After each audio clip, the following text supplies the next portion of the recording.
Hello, hello, hello. Welcome everyone to the Tata Steel Chess 2024. We are at round number 8 and today is a very exciting day. Tomorrow will be the rest day. So before that, something amazing I guess is going to happen. Yesterday Vidit played a brilliancy. Today we have the pairing. Let me just show you after the games begin because the players are entering there. You can see Ju Engine versus Gukesh, an exciting matchup there.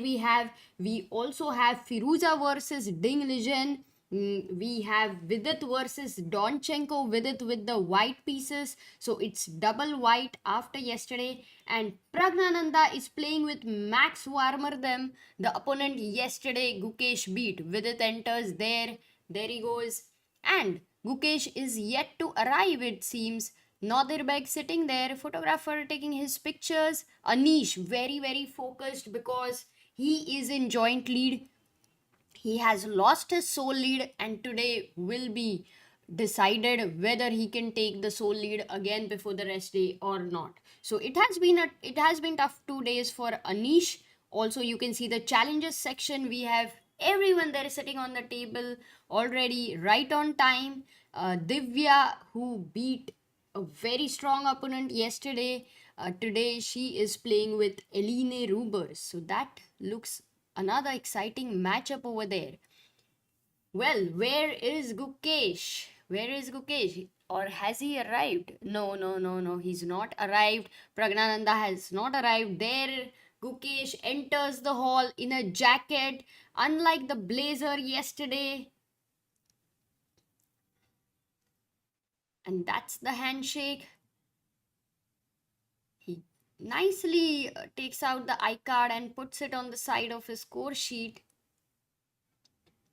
Oh, he also removes the jacket. It doesn't seem that it is very cold over there then. Oh, he's wearing the jacket over the blazer. Maybe it's really cold. But guys, which is the most exciting game for you today? That's the question you have.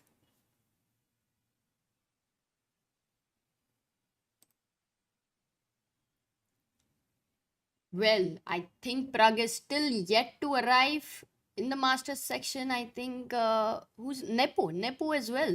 Beg versus Nepo, I believe. That's right. Beg, who played a fantastic game yesterday. Yes, Nepo enters the hall, and there you go, the handshake between the two fighters.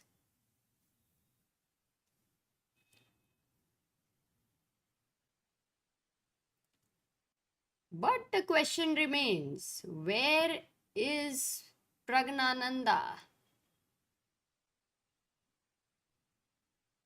There he is, the last man to enter. Oh, Ali Reza also had not arrived, but there you go, the handshake between Pragg versus Max. Now, Max had a little bit of a tough day after being 1 hour up on time with Gukesh. Amazing opening preparation, equal game. It was not a very easy day. Towards the end, he did blunder, but it was a very, very tough end game. The handshakes are done and the game begins.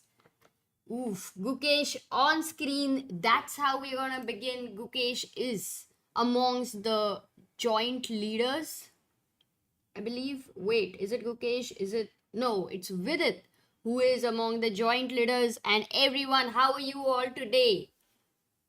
How is chess going on with you? D4 played by Vidit Gujarati. Let's just move to Vidit's game right now because he is leading right now. And that's Anish Giri versus Wijk you have. And here you go, Vidit versus Alexander Donchenko. Oh, but I don't see. This will get refreshed. This will get refreshed. Yes, we will have them soon on the screen. But D4, Knight F6 played. Standings, please. Nepo comes there watching Pragnanda's game. I will show you everything, guys. hold your curiosity. More people are joining in, and everybody wants to know the standings and the pairings. And but right now, it's the first 5 to 10 minutes. We should really look at the hall, because a lot of people who can enter now, they can't enter later. So that's the interesting thing. Oh, Leonard Oots there, the amazing photographer. Of course, you all know him very well. But okay, so d4, knight f6, that is how Vidit begins. Unlike yesterday's e4, c5, which was a crazy game, c4, e6 today, he seems in a much calmer mood after, breaking the shackles of the draw 6 games in a row. Yesterday, he did beat Ali Reza in a beautiful game, knight f3, d5, and there he develops knight c3, bishop b4. So we are going towards Queen's Gambit decline. But Ragozin, I believe. So let's go to also Ju Wenjun, because Ju Wenjun versus Gukesh, because I believe that is a very exciting match of the day. What do you guys think? Ju Wenjun versus Gukesh. Ju Wenjun has played amazingly. You can see Nepo already watching all the openings on all the boards, because he's checking if there are any interesting ideas happening. d4, knight f6 played by Gukesh. c4, e6 and knight f3 has been played by Wenjun. Gukesh goes bishop b4 check. Bishop goes to d2 and he brings the bishop back. Knight goes to c3 now without worrying about the ideas of bishop takes c3. So that's the reason he went bishop d2. Gukesh simply castles right now, and whether Ju Wenjun is going to take control of the center right now is we are going to see.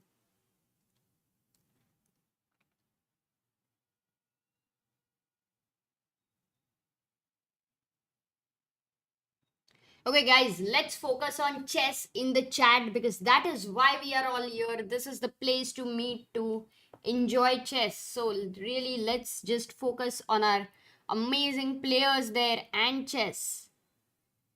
While Rishikesh says tomorrow is my SSC exam. Okay, Rishikesh, hope you're well prepared. All the best, but hope you also get inspired with, similar aged people over here.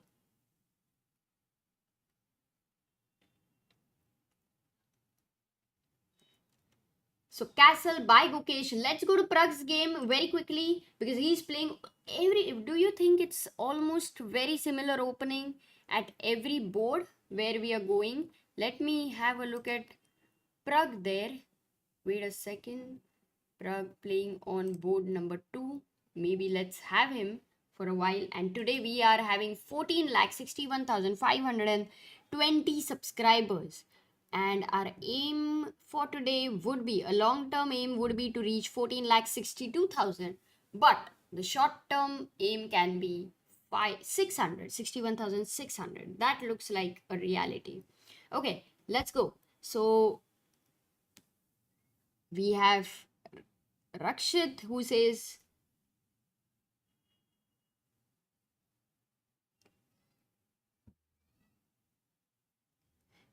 just realize something on YouTube chat. As mod, if I click on a user and click on a channel activity, I can view all previous messages of the user from all CBI streams. Oh, even I did not know about it. That's interesting. Rakshit always coming up and finding new stuff there. I'm also going to get the bars, because yesterday they worked beautifully. Let's just have a look at the opening between Max versus Pragg.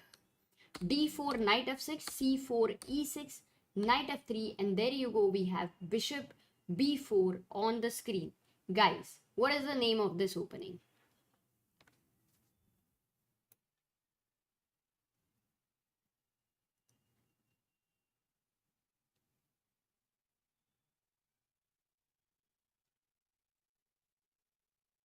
What is the name of this opening? Bogo Indian, Nimzo Indian, Bogo.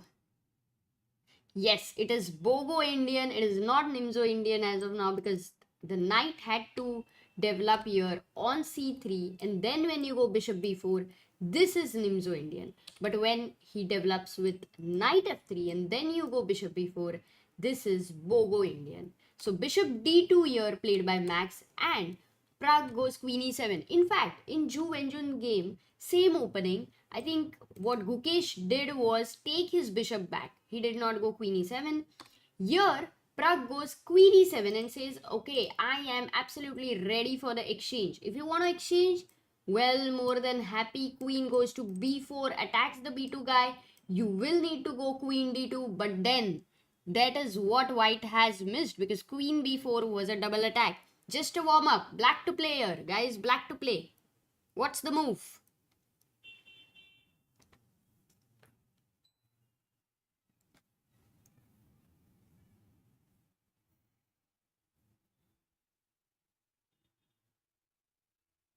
Ravi says the title is wrong. Okay, is it? Wait, let me check.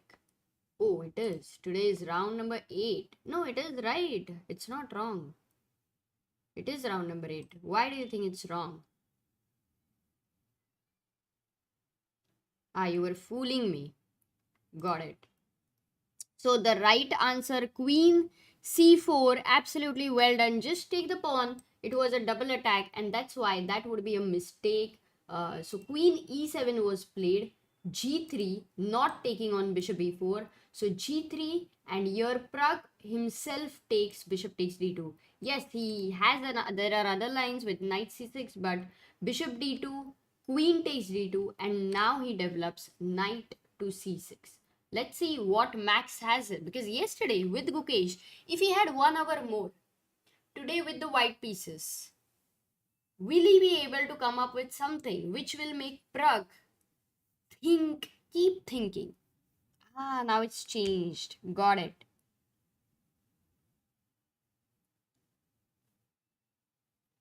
We're always ready to, whatever mistakes, but ready to change. That's important, guys. That is important.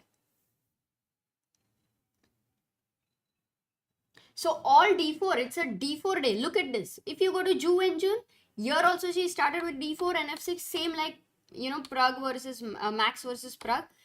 Only difference is Pragg went queen e7, Gukesh goes back with the bishop, but now Ju and Jun goes knight c3, castle, and e4. She takes the control of center immediately with e4. And what do you do to challenge the center? Black to play. That's the opening. But for all those who don't know, or if you really want to, learn it, maybe try to guess it.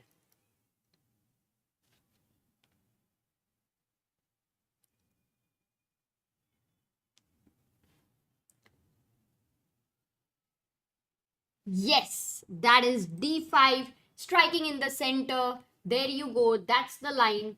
Goes with e5. So this game is going to get interesting. I don't think it can be anything like, fizzling out very soon. So d5 by Gukesh. Ju Wenjun is thinking. Let's just have a look at them.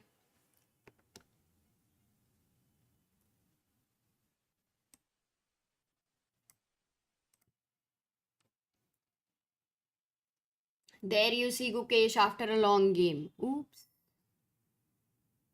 What? It's refreshing, I believe.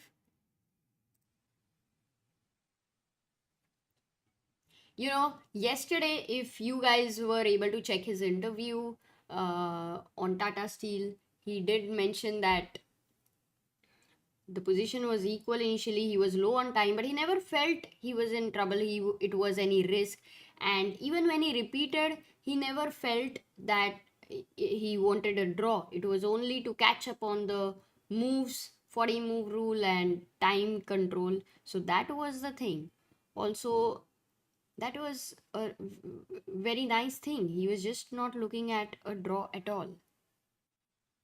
So there you have Ju and Jun with the white pieces thinking after d5. For sure, she knows the preparation. Vidit coming and watching Gukesh's game right now. Everyone in the opening phase, I think they love to walk. Look at the amount of players who are walking here. Just look at this.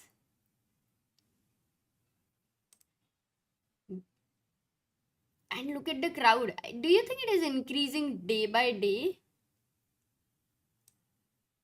Let's also get our board here. That would be nice. Yep, there you go. Yeah.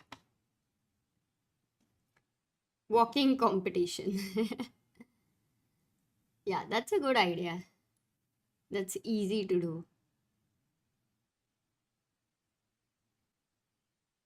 Random things mentions an important point. It's weekend, that's why more crowd yesterday and today. That's true. Weekends at Europe or basically in foreign countries, I believe like they really use it like a weekend. I mean, at least I don't know, for work from home people, weekend many times is nothing like a weekend. Not sure. Okay, let's go back while Ju Engine is thinking, and it's a nice crowd over there. Coming back to the other games, we'll have a quick look between all the openings. So Vidit versus Donchenko. This one we did not have a detailed look. We'll get Vidit on the camera. Yesterday we saw him expressing quite a number of times and very unlike Vidit actually. So d4, knight f6, c4, e6, knight f3, d5. Vidit goes knight c3, and once again this bishop is on b4. So today it is a bishop b4 day. I will see other games as well, but everywhere the bishop has developed on b4. Vidit goes bishop g5, h6, and he just takes the knight. He says, I really don't mind you having double bishop advantage right now. Queen a4 check, that's the line he's gone for. This is hanging, so you need to develop on c6, knight c6, and now pressure mounting here. Vidit goes e3, just defends the pawn. Short castle, Vidit now goes bishop e2. There's also rook c1 was possible. He goes bishop e2, wanting to short castle. Bishop d7 by Donchenko. And now if you short castle, that would be a big blunder because of a disco here. So black to play here. What's the move? Black to play.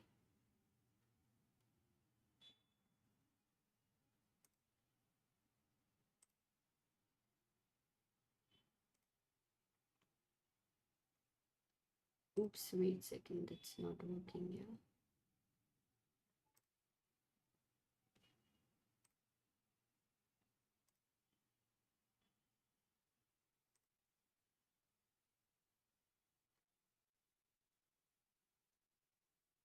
Nice.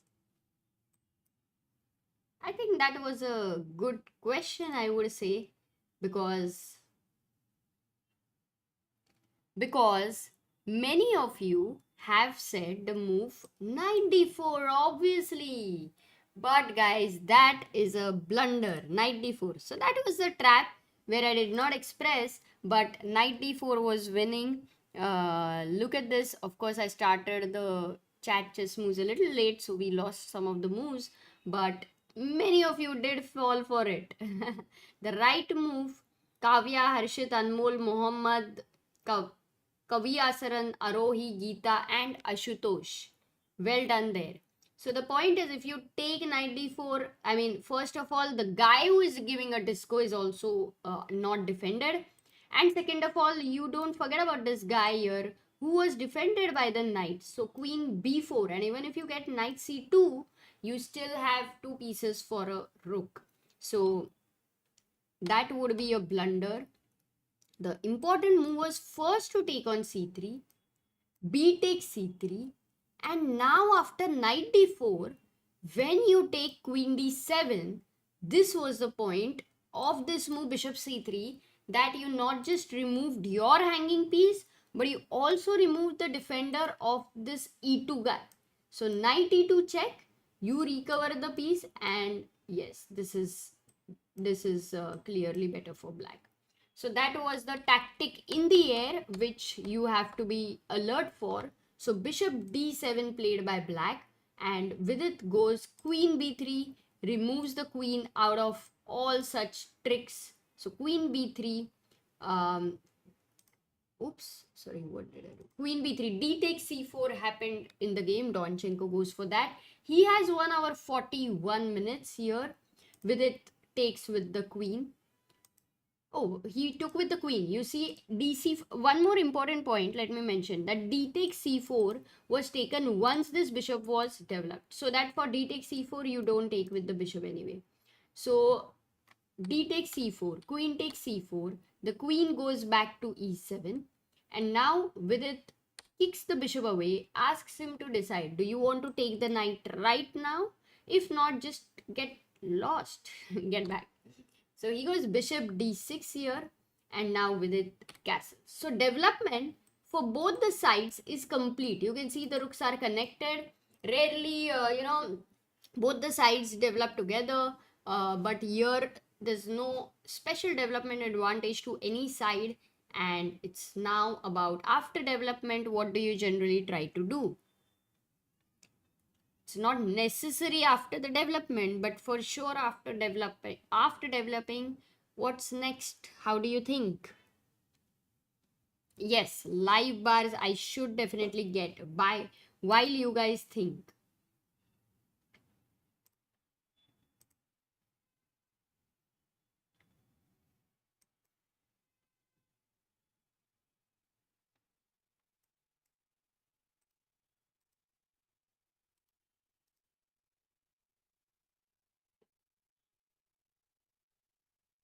Okay, so I don't know, Rakshat, are you there in the chat?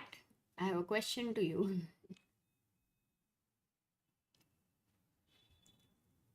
Donchenko has double bishop at disadvantage according to GM Samay Raina.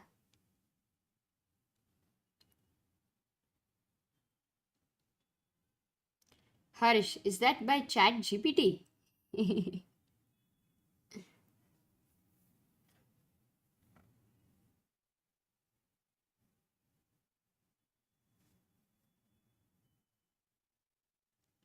Ah, got it. Yes. Pawn, not Darshan. Arijit says pawn breaks. Arijit गाते गाते बोल रहा है pawn breaks. That's how. Okay. So that is very true that you start thinking about firstly, oh, nobody has actually suggested this move. That's surprising. But nobody suggested this move. Whoa. So the point after the development is complete is you try to think about center. You try to think about pawn breaks. So here after castle it was black to play. I think people said d5, which means they wanted to say e5, and that is right. You have to start thinking about it. This move could have been really bad also over here tactically. But what I asked you, the question was not about the which is the right move. The question was how do you start thinking after your development is complete. That is what. So you think about your pieces, where which piece you want to improve, you think about which pawn break you want to go for, and once normally when development is not complete, you need your king is in the center. That's the reason you cannot take a central break, so you have to wait. Or your pieces are not developed, that's the reason sometimes you cannot take break in the center, because it is premature, because the other pieces do not have time to come into the game. So that is reason. But when development is complete, that is how you start thinking, taking a break in the center.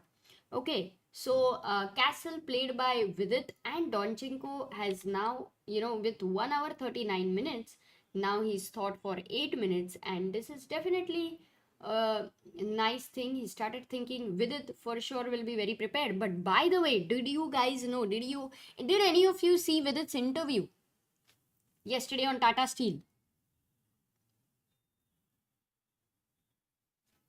Bars. Yeah, is Rakshit in the chat? No, Rakshit is not in the chat.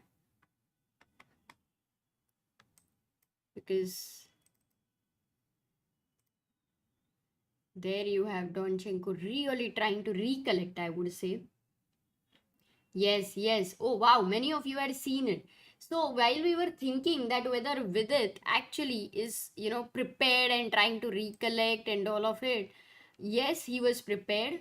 But We don't know till what extent, but the whole thing he had to calculate. King d3. In fact, he mentioned that he did not consider the move knight c2, which means at least from that point he's not prepared, and he calculated everything on the board. So that was his form. It's like that one masterpiece you have in a tournament, sometimes you don't even get that, which is a brilliant thing for Vidit. Vidit said a win is like two draws, which is better than a draw. Yeah, everyone's watched that. That's nice. Shaurya says, was watching your stream and suddenly a notification came that ChessBase India just posted on Wilder. Are you multitasking? No, not at all. I'm pretty focused over here, but we, of course, have a team, so everybody is working, and I'm sure, you will also get more videos there which will be published. So, किसी का काम रुकेगा नहीं, कोई और कर रहा है काम तो. That's how it is. Yes, there you go. E5 happened on the board. Donchenko has played the move. And can I just have a look at Vidit here? There you go. Let's have him for a bit.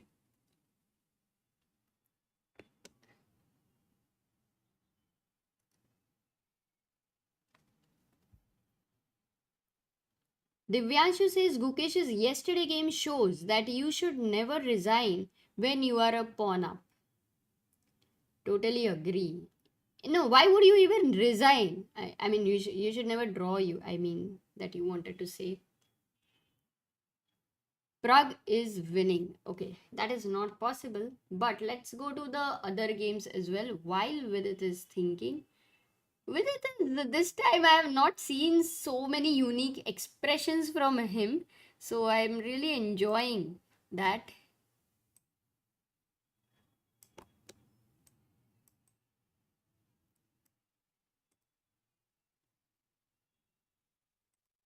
Erwin Lamy watching the game.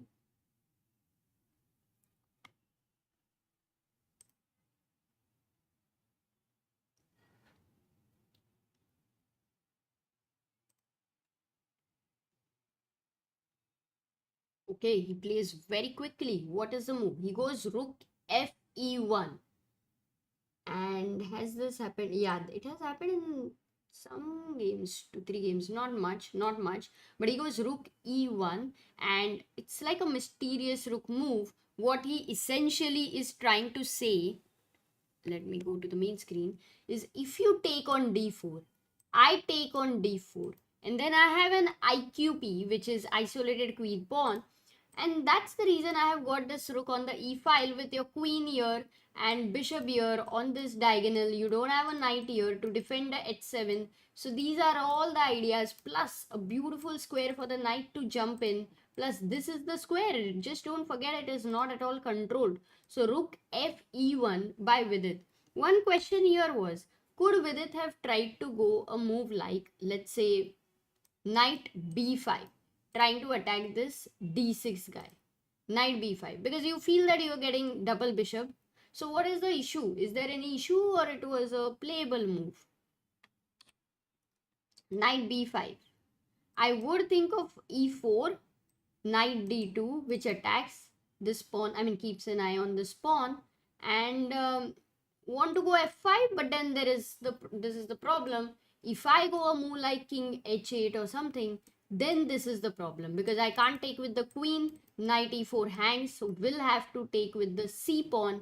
But once this has been taken, an important move here, which is a very good tactical decision, and that should be it. Last move, white to play here.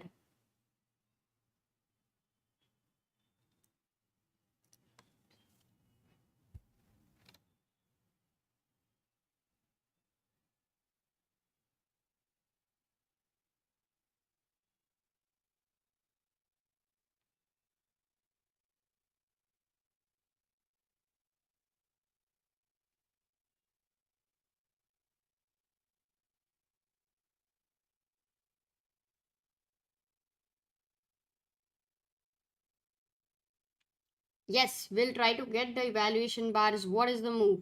Absolutely right. D5, where this pawn will be lost. So these are the some ideas. So rook f1 played by Vidit. He is prepared and he's putting Donchenko under big thought. Let's go to Pragnananda. He is black and we left at queen e7. No, we left at knight c6 over here. Let me just have him on the full screen, and then what I will do is to have the bars.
Just trying to get the bars while you guys are looking at the position. Give me a moment, because then that will give us very easy roundups. There we have Pragg versus Max versus Pragg.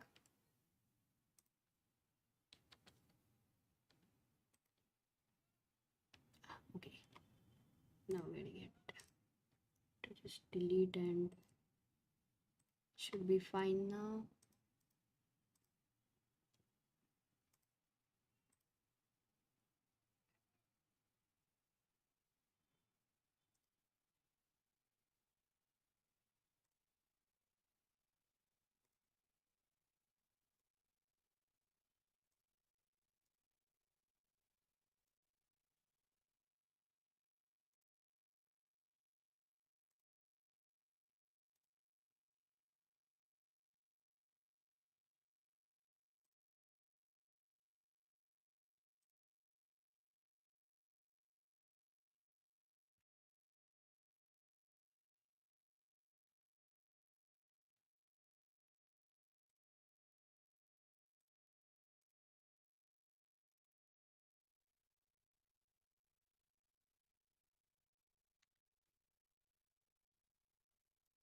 Cool, it's all set.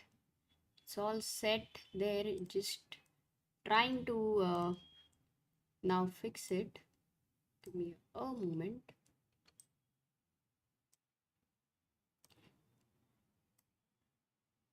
I'll also have to remove the green screen. Did I add too many bars or what today? No. Yeah, maybe I did. But anyway, once the results are over, the things will change. And I'll just add a chroma key once so that that's done. Filters.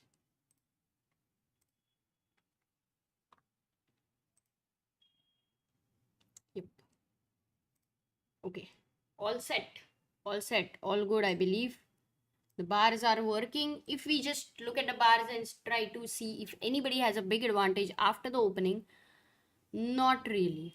Not really. It's all under control. Nobody has been able to bring in such a novelty which could yet completely shock the opponent. Sanjay says, Amruta, can you explain why Vidit is playing with white again today? No, I can't, because it is round. It is a round robin, so the pairings have been fixed, like the whole pairing. So they will. Some people out of 13 rounds will get um 7 for one color and 6 for another color. That will happen. By the way, we are halfway through the tournament. Have you realized that? So, I will I mean, you will later.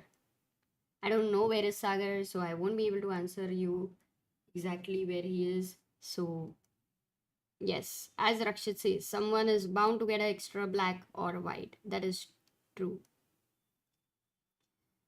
Shall we now look at Pragnananda versus Max, because the opening looks interesting. Let's just have them on the screen. There you go, Pragnananda. After knight c6, b3 was played, defending the c4 pawn. Knight e4, Pragg jumps in, attacks the queen there. Love his knights. There's, both of them have knights, and there is one light square bishop.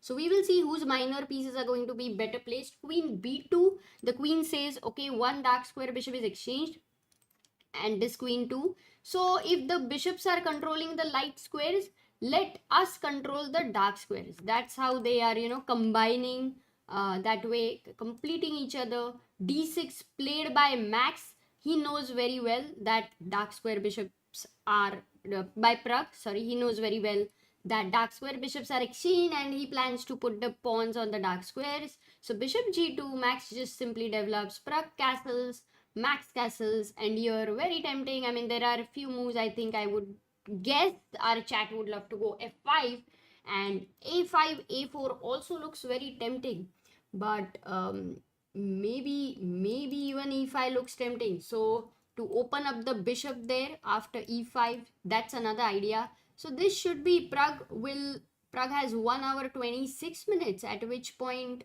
he would have thought, but this position, like we are talking, is not at all unusual.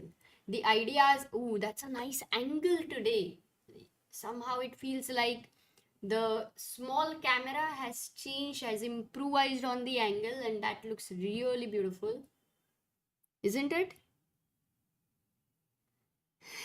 Raksha says Sagar gone with Samay for that trip they planned. So is Samay not doing any shows? Thank you, Ritu. Yes, so that's how it is.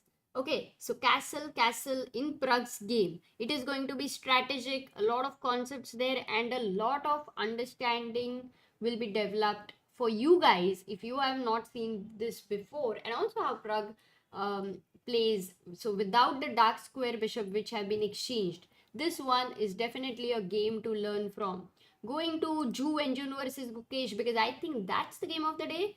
Plus, another thing is, out of 7 games, Gukesh has had already so many decisive games. I believe 6 decisive games. And that's the reason this game, however it is drawish, it will end in a decisive result. That makes it all the more fun. So after e4, d5, which was played by Gukesh, what is this? Camera? Yeah, maybe this one. So after e4, d5, which was played by Gukesh, there you go against Ju Wenjun.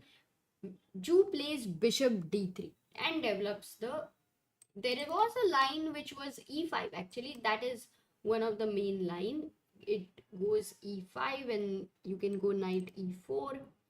But bishop d3, for that, Gukesh says, I want to open the position. He takes the e pawn. After knight takes e4, here with the king in the center, he thinks of striking the center with c5. So he goes c5, plus point to note is the d3 bishop is pinned. You cannot even consider taking the pawn. Though you have 2 attackers and I have only 1 defender, but this is a problem. So Ju Enjun goes bishop c3, brings the bishop on a nice diagonal and also defends. This guy also defends d3 guy. Now Gukesh takes the pawn on d4. So in a way, in last 2 moves, 2 central pawns were exchanged, which completely will open up the position. By the way, when the central pawns are not there, the bishops are generally open. So it's an open position, you have to be careful. Knight takes d4. And now Gukesh goes e5. He attacks this knight, asks the knight, where are you going to go? Do you want to be something like ambitious, going knight b5? Do you want to go back to f3? Do you want to go to e2? Or can you think of going to f5? So these are the questions. Ju Enjun goes knight f3. But look at this very interesting idea. Knight going to f5. So the question is, what happens for bishop f5? That's the question. Very easy question. So I think all the newcomers can try to think. Varun says, ma'am, day 8 attendance here. Remember me. Varun, my only problem is I'm really bad at names, but I do remember faces. But I'm sure that you were here. Anybody who has been here for all 8 days as well, let me know. It's so nice to have you here, Varun. Sachin says 1600 live likes kar do sab. Shiva says Sagarba is joining from bookshelf in the background. Yes, that's true.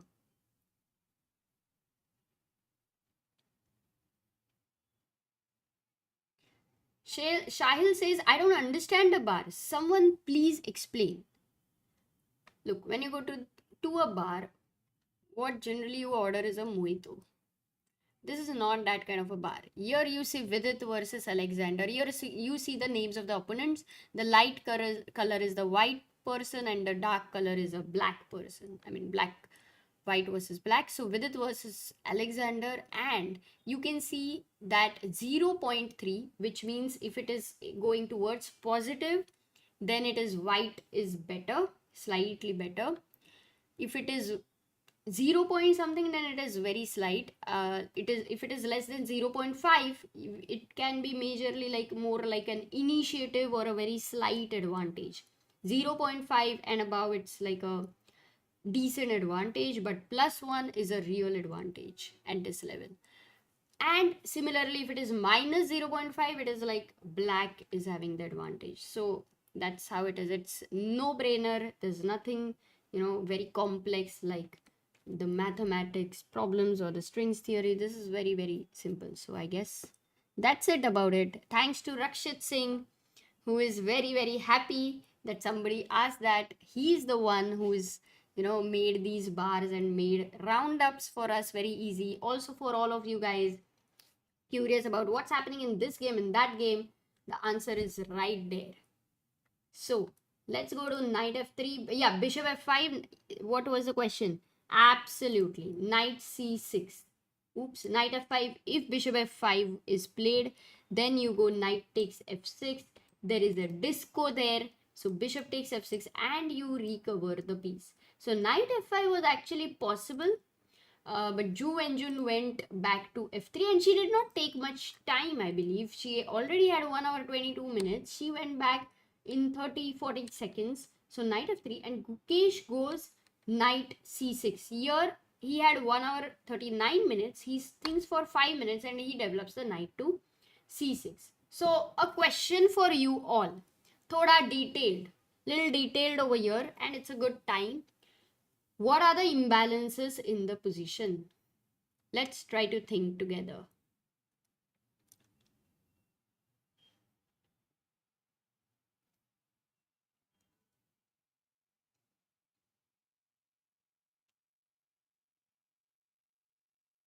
What are the imbalances in the position?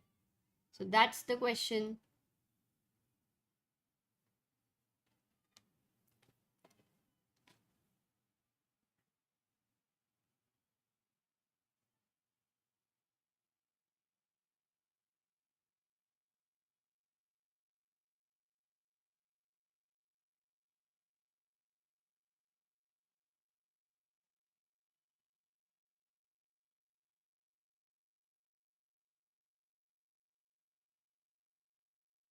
Black has the center. Yes, pawn structure. Not castled. Black bishop is not developed. King safety. Positional dominance. What if knight e5? Okay, tactical questions, of course.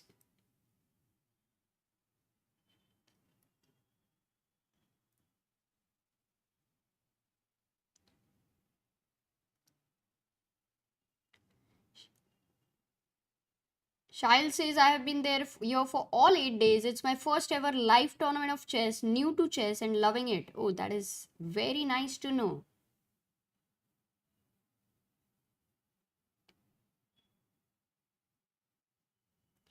French Bonapartist says, nice to know that Indian chess players getting sponsors. In France, chess grown when Boris Spassky came to French from Soviet Union. Back row and MVL had nice sponsors too. Other than that, no one had. E5 is hanging there. Okay, so a lot of people are trying to actually think on this position and answer it. I'm loving that part, absolutely. The very first tactical question was, what if I just take on E5? That was the question. So what happens if knight takes E5? Knight takes E5, bishop takes E5. And at this point of time, black to play. This is the reason. What happens? Not easy, yeah? It is not easy.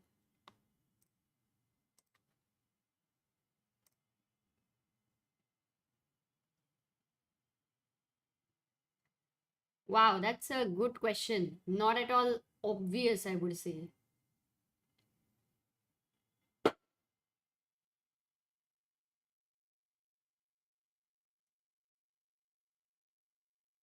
Lot of confusion in the chat. Guys, give just participate in giving answers because that really makes it exciting.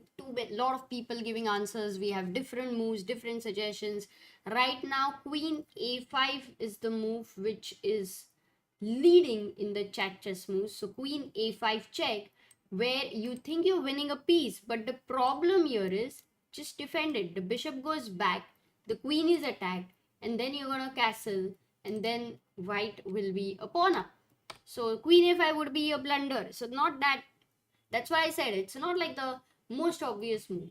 The next one was leading was bishop b4 check, thinking that if the knight goes back, then this d3 bishop will be hanging. So I like that as well. I mean the suggestion which you. But what you missed here is that once again this bishop goes back, and now even if you take here, knight takes c3, and you might think, oh my god, the king on e1 is gone, dead.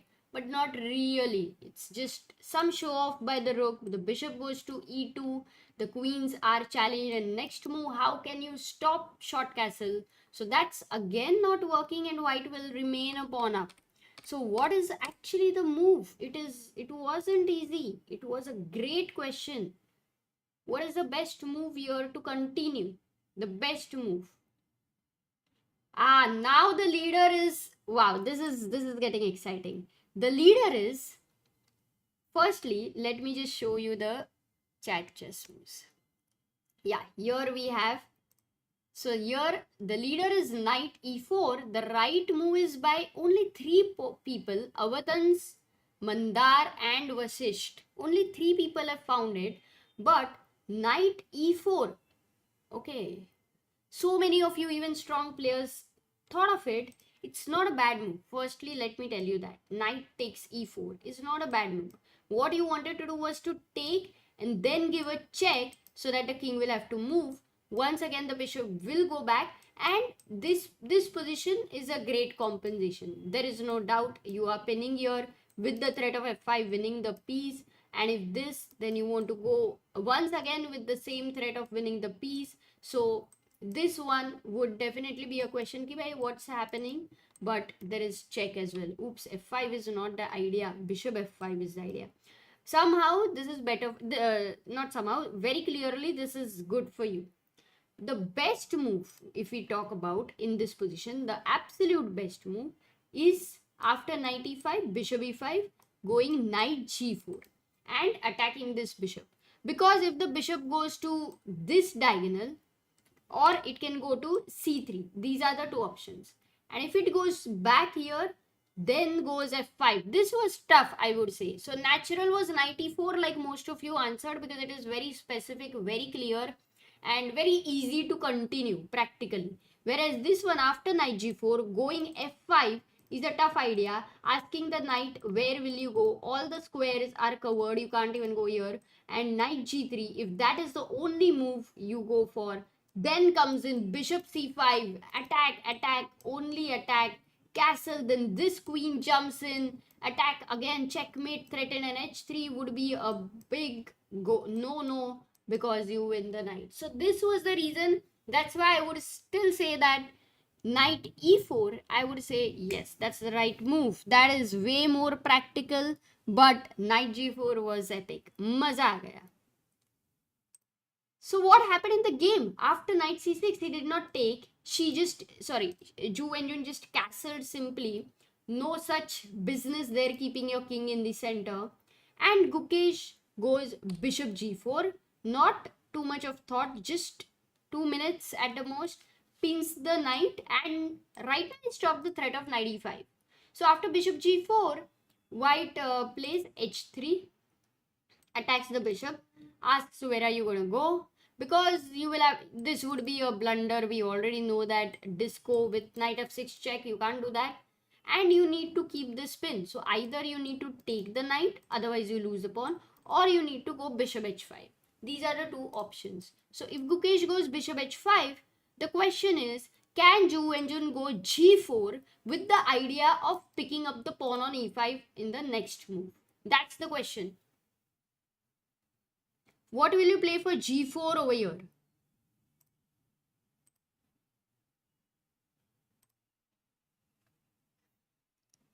Gukesh drinking water there. Whenever Gukesh and Pragg drink water, reminds me.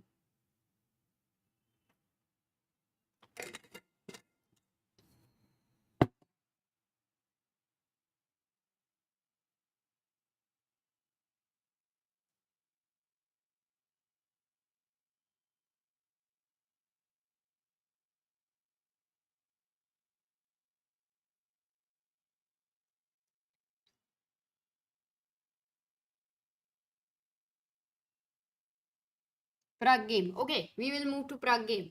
The question here is, what is the bishop g6? I did think many of you are going to get tempted for this idea with knight g4, h4 and bishop g4, giving a piece sacrifice. So that is what I thought you were. But then your queen is not immediately able to jump in because this bishop doesn't have anywhere to go right now. So that would be a little too premature because you cannot put, oh, you can't put more pressure on the knight because this is also controlled. So for g4 you can just bring back your bishop here and this knight is attacked, so you don't have time to take the pawn. And if he takes here on f6, then bishop f6 should be okay, gf6 should be okay, and yeah, that's another game. So bishop h5 played by Gukesh, and let's see how Zhu Wenjun is going to continue. Shall we now go to Pragg's game? Let's go to Pragnananda.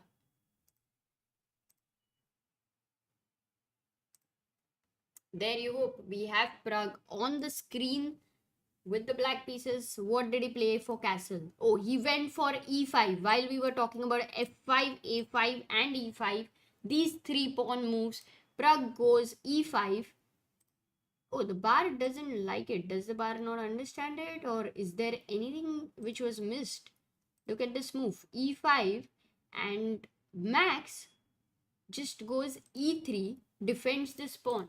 But there was a suggestion by the engine for white which would have got some advantage. I don't know if that is true, but maybe we should try to analyze it. White to play. White to play. What's the move?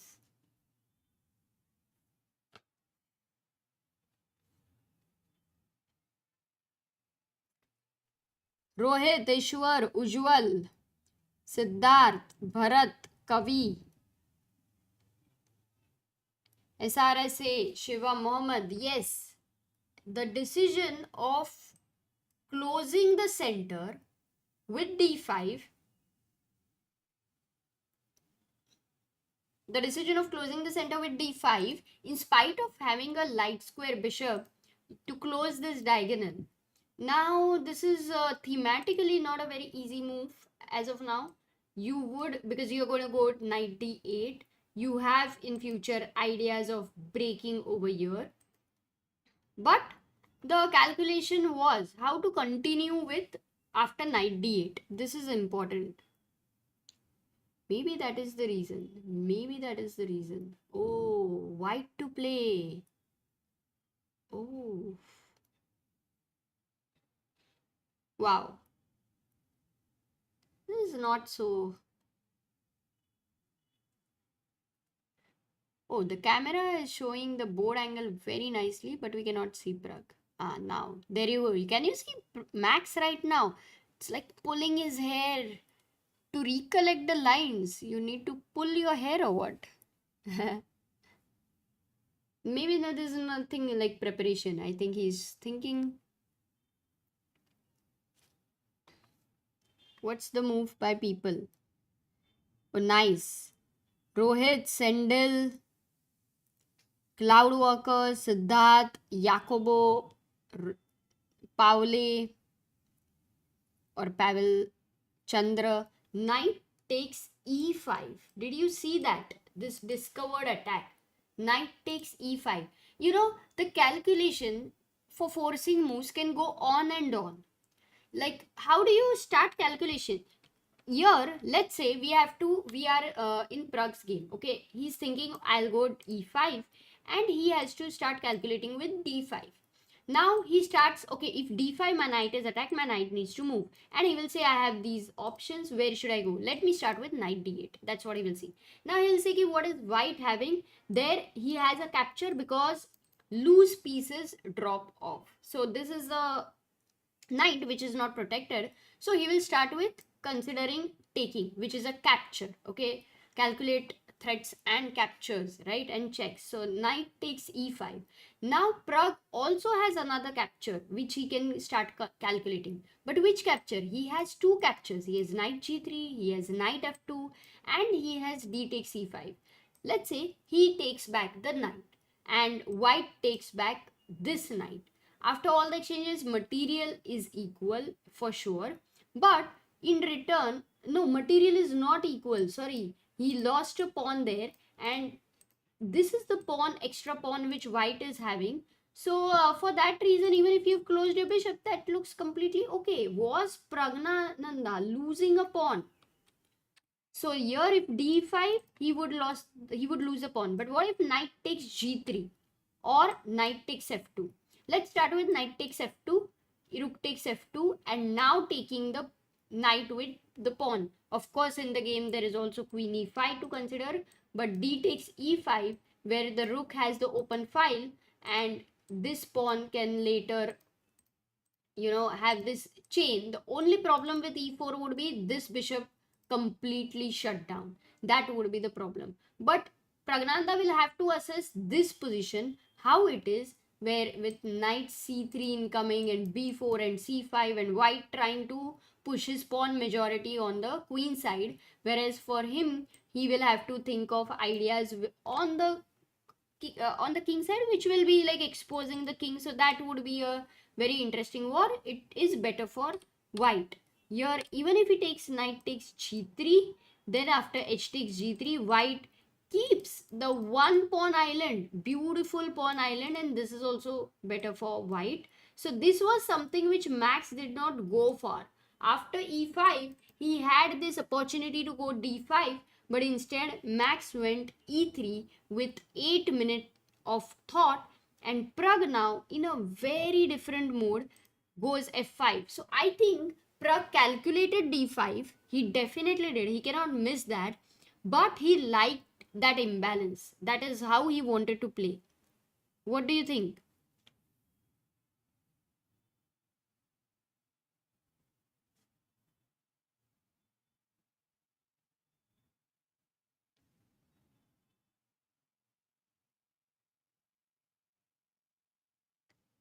Vidit game. We will see Vidit. We have to see all the games. As of now, which is the most interesting game going on for you guys?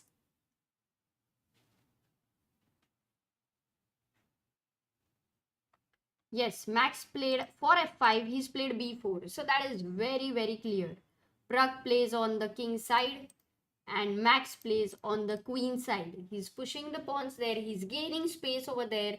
Pragg gaining space over king side. So getting interesting. Plus, the whole thing happening with the stress in the center. There is so much tension there. At which point, all the times, Max will have a possibility to close the center.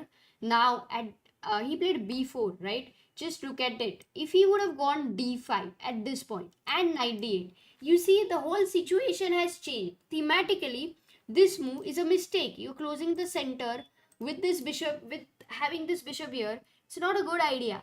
So that is the reason when at that point of time when he played e3, the difference between d5 was it had some tactics involved. There was a very precise calculation, and that is the reason the move worked. Otherwise, thematically, the move d5 is not at all a good idea.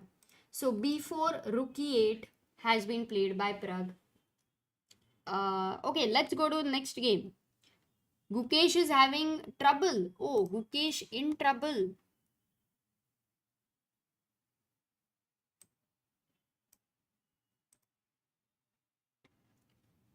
There we have Gukesh on the screen. After h3, he went bishop h5. Knight goes to g3. And he took the knight. The reason, why did he not go bishop g6? And try to keep his bishop?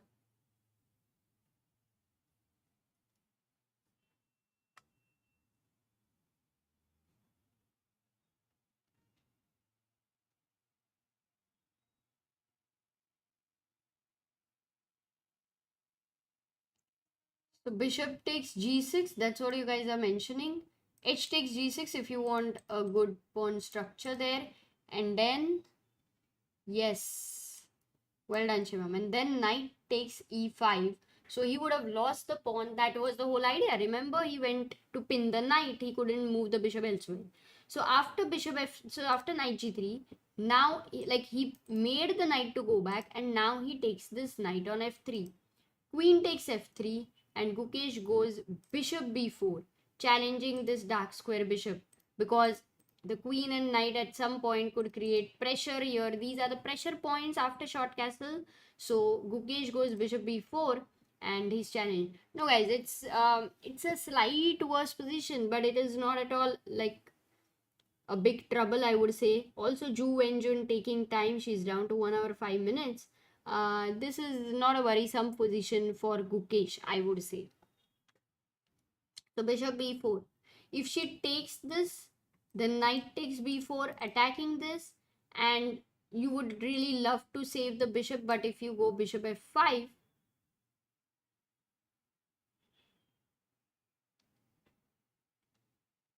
yeah, the queen develops, and black has a very nice square in the center for his knight. Can you spot the square? Which is the square for the black knight? But the black knight is dreaming about. A beautiful square for the black knight. What's that?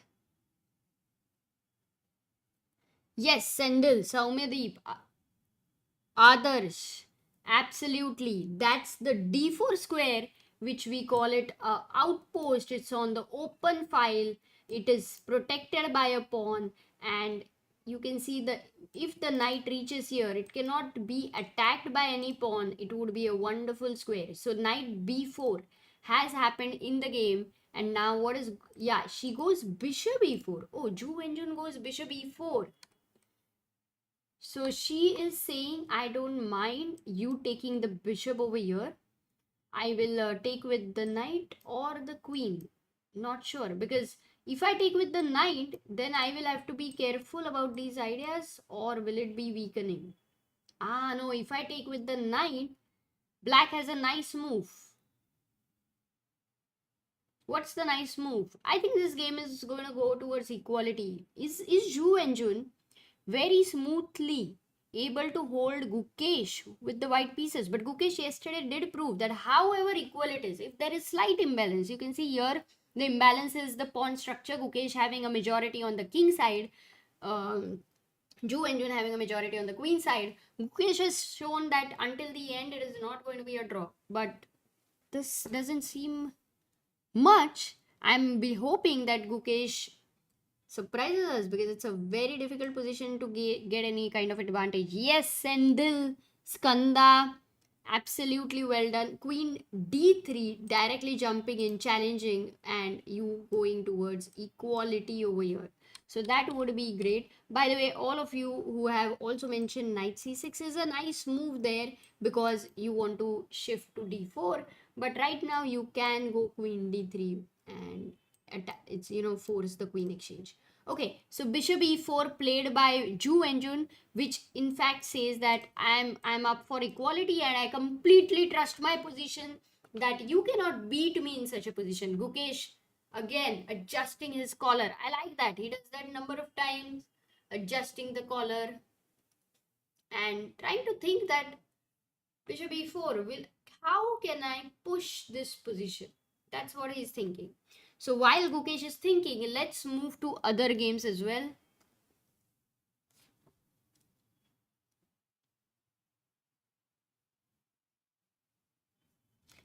We will go to which game?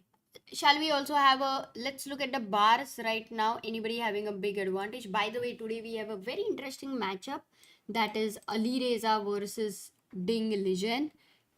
Maybe a moment to look at their board.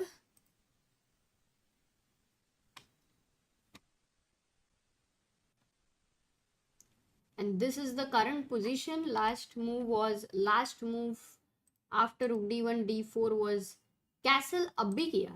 Castle happened just right now. Black is a pawn up, but it is totally under pressure against the spin. White is having a beautiful bishop there, lovely open files there, and yeah, whenever the queen moves, d4 can fall. But if the queen after castle, it's white to play right now. If the queen wants to go to b6, let's say queen b6, over here at this point it cannot work. Yeah, that's a nice move. White to play here. Of course. Of course. White to play. Divya blunder. Let me see. No, come on. That's not a blunder. Minus 0.3 is like a slight initiative for Aline. Yes, Swankal, Mehdeep, Sendil, Sahil, absolutely well done. Bishop f6, and then you jump to d5, attacking these guys. If you go queen d8, defending here and not wanting to spoil your pawn structure, then jumps in the queen on f5, once again impacting the pawn structure over here. So this position will get very nasty for Ding. So Ali Reza having a very nice initiative there after short castle. Let's quickly have a look at Anish Giri, because yesterday he did have a very tough day but after losing to Nadir Beg. So today in what form is he? Quickly just let's go over the moves. Wei, he's playing with Wei, and after cd5 knight b6, the queen went. Anish declined the queen exchange. He goes back uh, because black would be comfortable in the endgame. But c5, knight c3 attacks the queen. Here he takes the queen. Too many queen moves, yeah, for white and black here. Knight e1.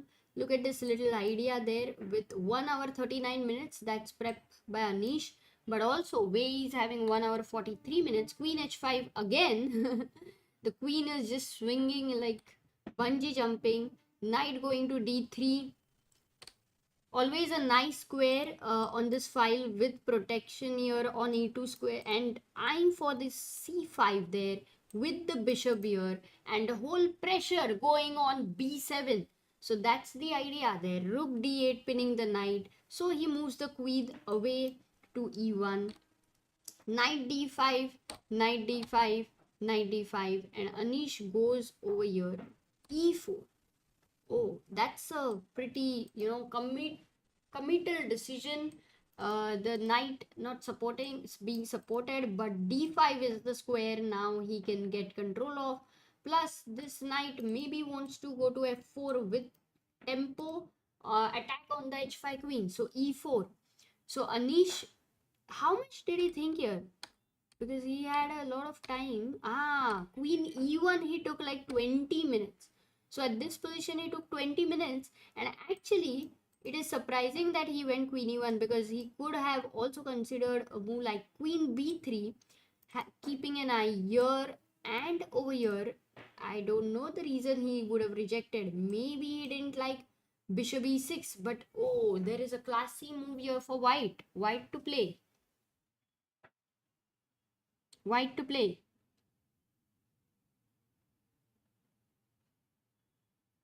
Kaushik says, looks like a draw in Gukesh's game. Yeah, but you remember what Anish also says. Until Gukesh's game is over, the result can be anything. And we are looking at that. Gukesh, who got hat trick yesterday, his third win. It is so hard to, win back to back in such a tough tournament. It is a brilliant thing what he could do. Knight f4, well done there. Knight going to f4. You can see the attack. Bishop takes b3, knight takes h5.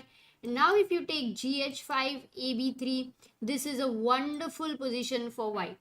So Anish did not go queen b3 for some reason, but he felt that he wants to go queen e1. Maybe he is in a very fighting mood, so he could be looking at expanding on his king side. That's possible. Knight b d5 played, takes, and he goes e4. So this can get interesting. The knight has to decide where it can go. Look at this. These squares, it cannot go. Either b6 or f6 or c7. That's where it can go. So Wei is thinking. Wei also down to 1 hour 20 minutes. Shall we look at the other games? A quick look at Nepo versus Abdusattorov, by the way. They're playing on the 4th board.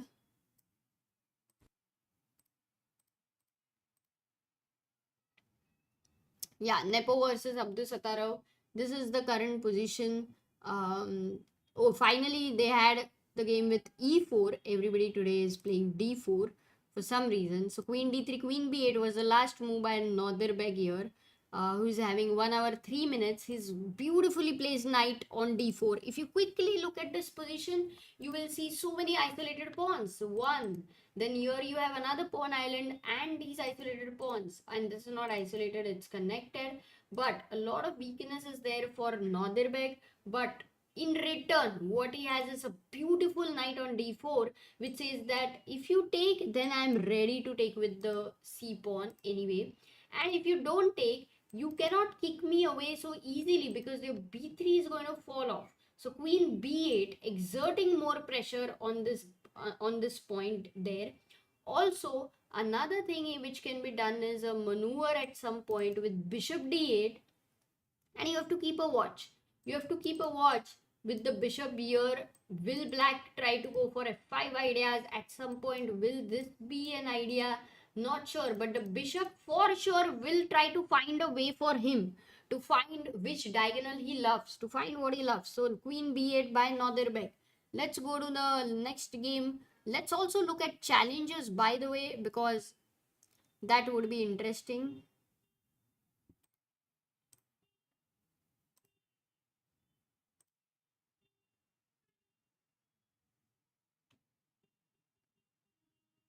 Yeah, Eline Rubers versus Divya. Now that's a matchup today. Let me just show you the whole hall.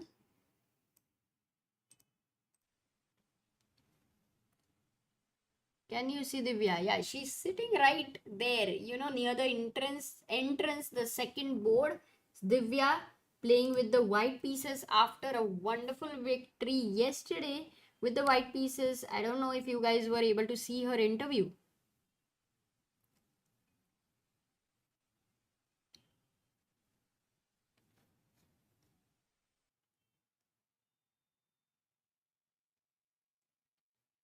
So e4, e6, d4, d5, knight c3 played by Divya. It's French opening we are entering. Bishop b4, knight c3, bishop b4. The winner variation, knight e2 there. Knight f6, she goes e5. There's a lot of theory developed, by the way, in this line. Winner, it's one of the very main lines. So bishop e3, b6 played. She goes knight g3. The bar instantly does not like it, but is it a novelty or something? Because she took around 7-8 minutes there, and there are no games. So maybe it's Divya's preparation. C takes d4, bishop takes d4, and knight goes to c6. That's the current position. Divya higher rated than Eline Rubers Divya is 2420 versus 2381 and white pieces. This is her chance because she will have a great chance to make a grandmaster norm in this tournament. Of course, she would not be thinking about all of it, but for sure.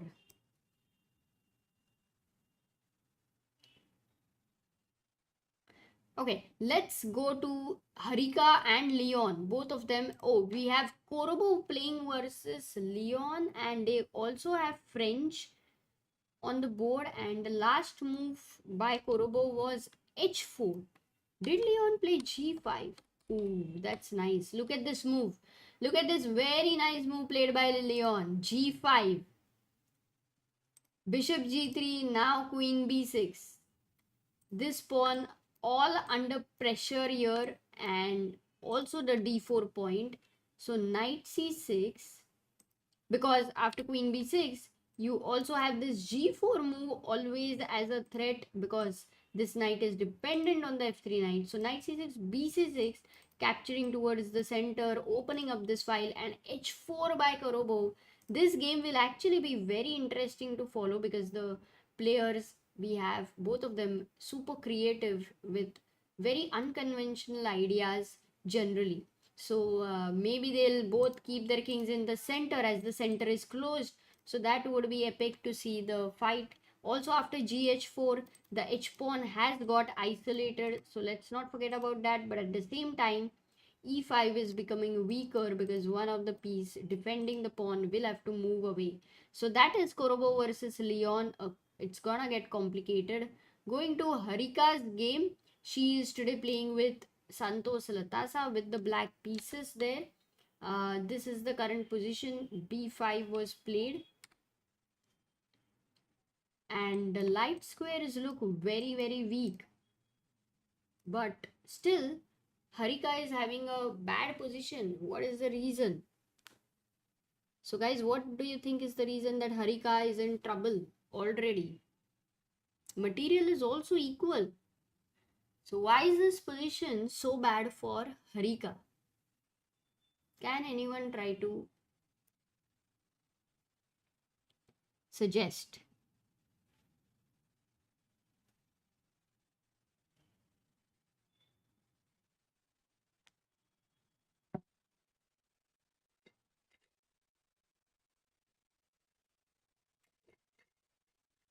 But was there anybody yesterday who missed Vidit's live game? Because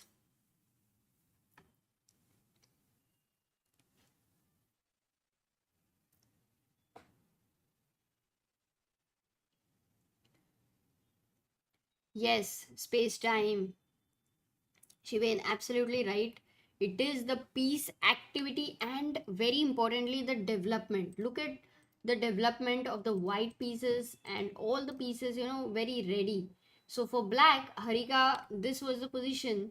She went b5, and apart from development, again a very important thing which kind of piece activity does cover, but the weaknesses. This king has after f5, it has weakened for sure. The light squares are weakened for sure, but still I would be also looking at this knight doesn't really have much here. It cannot go anywhere. It is not even attacking some very important point, and the queen looks little misplaced. It's somewhere out where generally you would not, just not there. It's so lonely. It's like in the dark and it's lonely somewhere on the streets. That is the feeling of this queen. So all in all, that is the reason Harika's position is slightly under trouble. But if you would not give me the evaluation bar, I would honestly be not giving Harika so much, like not giving Harika trouble, but not guessing that Harika's position is black is so much worse. It is not so easy to, assess this, I would say. Okay, so that's Harika. That's Divya. As we saw her position, knight c6 has been played, and Divya will most probably go bishop b5. And we also saw Leon. So let's go back to the challenge, to the masters section, and we will catch up on Vidit Gujarati right now, playing with the white pieces after an amazing. Okay, you want to go with Pragg first? Whichever, we have to finally see all the games, but let's go to Pragg's game, because after f5, Pragg is in a completely different mood today. Yep, there we go. Pragg versus Max. After f5, b4, he goes rook e8. Oh, this is a move like, when your rook is on f8 and you've played f5 and then you bring the same rook to e8. You don't expect that sometimes, but then maybe the idea of f5 was to defend e4, and the idea of rook e8 is to, strengthen this e5 point, because there were one, two, and oops, three attackers there, but right now you have also added a fourth one, so you're freeing one of the piece there, because after b4, b5 was the threat to deflect this defender from e5. So rook e8 played by Pragg. Now Max goes rook d1, again always ready at the right time to take on e5 and open up this file. Also, not to forget, c5 could be incoming at some point. So rook d1, a nice developing move. Pragg goes back with the knight to f6. He's also saying that maybe e4 is something you should take care of. But with the bishop on c8, it would be very, very committal. b5 played by Max. And now Pragg goes knight to b8. So he's gone knight b8. He's eyeing to go to d7. If at all this or this happens, he knows that he's got such a forever beautiful square on c5, which will also help him to go e4 and knight d3. So this would be another beauty there. So that's why knight goes to b8. Oh, d takes e5 already. Now the idea why White played d5 and why is he not caring about the c5 square, can we try to find out. Knight c3 developed. So what's the problem if knight d7 with the idea of knight c5? Oh, there is a problem, is it? White to play. This is a very tough for every little move, trying to gain, with every move very slight, like वो रहता है ना, बूंद बूंद से बनता है सागर. That kind of a thing Max is doing right now. Every move of his is adding to, this pressure on Pragg. And I would say Max is really playing well, like really. Some important moves. Yesterday also with Gukesh, he really played well. The game almost going towards a draw. In the end, he missed it. Pragg, right now, you can see a little bit of, he knows he will have to be there to find some good moves to stay in control. He's black, so it's not like at the end of it, he needs to be extremely ambitious. But when you know that there is a rating difference of more than 100 elo points, sometimes you also want to beat your opponent because of that, only because of that. So of course for Pragg, he's not going to be thinking of results. That's the reason he's reached here. But I really love how Max is playing. I mean, this guy, you cannot underestimate. I think he's very underrated. Very underrated. Knight, we have got the moves. Sendil, Thavish, Jairam, Rohit, Siddharth, Aryaman. Absolutely.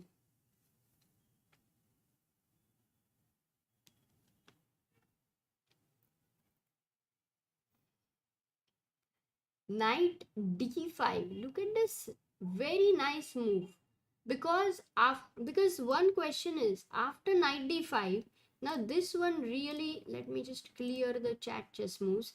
Will you capture with the, wait guys, will you capture with the c pawn or the rook? This or this is the question. The multi-choice question, just two options there, rook d5 or cd5. What are you going to play?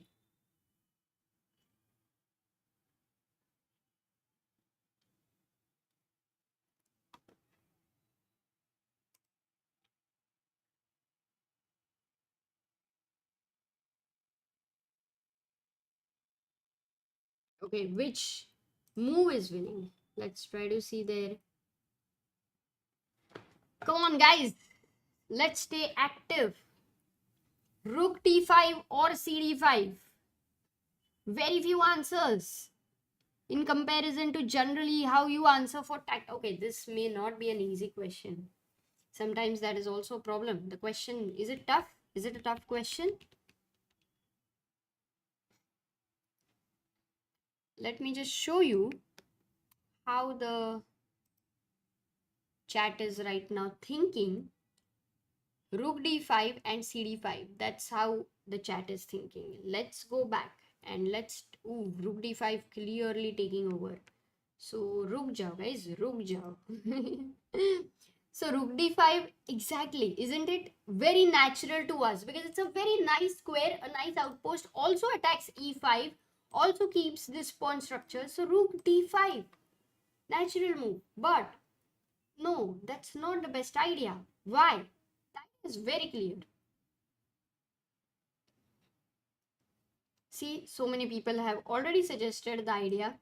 You can go e4, attack this knight, ask this knight, where are you going to go? Because first of all, knight d4 doesn't seem so great for the rook, but then you are attacking the f5 pawn, but then your rook doesn't have much squares, it might get trapped. Okay, and with compensation you can go on. So that's one thing. But let's consider something more natural, like going back. Yet the knight jumps in and gives a tempo here.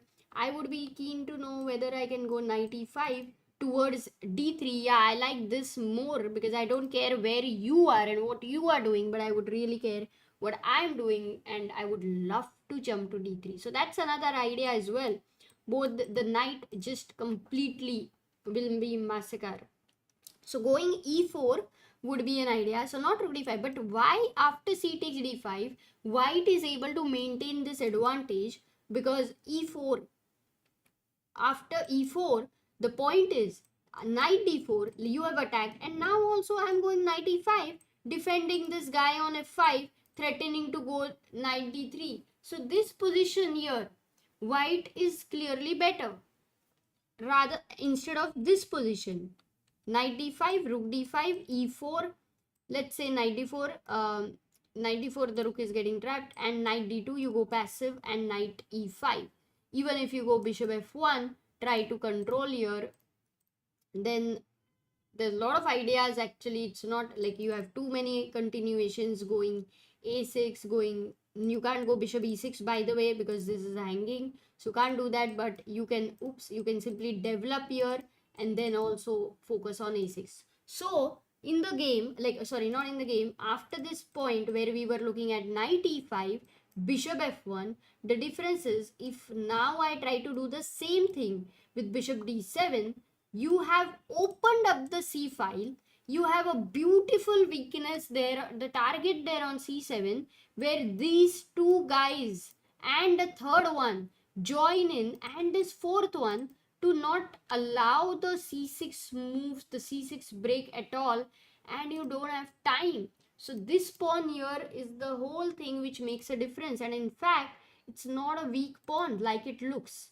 Wow, this was beautiful but very difficult, I would say. So after d5, knight c3 has been played, and will Pragg find all of this? Because knight bd7 is a positionally maybe not the best idea for knight d5, which means Pragg might need to play c6, stopping knight d5, and also trying to take a break over here. So c6, getting complex. Pragg's game getting complex. Max is right there with his max ability, not making it easy for Pragg at all.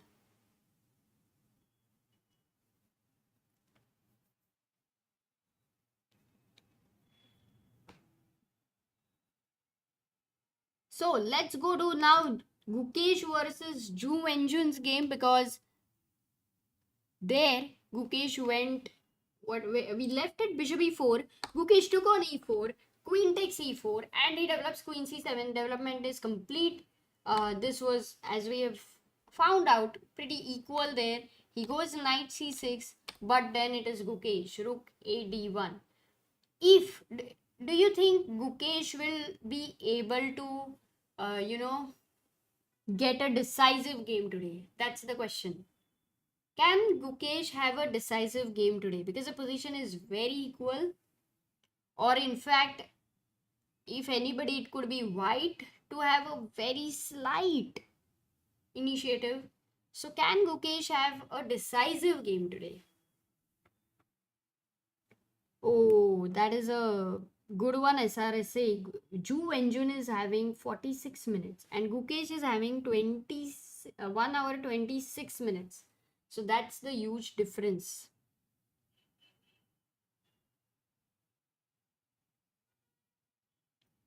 Surely. Yes.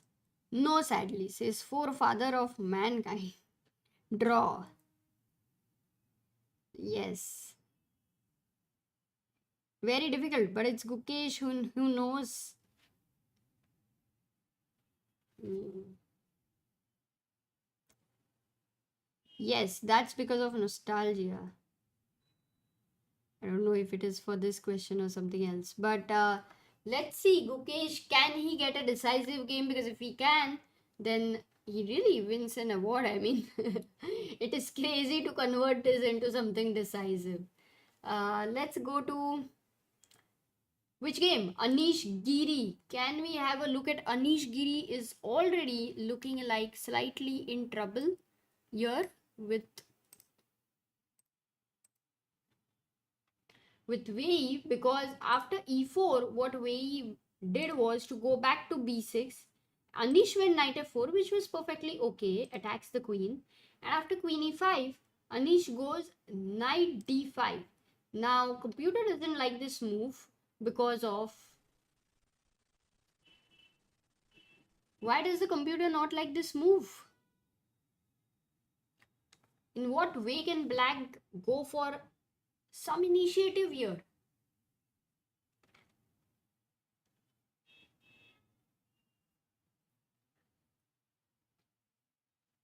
Vishwa says Gukesh loses 2.5 elo if he draws.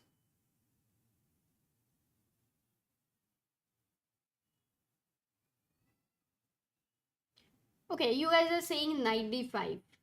So what's your idea after knight d5? Ah, Thavish also saying the idea knight d5, ed5, and your idea is to just develop the bishop to f5 now that you do not have the pawn here. So you develop bishop f5, which controls also an important square in case you want to, you were thinking of the future defending this guy there. So bishop f5, queen e5, bishop e5, and for rook e1, let's say the bishop can go back to f6 and defend this. So this position with these bishops there, more active than the white bishops, that's the reason black can get slight initiative. So I am really wondering why Anish really went for something like this. There we have Divya watching the game of Wei versus Anish.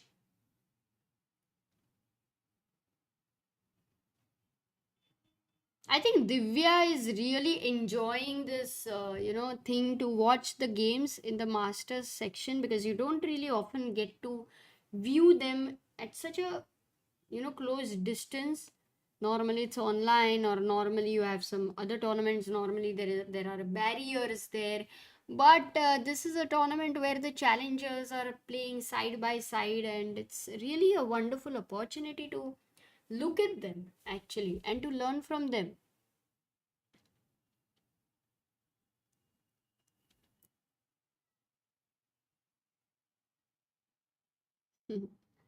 The rook.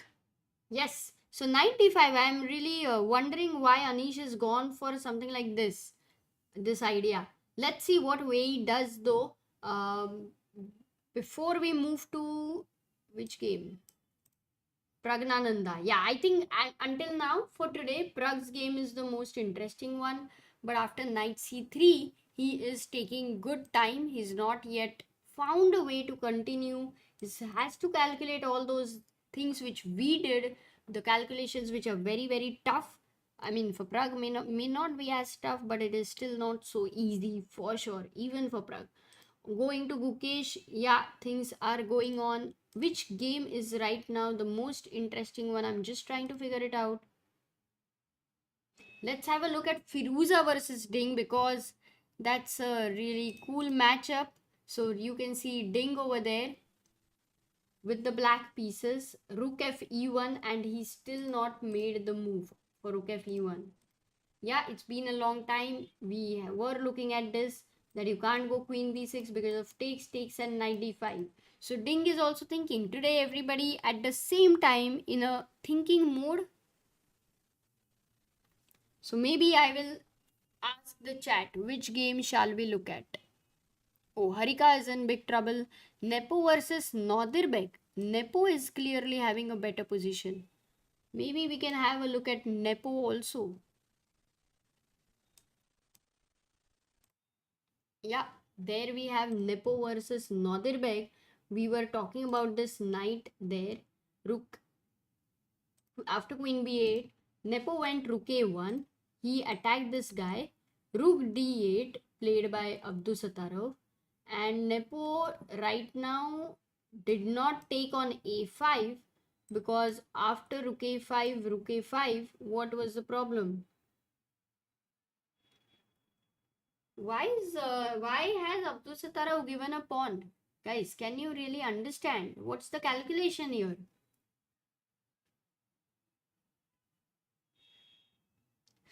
Whoa! Wow! Idea is cool. Of course, you can defend for that, but oof. Okay, guys, can you try to calculate? We have some time. Let's not make it very easy. Can you share the calculation with maybe 2-3 moves?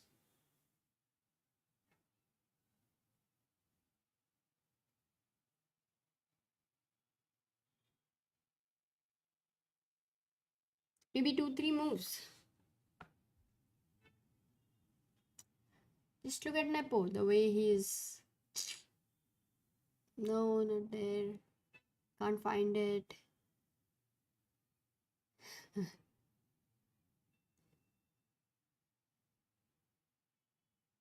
Uh-huh. We are getting some calculations. So queen b6, rook a1, knight f3. No, but then queen b, there's a better square. But Sendel, well done. So what Sendel says is, give a check.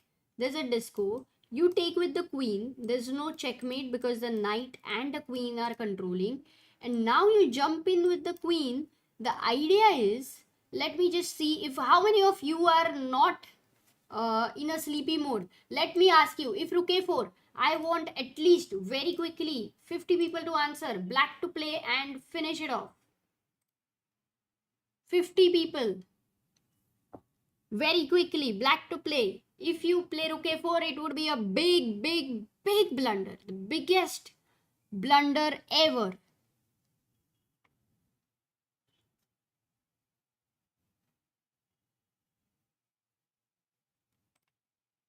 Ooh, wow, that is a good speed. Actually, we have got 40 people already answering, and let me read out the names there. Queenie 1, Sendilnathan, Ayush, Anay, Mehekdweep, SRSA, Red Barchita, Vishwa, Vaibhav, Atharva, Sankalp. That's the right move. Queen E1, and it's a back rank checkmate. Back rank checkmate reminds you of whom? So not rook a4 obviously. So that queen b4 was a double attack. Going back, rook a1 defending the back rank, and then you jump queen d2 attacking this c2 guy. How you can't defend. Yeah, you can't defend because if you move the pawn, then b2 will hang. So bit 2 is a little sad. So that's how, yes, BM Samay. So wonderful calculation by Abdusattorov is trying to, gain counterplay. So after queen, but in the game, what happened was g3 was played. So what Nepo said that let me just get rid of the back rank problems. And now Nodirbek jumps in queen b4 anyway. He's gone queen b4 anyway. But the point is, Nepo can attack this queen and kick this queen away because the queen will have to go back, right? So this will be, oh, there might be some disco that should be possible, but Nepo is having a good position. Nodirbek is a leader, is a joint leader. If I must show you the standings right now, just a moment. These are the pairings, by the way. These are the pairings of today. But if I must show you the standings here, Nodirbek is the leader. So Nepo versus Nodirbek will be an important game. He's on 3.5, and if Nepo meets Nodirbek, he will also move to 4.5. Then we have Gukesh. So if right now, given the roundup, if his position was close to equal, then if Gukesh draws, he will move to 5 out of 8, and that would still be a very steady going forward. And Anish right now with Wei, it could end in a draw, but Anish could also land in some difficult situation. So Anish versus Wei really can't say now. So Nodirbek slightly having a worse position. Anish might get into a worse position, and Gukesh equal. So Gukesh, if he draws or wins, he can become a, if he wins, I believe great chances to become a sole leader. Also, you see Vidit and Pragg on 4. So if they manage to win today, they will in fact move to join to the sole leader, and high chances that if Vidit wins, Pragg wins, and Gukesh draws, they three might lead the tournament. Because I don't think Anish can. Oh yeah, Anish would also be able to defend, I think. So maybe they four will lead the tournament. Oh man, that would be amazing. Let's go. Let's go to the next game. A lot is happening. VD game. That's why we should go to Vidit and Gukesh. This is an important moment. Vidit with the white pieces on the top board. Can we have him here? Yes, there we have. Oh, Vidit is wearing a blazer. Was he wearing this blazer yesterday? Because I didn't see that. He's wearing a t-shirt and a blazer. New combination for this tournament. I think I didn't see him in this attire before. We had seen a3, bishop d6, castle. Yeah, e5 was the moment. Rook e1 also we saw where we left, in fact. And Donchenko goes a6. Right now, he goes a6. Okay. Rook goes to d1. The a6 guy has, I think, control these, constant irritant knight b5 ka baayega and all that. And also keeping in hand, no, I don't think you would want to go b5. But rook a d1, just bring your rooks on the nice files which could open at any moment. Rook a8. Now it is always a tough decision when you have two rooks. One of the most, tough decisions would be to, where do you want your rooks? d8 e8, f8 e8. So this was not easy. Even if they are just two choices, he goes rook e8. So d file essentially could be Vidit's in the future. Knight goes to e4, and this has been attacked. Bishop jumps to f5. Now for Vidit, he has a question. Should he take the bishop? Should he bring back the knight and attack this bishop? Should he bring this bishop on this diagonal and defend the knight? And also, be prepared for takes. Oops, takes. But one thing is clear. Whether should he go d5 or not? I thought d5 doesn't look like a good move. It's quite committal there. You don't like it, and that's what you can sense it. So bishop f5 attacking the knight. I think VD has these three choices. What to do? Pragg winning. Oh no, Pragg is in a difficult situation. Oh, what did Max play there? Did Max play after knight b8? We need to be at Pragg's game because I think he is getting in some trouble. Knight b8, d takes c5, d takes c5, knight c3. Oh, he goes knight b d7. Guys, do you remember all the calculation which we did with knight d5?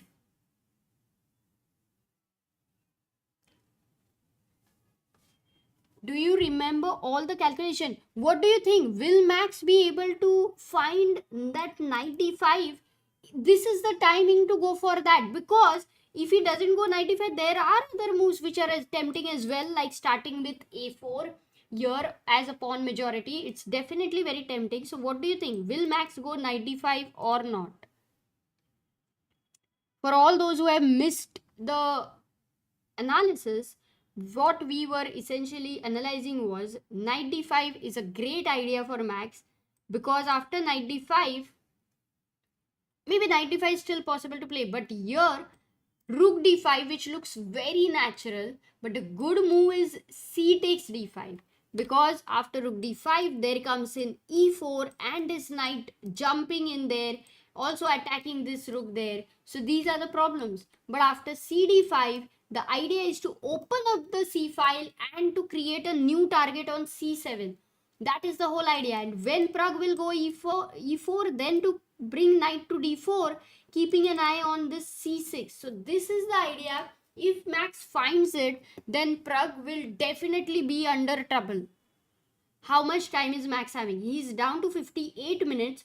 Pragg took 15 minutes for the move knight d7, and it seems that at least even if he has calculated all of this, he doesn't assess it as a big trouble. And no, it's not a big trouble, it's some trouble, I would say, not as big as it sounds for sure, but he still doesn't even assess it that way, I believe. Whereas for Max right now, this is a decision to make whether to go knight d5 or not, and I'm sure he's going to think for, it's been 10 minutes, I'm sure he's going to take another 10 minutes to either not just go knight d5, but after knight d5 to decide which by which thing to take on d5.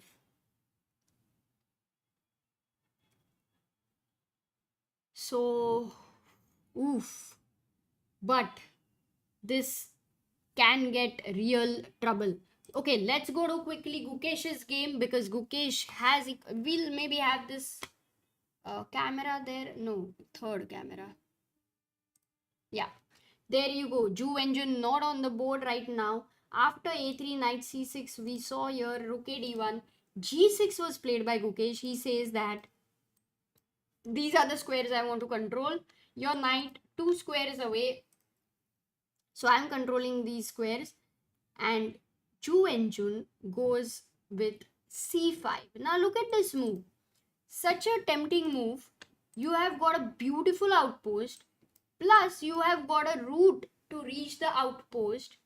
Plus, you have b4 and a wonderful pawn structure. So, c5 looks like a great idea. But, to Gukesh's style, I think I know what he is thinking. Do you guys know what he is thinking? Do you guys know what Gukesh is thinking?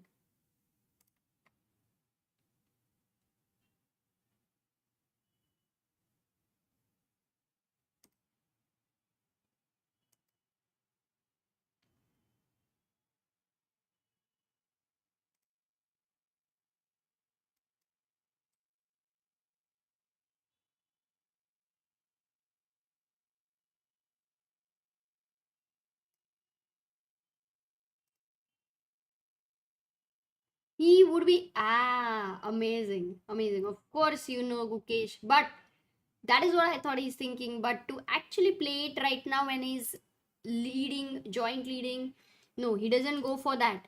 But we all know that he definitely gave it a thought to play f5 here. F5. That would have, made it exciting for him. If queen check, he has queen f7 controlling the diagonal and starting with this. And in fact, f5 was a very interesting idea there. But you do commit your king weakness. So I think it's a good practical decision to go for rook f d8, offer an exchange. And maybe today Gukesh is not going to have a decisive game. Who knows? By the way, while we are talking, we have reached 14,61,585 subscribers, and we have a very small goal for today, which is for now, which is 14,61,600 subscribers. So 15 to go.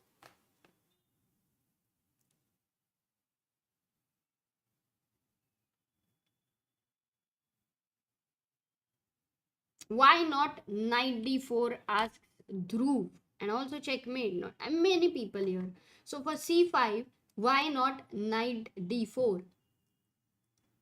It's a very, hand move, like you want to play that, and it's really a good move that way. The only problem is that white is starting with the majority there with b4 already in. Now, how does it make a difference? Let's say you will ask you, what's the problem?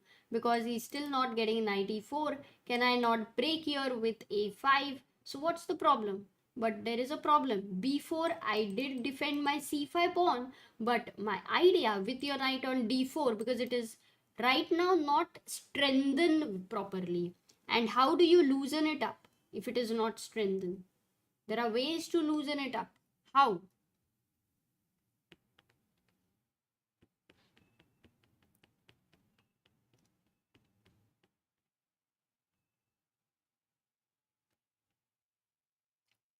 Nice. Yes, f4.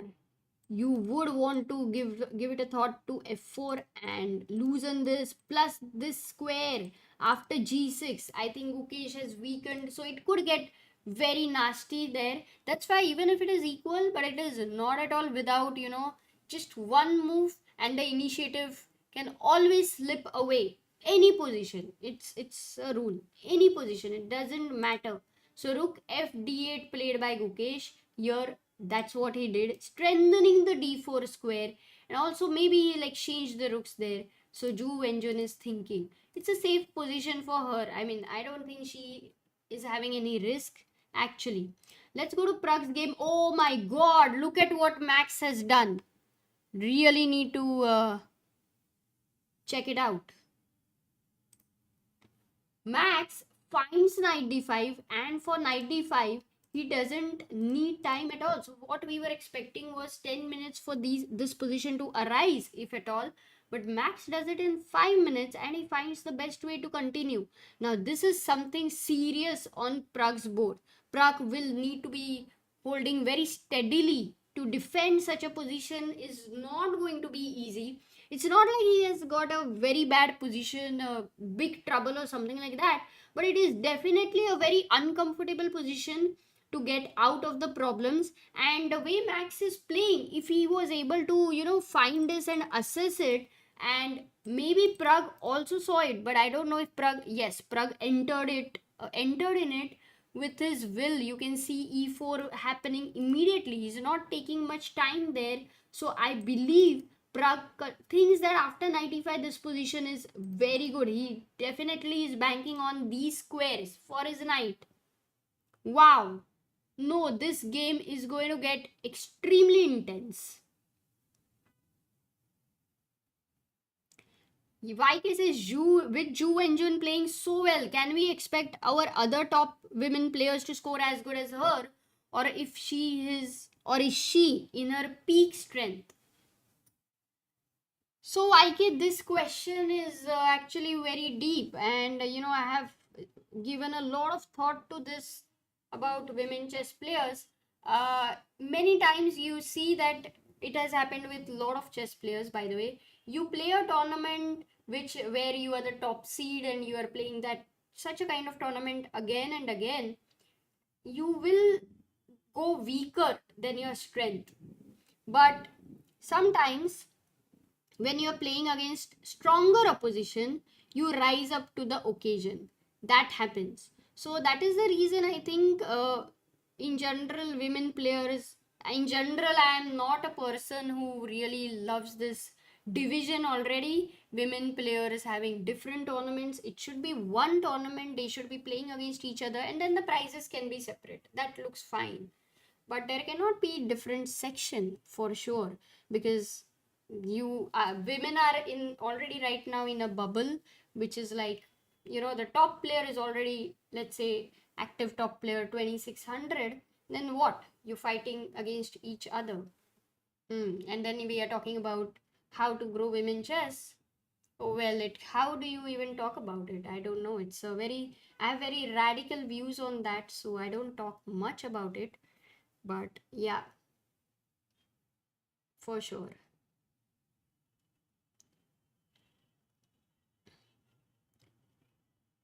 Divyanshu says, in such tournaments, do top players have specific targets where they want to score wins? So actually, I think it could be a overview target, but generally for top players, it's like one game at a time. This is This has to be the attitude, because you lose and then you cannot let that same thing affect the next game. So that is the reason you focus one game at a time and you don't focus on the result. It's never about the result. Absolutely not. Because every game you want to win. It's given, it's by default.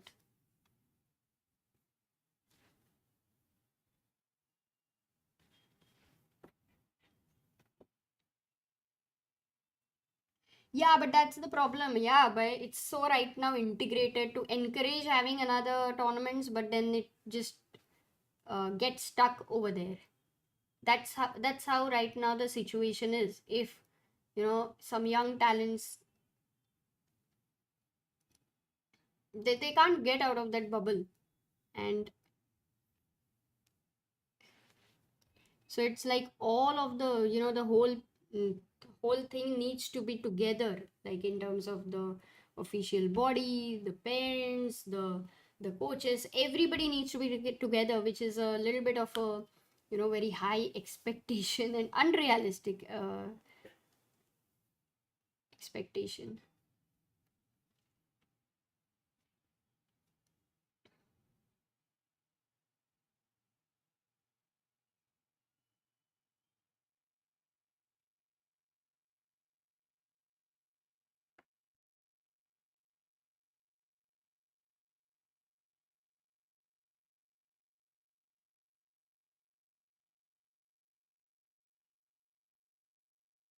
Okay, so knight d4 played by Max. Pragg is in a little bit of a difficult situation. Knight e5 looks very tempting, and now is the moment to analyze, because if rook c1 attacking this guy and knight d3, you see there is a big 4, but there is a problem. How does white defend? A question to all of you. I believe we will have many Petrosian fans. White to play.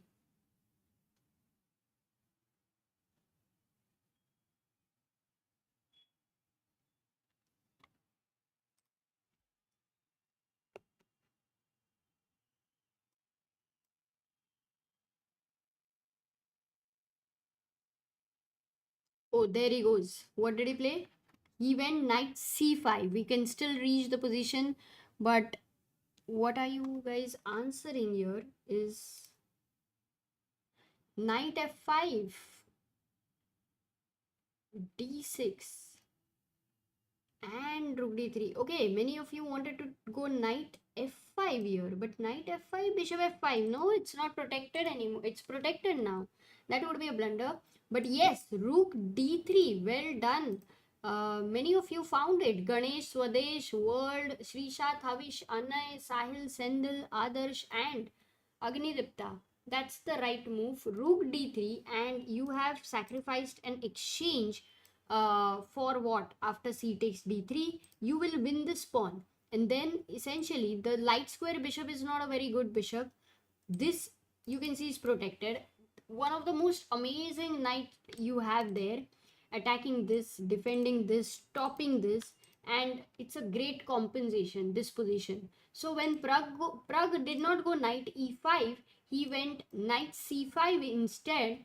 What he's saying, after rook c1 over here, if he goes knight d3, the same scenario is going to happen, because for knight d3, if you don't take, then white will lose an exchange in this way, which is not very ideal. For example, takes and rook c1, this pawn going there meant that you're losing the pawn. That was another thing. It's not just an exchange, but it was an exchange and a pawn. So after knight c5, Max is thinking he can actually stop this move by going bishop f1, and knight d3 is stopped.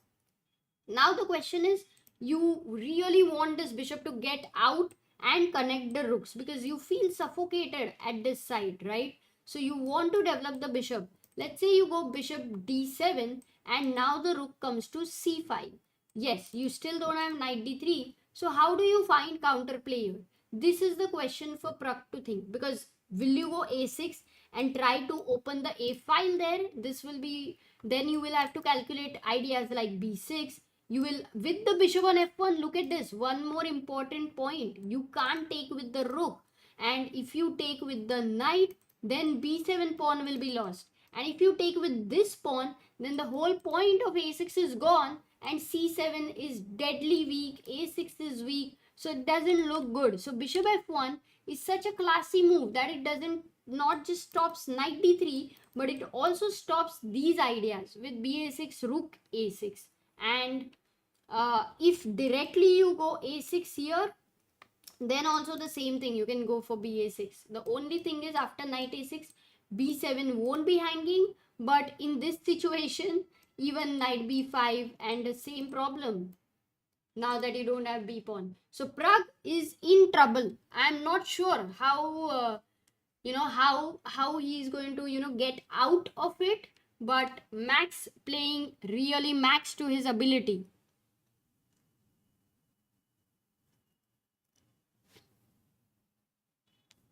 So that's about Pragg. Let's quickly go to Vidit.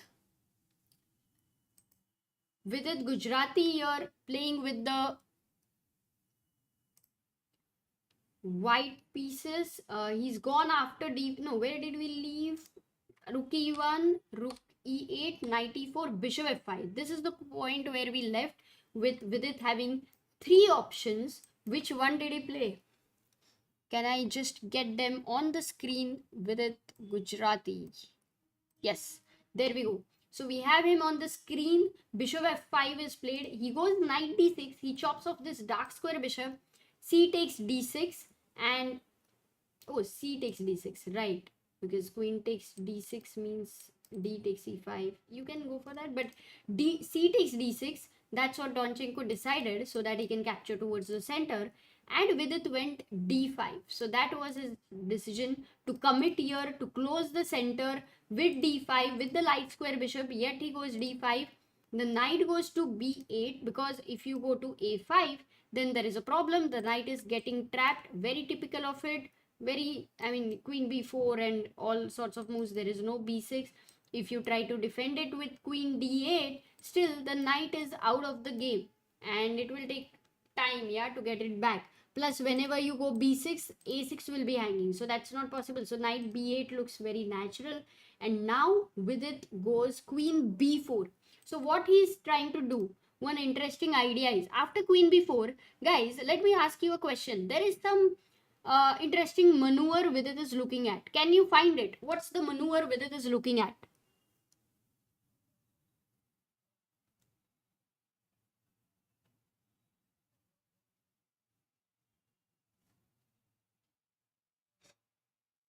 Kaushik says bishop f1 found. Oh, did Max find it? Oh. No, Max is really playing amazing.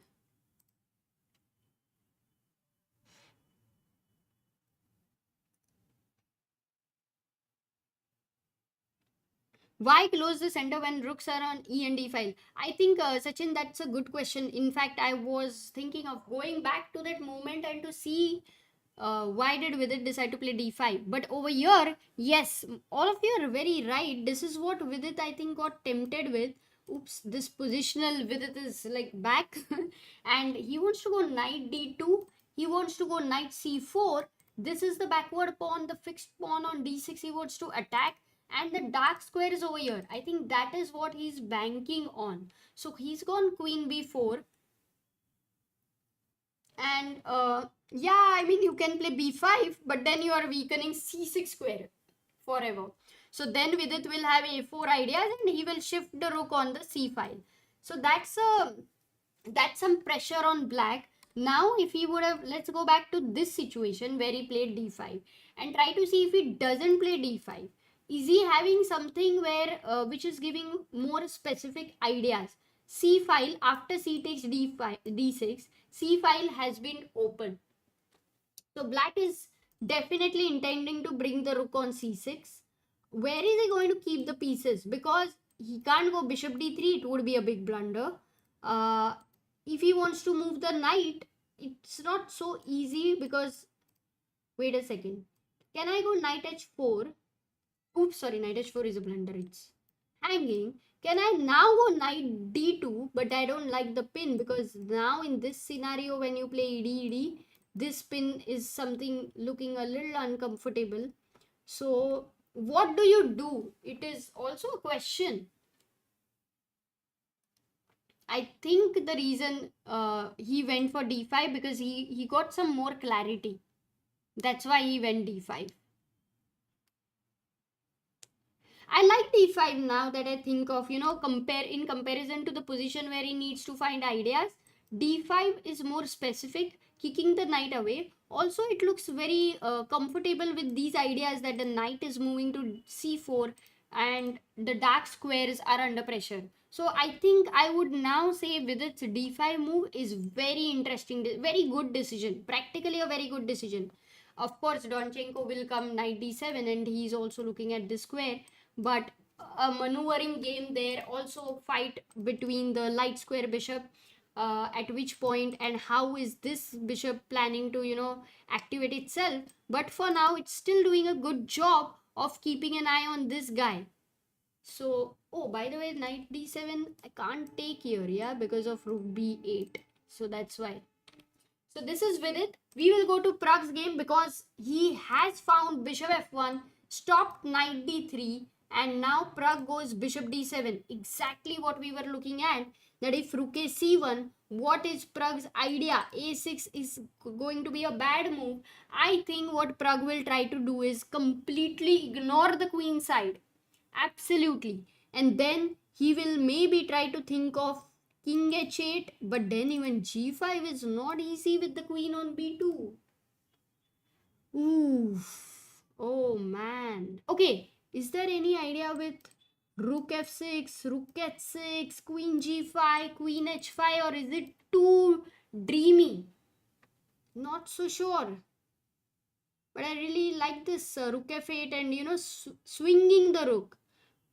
Also, if you do all of that at some point if needed, it's not like a forced mate, it can always be defended. So bishop d7 has been played by Pragg with 49 minutes. They are at 20th move and Max is playing pretty fast. Now it would have been another advantage if Max would have taken a lot of time to find these moves, but he has not taken a lot of time and that also puts Pragg under more pressure. So,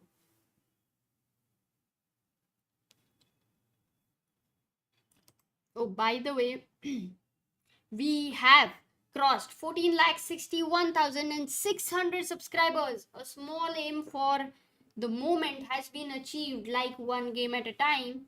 And let's see where we are heading to. By the way, Max makes the move. He goes rook ac1 as expected. This is the moment. I think this is a tough moment for Pragg to think how to get out of the trouble and to find a plan. Maybe good time for you all. Yesterday you were in Vidit's shoes trying to see how to defend. Today you are, but Vidit's position was like not just defending, but it was also at the same time attacking as well. This one could also be similar. Try to be in Pragg's shoes and think of plans for black. Just try to think. You are slightly in trouble. That is not a doubt. In assessment, I'm not sure if, Pragg or even for that matter, Max, how much better they would be assessing it for white. Maybe it could be only some slight edge for white. That is how they might be assessing. But try to think. By the way, let me just show you this and come back in a while.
And yes, I am back. Just went to get dinner because I think it's gonna get complex very soon. So, by the way, let me go to the main screen. That's Eline Ruber is walking, by the way.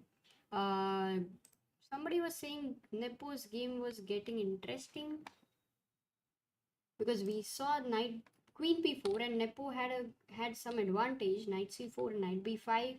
Nepo went queen e3 and queen went to c3, and now Nepo wins a pawn on e5. Oof. Oh, tough day for Northerbeck today, it seems. The knights are very strong and the pawns are really bad. Not much of activity, yeah? Black could get. Well, and what about Pragg? Did he make a move? After rook a1, what were the plans suggested? I'm gonna keep the full screen so that we can see Pragg. We can feel the tension. We can see how long he takes. Also look at the people there and how how long he's gonna take a think in this position. What did people say? Knight a4, b6.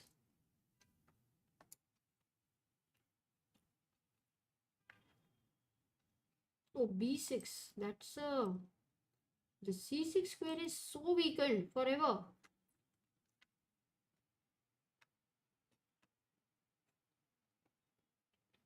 No, don't. b6 you are just completely committing. Knight a4.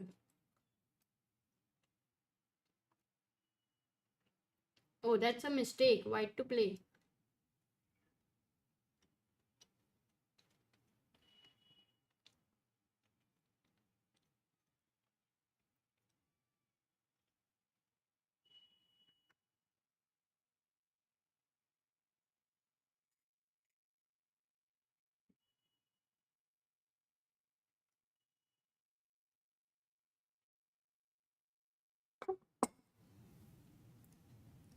b6 is not first, but yeah. PK World, Himanshi. That's right, Queen c2. And you lose the material. This is attacked. This is attacked.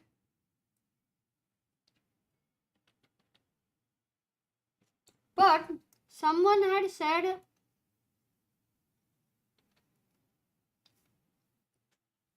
a6, h6.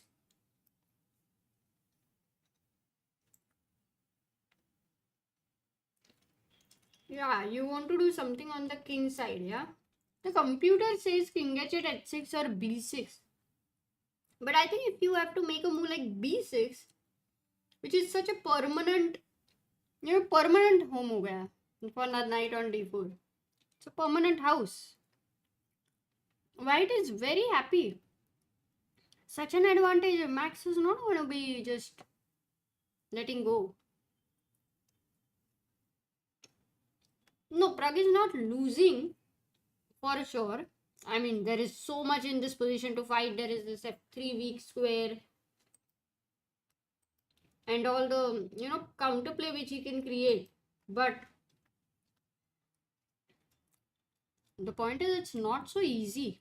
If Max is, as we have been saying, up to his max, then it's going to be a difficult game for Pragg.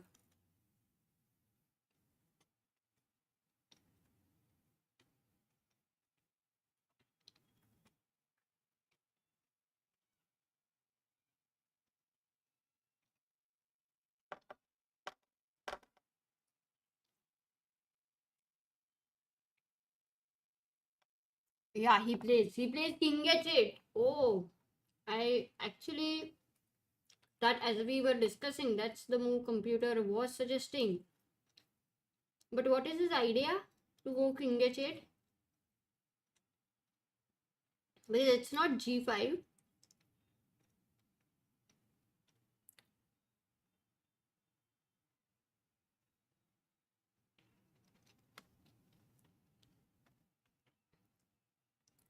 Can you understand anything from Max expressions?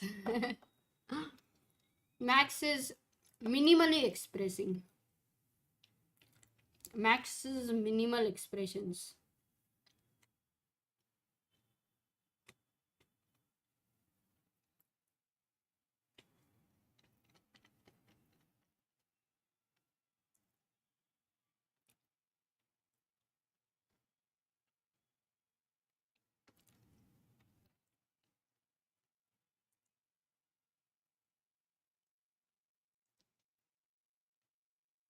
Bishop h3, strong move. Yeah, but what about knight d3? Then you will give an exchange sack and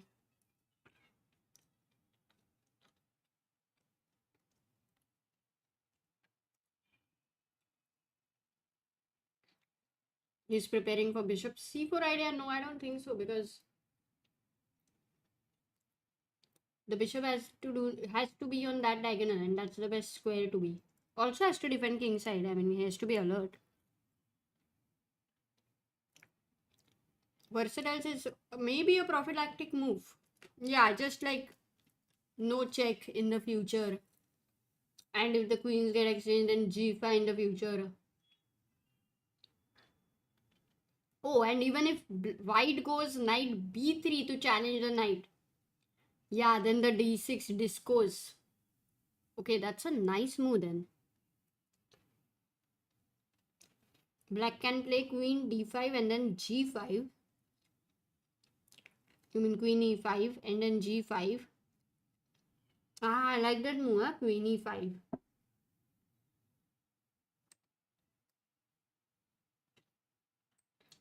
Defending this, and you want to go g5. Only problem with g5 is unless you know if your pieces are contributing to it. Otherwise, 7th rank is already so weak for black if the rook comes to c7. So that is something you'll have to. But I like queen e5.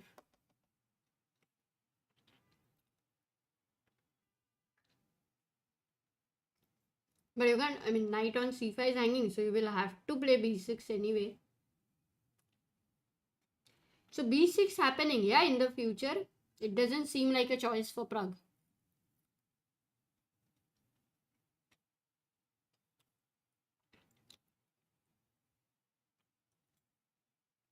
Devi says, take your time to have dinner. We are all here. Arey, thank you. I'm having Maharashtrian thalipit today, which I really like, with pumpkin soup.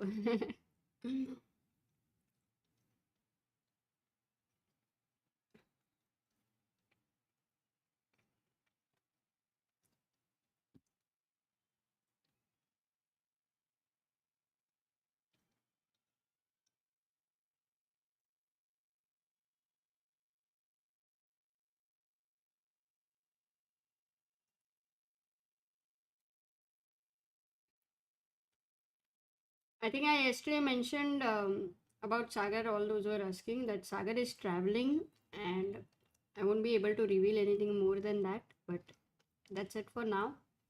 He'll be joining us towards the end of the tournament. In fact, on his birthday, on 28th, he'll be there. And I have to think about what to gift him. It's so difficult to plan gifts for men.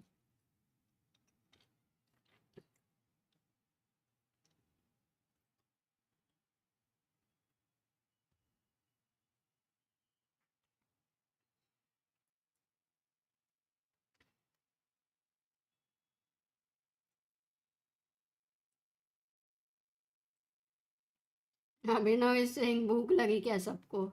Yeah, it does happen when you see somebody eating or you see some photo of food, then sometimes you feel hungry. Sagar for candidates.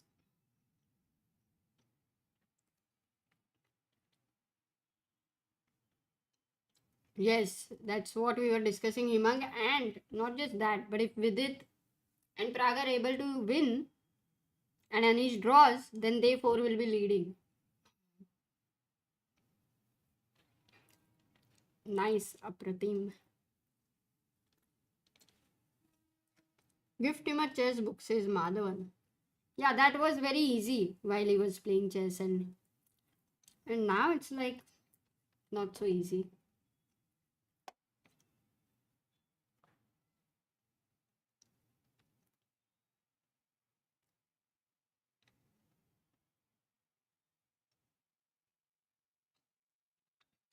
Trico says gift him a GM now. That would be nice, no? If people would have made more than 3 norms, they can gift it. I have like 6 WM norms. I was thinking like 2 WM elects. I can't gift it to anyone.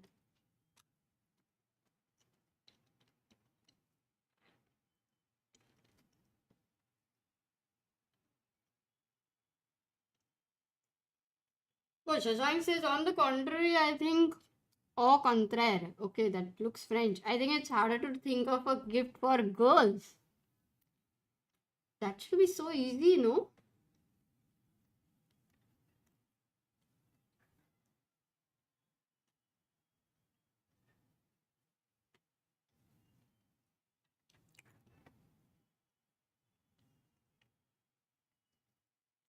Yes, Vignesh. Pragg is in quite some trouble.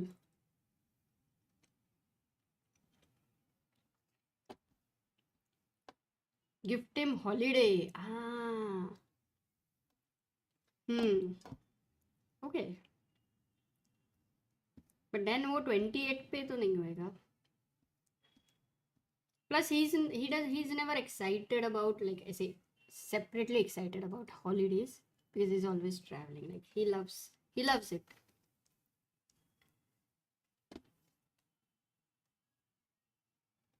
But yeah, maybe I'll gift him a holiday where he can go alone. That would be a gift.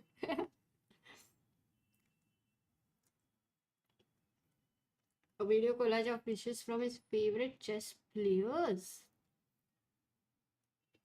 That's a good one. It will take me a year to do that.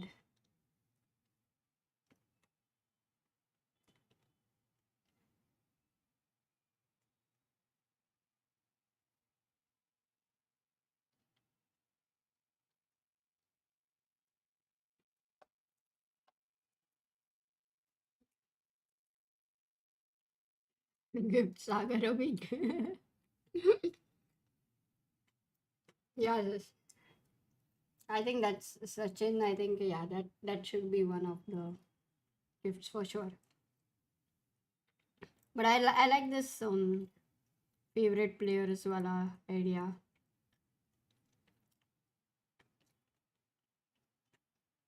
He marks his holiday with Samay maybe.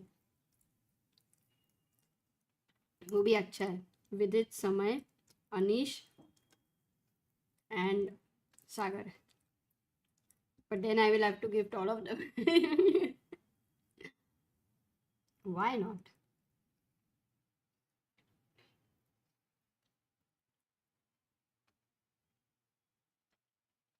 Oh yeah, we can rename Tata Steel as Anish and his seconds. There is Max, Jordan, Vidit. Okay guys, so very sorry, 2 minutes में मेरा खाना हो जाएगा. So then I'll be able to make moves and all.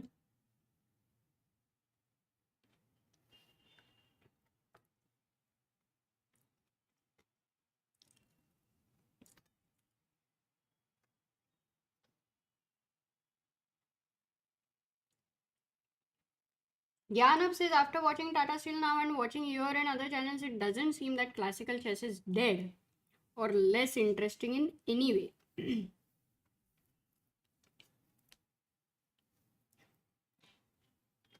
Yeah, you have so much depth in classical chess that there is always going to be a viewership for that. I mean, there's always going to be people, the purists who love that.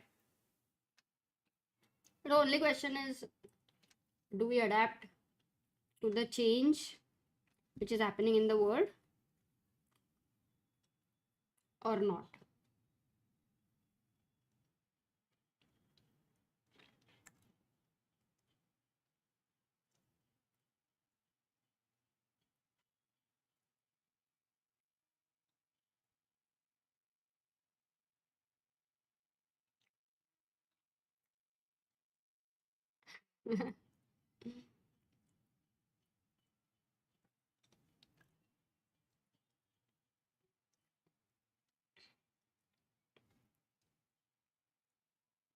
Ding is losing.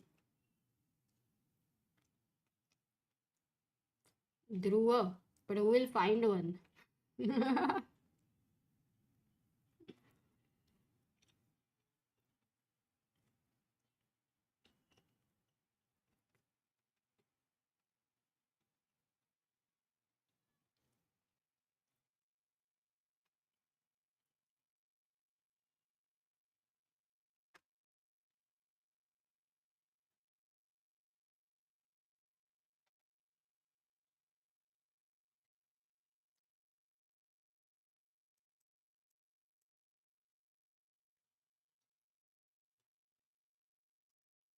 Be back in 2 minutes.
Oh, has he? Oh, he's not played yet. Okay, guys, I'm back. All good. Seems like he's about to play. How many points one needs to win in Tata Steel? Maybe something around 9.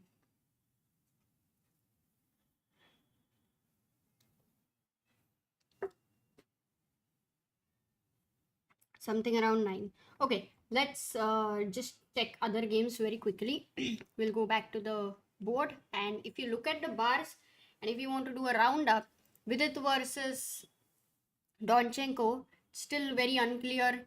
Pragg in some trouble against Max.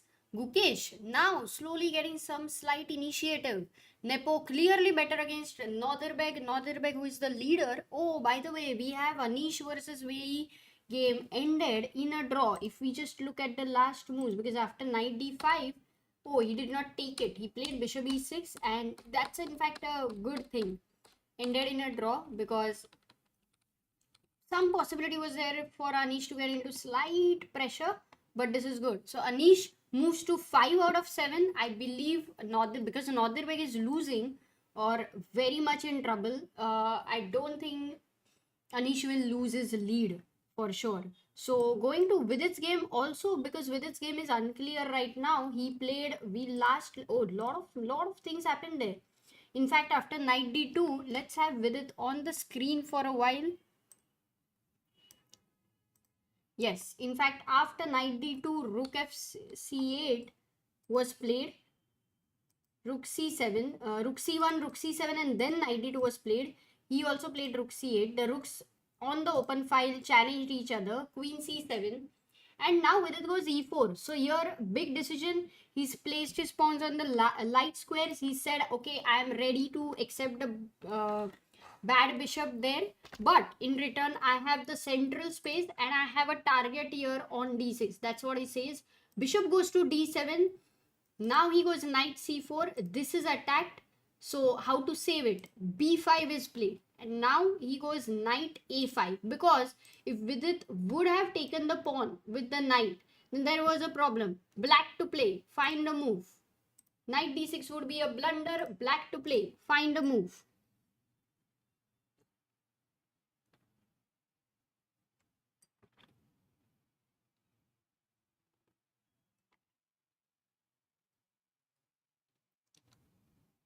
SRSA, we have a shirt in ChessBase India which says rating पैसे की तरह होता है, आता जाता रहता है. So that's one thing. And second thing is, I'm not a big fan of that thing, but of course it counts. If you ask the unofficial title, it doesn't matter. I would say the titles and all doesn't really matter, but yeah, it would be WM elect. Yes, totally. How many people have got it right? Oh, we have got many answers already. 30 people found it. Let me just quickly show you. PK World, Prathamesh, Shobha, Saket, Sendelnathan, Sarla, Mr. India, Abhishek Prakash, Hemanshi, and Aditya. So the move is A5 there. And then you remove the guard.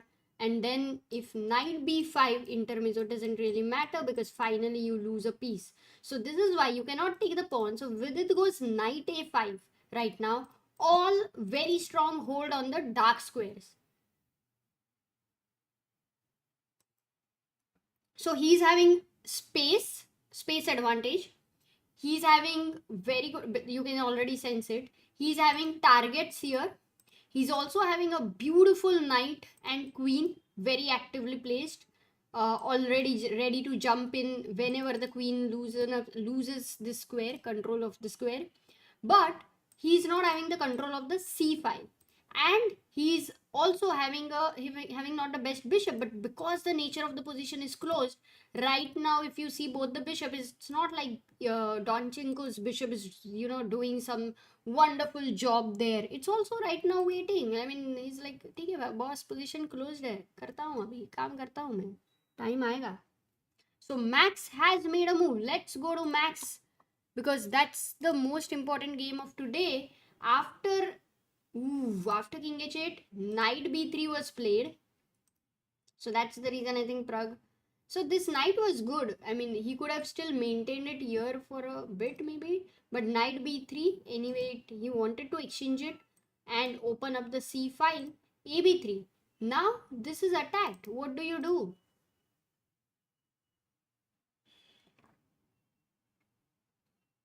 How do you save this pawn?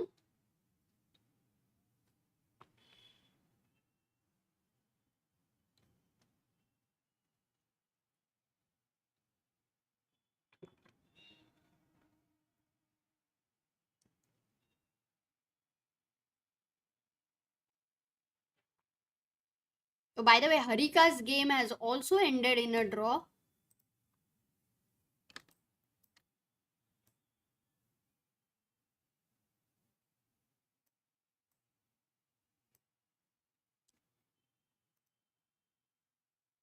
Leon is in trouble. Jordan is having a great position against Parham. Ali Reza beating Ding Liren. Abdusattorov is losing. We will move, but yes, yeah, queen d6. That's how. Yes, Sendel. He protects with the queen on d6, and clearly this can be doubled there. But you also have to take care of this pawn structure now. Knight b3. By the way, for knight b3, he took a b3. He did not take with the queen. So look at this decision. Yeah, when he could have taken with the queen.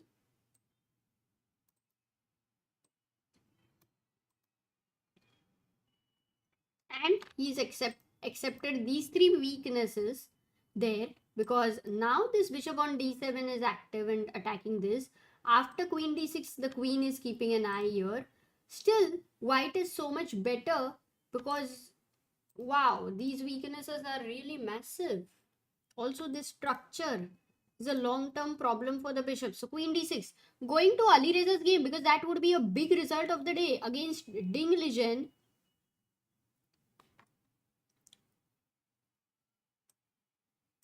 Let's have a look at Ali Reza. Here we have Ding. Actually, knight g8 was Ding's last move, and Ali Reza is having two pieces for a rook. So these are the two pieces he's having for the rook. Pawns are equal. After knight g, wait, where was the knight? That's why, because if he takes rook takes c2, then there is, oh, nice, white to play, guys, white to play. Rook c2 would be game over. Game over. Can you find checkmate in two moves?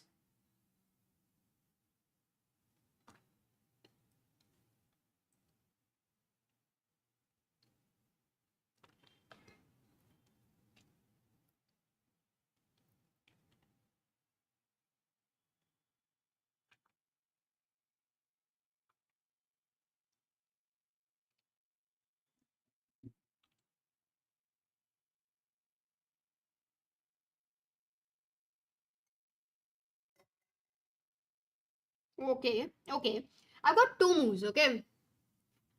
I've got one move as bishop h6 and I've got one move as bishop f6. And those who have said bishop f6, job well done.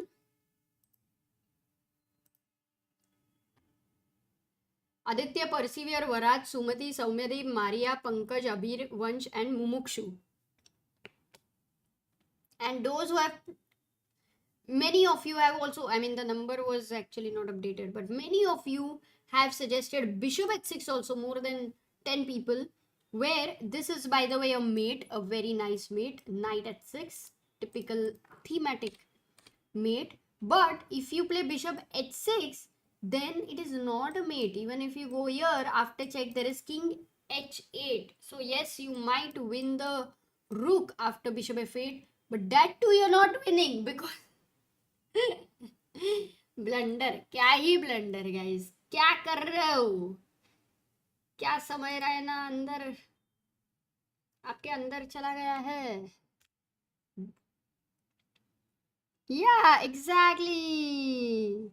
This is like one of the opening traps that Sagar has covered, says Sachin. Oh, rook c1. The bishop was doing an important job.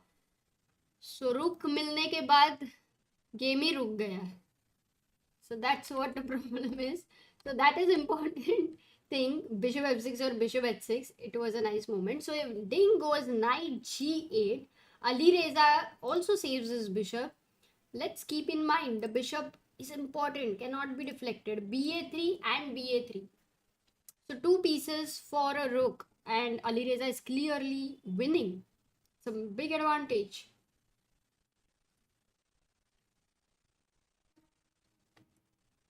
Rook c3, but you can go rook b4.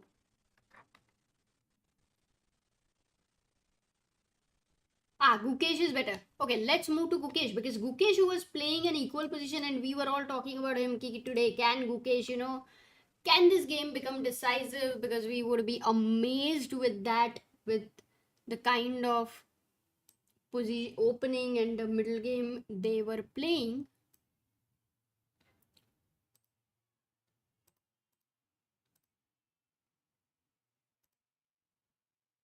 Yeah, here we have Ju Engine versus. So he goes rook f d8 and Ju Engine goes b4 over here. Gukesh plays f5. So this was a move he was eyeing for. And in fact, he didn't even mind bringing the f rook to d8. Over here, that he needs to have the rook here or anything like that. He goes f5, absolutely bindas, not worried about anything. Now goes queen c4, and after queen f7, this diagonal is absolutely protected. Ju and Jun exchanges the queen, and you can see the bar just doesn't like it, because this exchange favors black. Now it is a decision, and it all depends on the assessment when you are making such a decision and the understanding of the exchanges. So when you go queen f7, I think what Gukesh understood, that sometimes you kind of become okay, anyway, it's equal kind of a thing, that white would not land up in any trouble because he has this majority as well. But after king f7, what has happened is, why is Gukesh having this slight initiative, has a very clear reason. There is a very clear reason. One is that firstly, this king is better than white's king. The other one is, Gukesh here has also started with his kingside majority, and these pawns are taking away important squares away from the knight. When we are talking about two rooks and a knight versus two rooks and a knight, here one of the also important fight is, one is the pawn majority, so pawn who is going to create a passer, and the other one is whose minor piece will be stronger. So in that sense, Gukesh is right now taking away the squares from this knight, which means the knight, if it is not as powerful as the black knight, that becomes a big advantage to Gukesh. So this is where the initiative has started. As of now, it's nothing like big advantage or anything, but it will go towards that phase, because this is what he is planning with his pawns and the pieces, and the king is a piece in the end game. So knight e2 is played. Now Gukesh goes e4. So he goes e4 already. Here now you can't play knight d4, because after knight d4, this rook endgame, you don't have that advantage anymore. It's fizzled out. So he goes e4. Why did he not play king e6 though? Okay, he likes e4. He's got this square. I think he may want to go here. And Ju Enjun finds a good move here, which is f4. Still very committal, because now you can see Gukesh has got a forever passer. This passer is going to make white's life a little bit of a hell, but the point is, she stops knight e5. Once again, you will see that when you have knights, the pawns are playing a massive role, because the pawns are the ones who are taking away the squares from the knight. Not the other pieces can't do that, like the pawns. So f4 is a very important move. Now Gukesh is not going to op here, I believe. What else? Because that would simplify, and he can't go here. So can he, if he tries to break here with a5, then there is b5. Once again, your knight is under a question. Where are you going to go? So a5 also doesn't seem like, so he can, but he has moves like improvising, like bringing his king closer here and asking white, what's your plan? But white says, even I am going to bring my king to e3. So how are you going to progress? So this is the position, but one thing is clear, Gukesh will try to put pressure, and this is not like any draw or anything. So maza aa gaya. By the way, Ding has lost. No, come on. He's not lost. He is lost, but he is not lost. It's still going on. and I believe Ding will play for a while more. It won't be ending.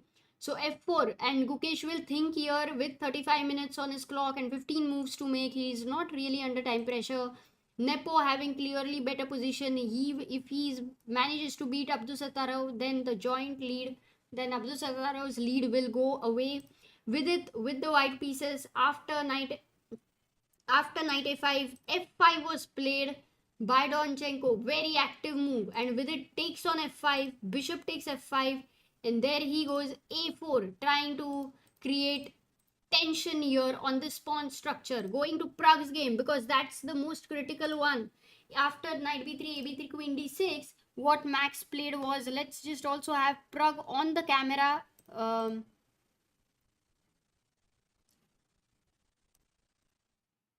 Yes, there we have. After queen d6, queen d4 was played by Max. He activates his queen there on the center, and now Pragg goes b6. So right now he has weakened this, but there is no knight anyway. But these two pawns are absolute fixed targets. But the same for this pawn also. The only point is to attack these pawns is very easy for white.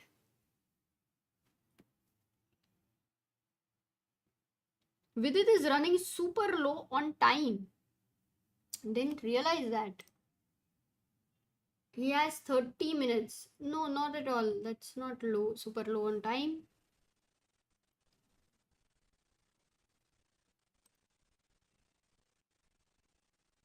If you all want to see Ding Liren's camera right now, then 1 second. I don't think he's resigned. He's playing.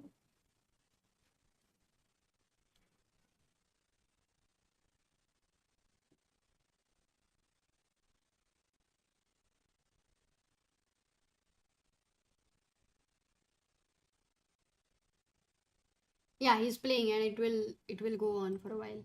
Okay, let's come back to Pragnananda's game, because here after queen d4, Pragg went b6.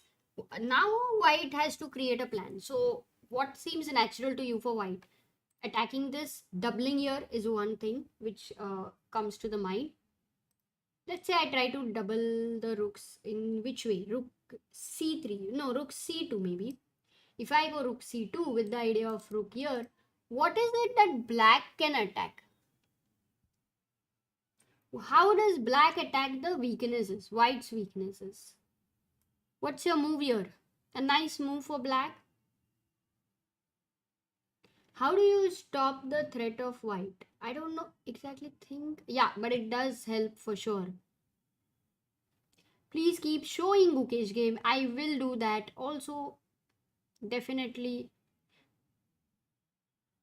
Let me ask you, as of now, which is the most interesting game for all of you? f4 is the suggestion. Queen a3 is the suggestion.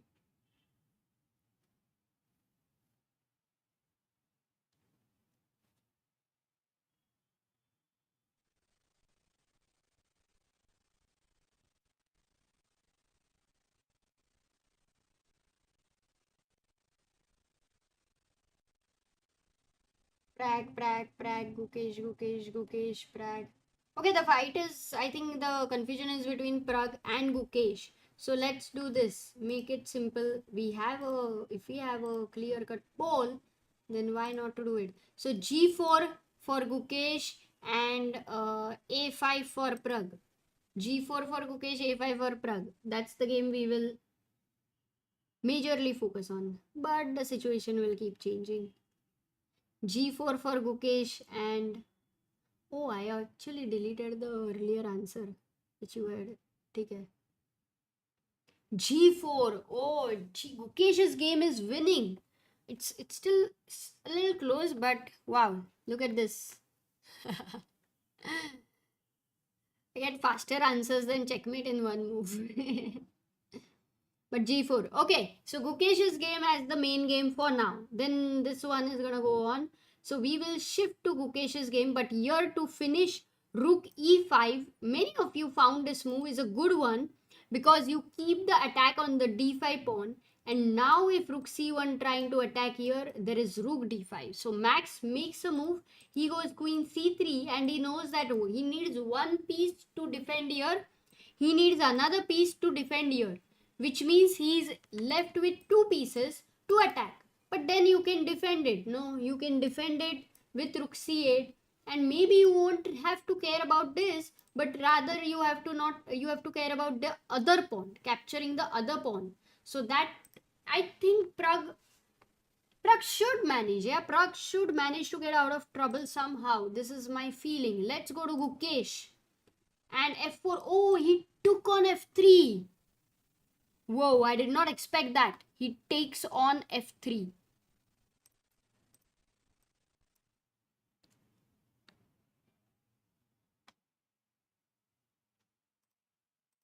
So he releases the tension in the center. And what is he thinking? Because rook f3 is a blunder, you lose the rook. So if you insert this rook with rook d8, and now if you don't want to spoil the structure and play rook f3, then this is the position which Gukesh likes for himself.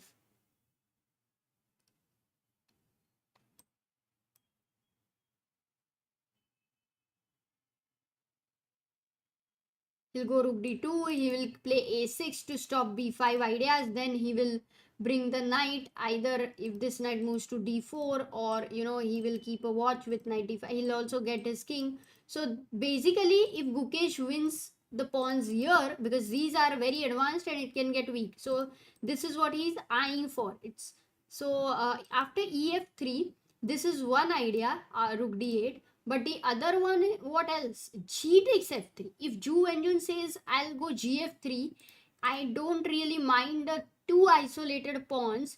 I rather want to take care of my these little pawns and don't want to give you an entry on the 7th rank.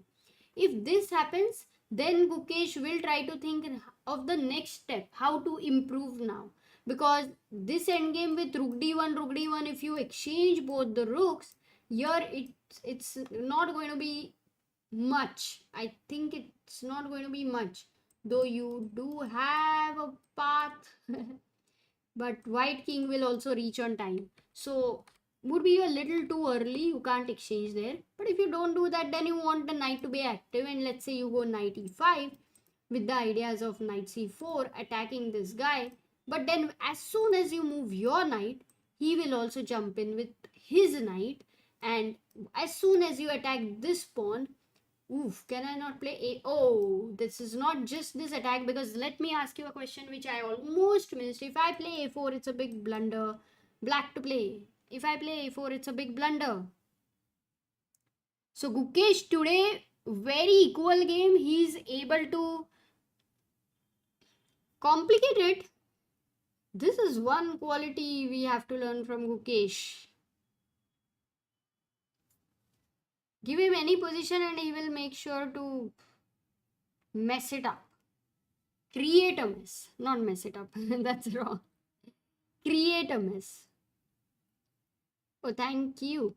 And I like the name. Clube do Bobby Fischer. Marechal Gustava Sati, I believe. That's a long name. But I believe you are a big fan of Bobby Fischer.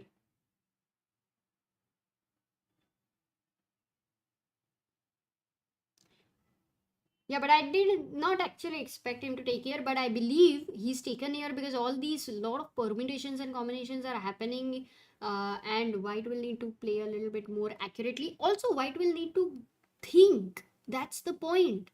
White will need to think here. Oh, oops, that position. The question was after a4. Absolutely true. It's a fork, and you go knight e3. That is the fork. This is one thing to take care with the knights on board. EF3, Ju Wenjun has 22 minutes and Gukesh has 31 minutes. Gukesh is also using all his time.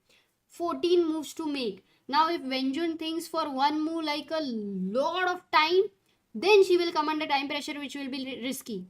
But she's managing her time well. Look at her expression. Oh, what is she thinking? Oh, I can't. She did express something right now.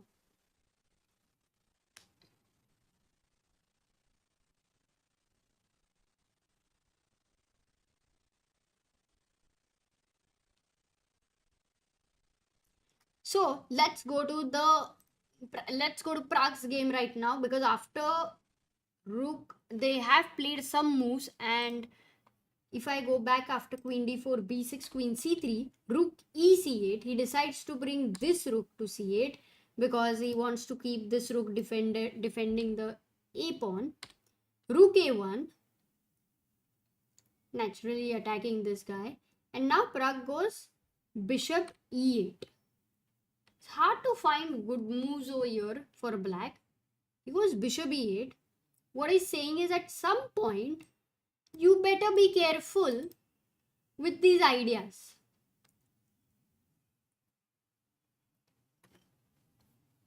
That's what he's saying. Or he's also saying, okay, now what is your plan? I have this defended, I have this defended, I have this defended, I have this attack, I have this attack. How is White going to improve further? Because White also needs to find a way. Is it a fortress? Like, there's, yes, there are these real weaknesses, but how do you improve on them? How do you attack them? You can't really do it so easily. Well, can I not go rook a2 and queen a1? This would be my question. If I go rook a2 with the idea of queen a1, look at this. If you just do nothing and I go queen a1, and I go bishop e8, the evaluation, the kind of advantage White has, the advantage is the same thing in spite of same advantage, even if you won the pawn. Whoa, very interesting. ऐसे कैसे हो रहा है यार? Like you're losing a pawn. In a way, it's as good as Pragg is a pawn down. Crazy. Crazy, crazy. Yes, Ding is losing to Alireza. We know that Alireza. Ding is having a tough tournament, of course, after 8 months. And such a long tournament. Stamina will matter a lot. Rook d2 played by Max Varmardam. I think he has another plan. Keeping the bishop here on c4, freeing this rook. But then if you win a7, it doesn't make sense. Maybe he needs to win c7 so that he can create a passer. I would say c7 is a important target, not a7. Okay, we will come back here. Gukesh, after ef3, Ju Enjun has made the decision. She goes rook takes d8. That is good. That is good for Gukesh because now he does get this rook entry on the 7th rank. This is a very slight error as we see. It was important for Ju to actually take the pawn with the g pawn and not fear the isolated pawns, not fear the loneliness for the pawns. So here after rook d8, rook f3, practically with the rook on 7th rank.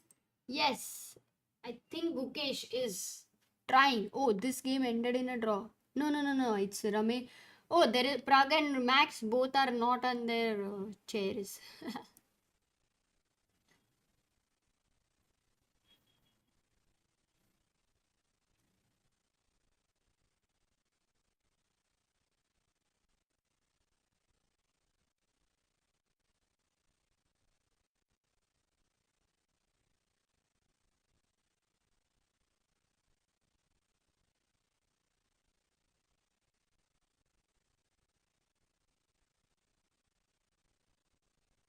Other says if Gukesh wins this, it would be the longest win streak in Tata Steel. Are you talking about 2024 or are you talking about Tata Steel?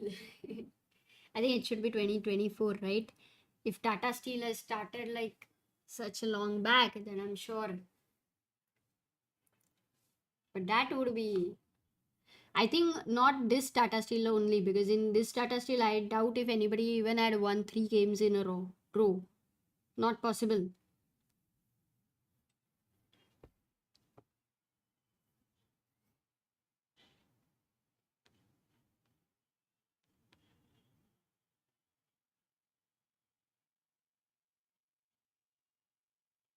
Okay, so going back to the other games, which are Northerbeck, by the way, let's just have a look.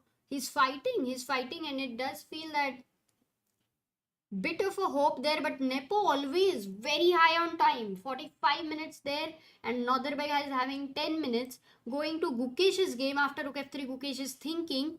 And Vidit, what happened with Vidit? Oh, a lot of moves.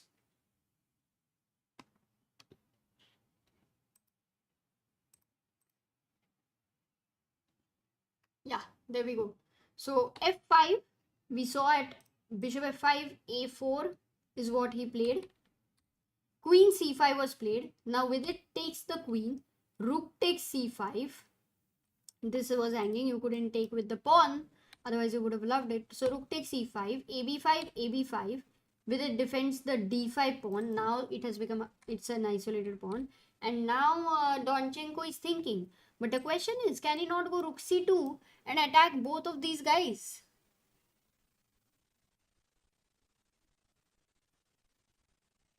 Oh, is the game heading towards draw? Because after rook c2, bishop b5, rook b2. Oh, is this a blunder?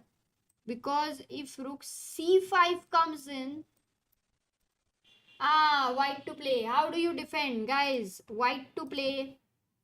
Nice defense there.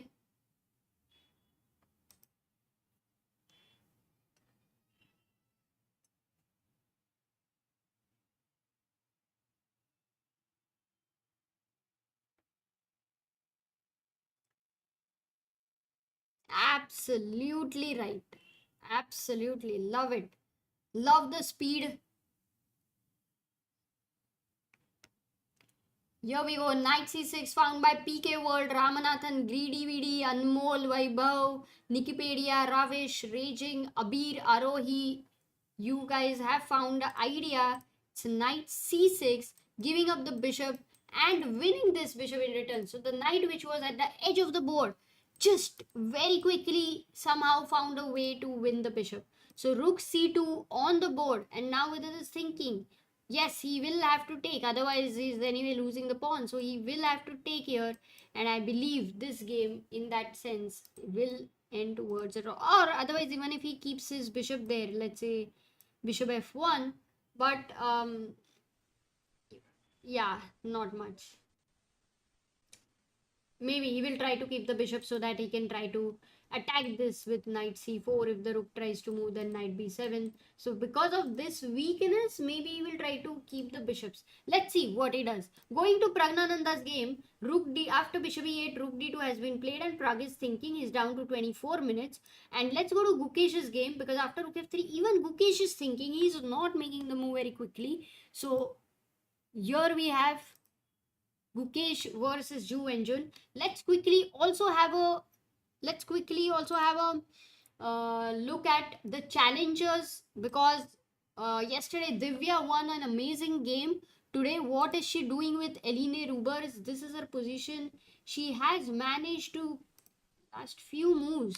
in the last few moves, with all the maneuvering she did, she is managing to get into her kind of position where she loves to attack, and it's a closed position in nature. So at some point in such scenarios, f5 is a break which black must be careful about. Also, love her knights. This bishop is stopping everything. Just look at this pawn, taking away the important c5 square. This knight doesn't have any good squares there. What is it doing? So rooks are disconnected. Divya actually much more better than what the bar shows. That's how it feels like that. Wow, Divya, good. I'm sure she's moving towards the grandmaster norm. So queen g3 played by Divya here with 18 minutes for both of them, and they need to make 20 moves. Oh, it is going to get crazy. 20 moves in 18 minutes, and such a complex position. What about Leon? Leon was in trouble, and he's still in trouble. Big trouble with the queen. And oh man, what is the material seems equal actually. cd5 was the last move which was played, but after cd5 uh this knight is jumping in. Okay, so that's about it. And finally Harika has drawn her game already. So going back to the masters, because Ju Engine has made the move, she no in fact Gukesh made the move. He played a6 here. He stopped b5 first. Now rook e3 has been played by Ju Wenjun. What is her idea with rook e3? Why is she not bringing the king here to f2? Okay, she wants to cut the king off from going to e6. So that's why she goes rook e3. And now Gukesh is thinking rook d2 is tempting. Improving the king is tempting. So all these moves very natural for Gukesh. I think he will play one of them. And he is pressing. He is definitely pressing. Is there any moves limit? Moves limit nahi. But in 40 moves you need, in the given time you need to make 40 moves to get additional 50 minutes. Korobo blundered. Is that... One second. No, he didn't. Why do I believe you guys?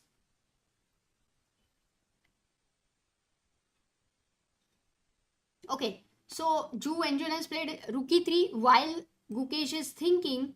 Let's quickly, by the way, all those who have joined now, Anish versus Wei game has ended in a draw. So Anish has moved to 5 points. Just to give you a quick standings idea here, Anish has moved to 5 points and Gukesh is right now, either he will draw or if he manages to press, he has great chance to be the sole leader because Nadirbeg cannot win for sure. He's losing, but if at all he manages to hold, winning there is very difficult. So Gukesh, if he wins, could become a sole leader, which will be a big thing. Vidit right now going towards a draw, so he might go to 4.5 out of 7, and Pragg on 4 out of 7. So he's in a tough situation. We will see if he's able to hold or not. Whereas Ali Reza is beating Ding Liren, so he will move to 5 points and join Anish. Ding having a difficult tournament. Nepo as of now, if he wins 4.5, this is the scenario, standing scenario. Let's come back to now our main board and look at what Pragg versus Max is happening. So rook d2 was played and now Pragg goes bishop f7.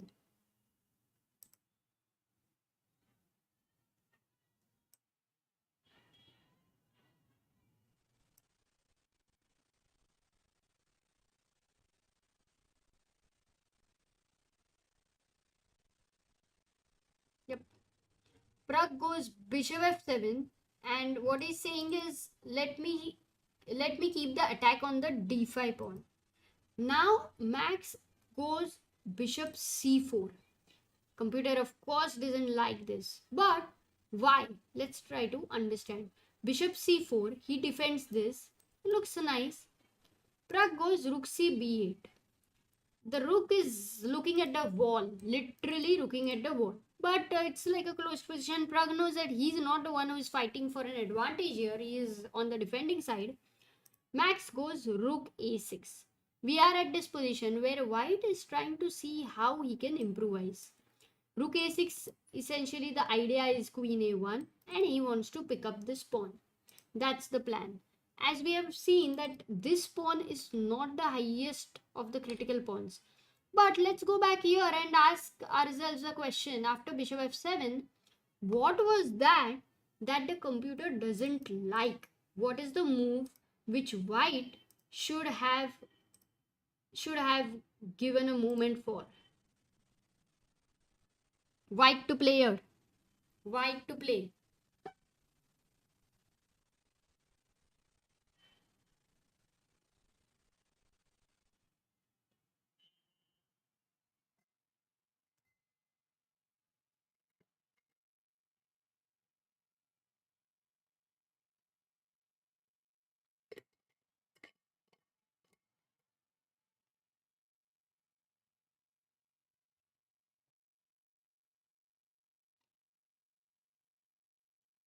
Okay, let me just show you the suggestions over here.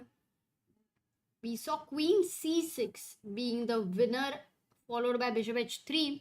There was this confusion between the two moves, queen c6 and bishop h3. So if you go queen c6, which all of you want to go, queen c6, what can black play? this is hanging, so rook d8 with the idea of bishop d5, and now if you go bishop c4 or something like that, here queen takes c6, this is pinned, you will take b takes c6 and a5. You've got rid of the weakness. So Pragg would have equalized in this case. Also, if I go queen c6, b6, if dc6, bishop b3, this is a possibility to play for sure. And if you go b takes c6, similarly a5 directly also can be taken. So queen c6 is not the best idea, but bishop h3, yes, out of nowhere, because until this point the bishop was only eyeing on this diagonal, but suddenly jumps to h3. So well done. Who all said bishop h3? Vaibhav, Tanay, Nish, Safal, Jaswant, Udit, Arohi, CD, Persevere, and Ritu. That's a nice suggestion there. Bishop h3. Now that the bishop has left this diagonal and gone to f7, immediately white takes advantage of that. Bishop h3 attacks the f5 pawn, and you can't go g6. There is a pin. Also, you would not like to do that. So you will need to put your bishop on g6 to protect it. And this bishop is tying down this bishop in this way is a better situation where white's bishop is the attacker and black's bishop is the defender. Whereas on e8, black's bishop was the attacker and white's bishop was the defender. So this is clearly a better situation where another pawn is under attack. So three guys under attack. So this should have been played by Max, which he missed, and then starting with planning for attacking c7, maybe on doubling on c5. So this would have really been a dangerous problem for Pragg. But what Max does is he goes after bishop f7, bishop c4. Now Pragg goes rook c b8. Actually, it's more like a pass. It's like asking what you're going to do. Or is he planning to really defend it with rook b7? Rook a6, h6 played. Is he planning to defend this with rook b7? Oops. 15 minutes to Max.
Hello guys, it's back. The blue screen happened, everything went off, and right now it's back. I'm just setting up some stuff while you watch this.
Hello. So it's all good now.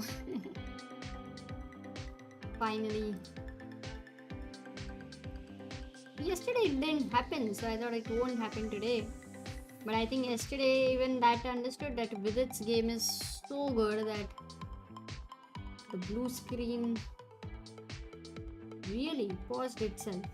But okay, things happen, things go wrong, that's fine. Let's just focus. Oh, music. Let me switch off the music. Why not to keep it a little low?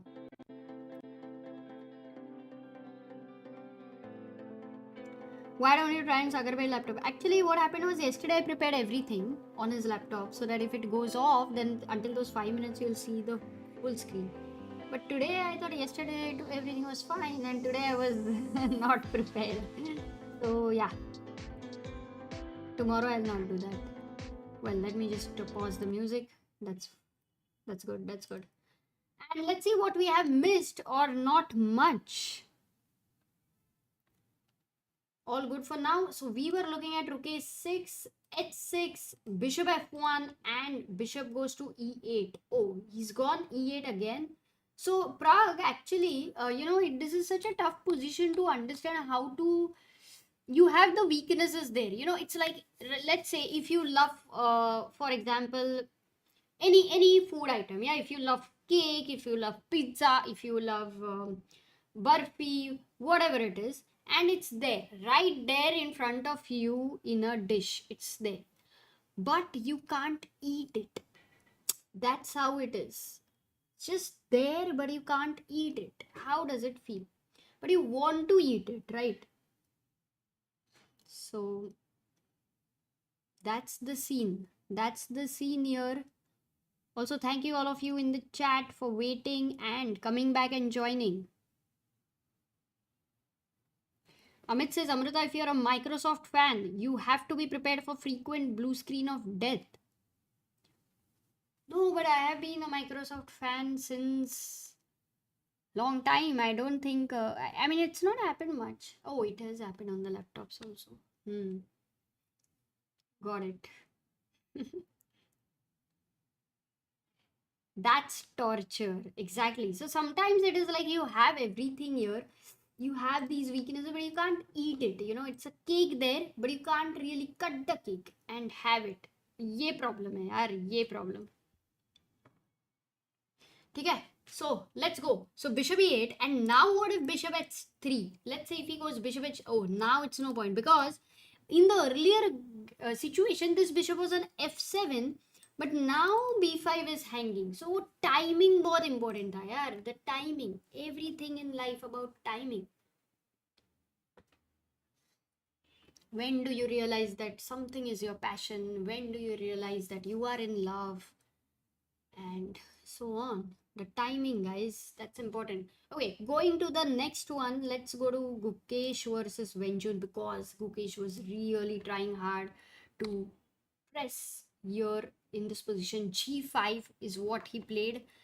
Can we just have a look at them? G5, and Wenjun goes king f. What? King f1, not king f2. Was there any difference or with in king f2 and king f3, king f1? Oh, what am I talking? She goes king f1, but maybe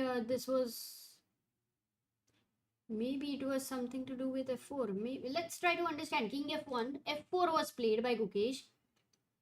Now rook c3 has been played. She's controlling the third rank so that the rook doesn't attack the a3 pawn. And now Gukesh gives a check over here. Gukesh gives a check. So after rook d1 check, king goes to f2 and knight goes to e5. So I am really surprised that why did she go king f1? Like if she would have gone king f in the same scenario, rook c3, knight, maybe she didn't like knight e5 with the check. Maybe. Directly knight e5. I don't think it's a big difference. But anyway, now knight e5 by Gukesh. He's entering the king side here, queen side here. What is Ju Wenjun going to do? Oh, she has to find the only move here. She has 10 minutes. She has 8 moves to make, and she has to find the only move here. White to play. Let me quickly. Oh, is the chess move started? No, no, no, no, no.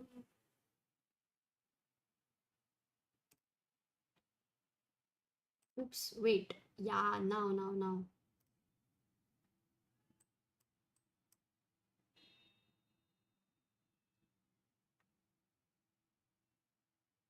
I think I started a little delay for the chat chess moves, but it's okay.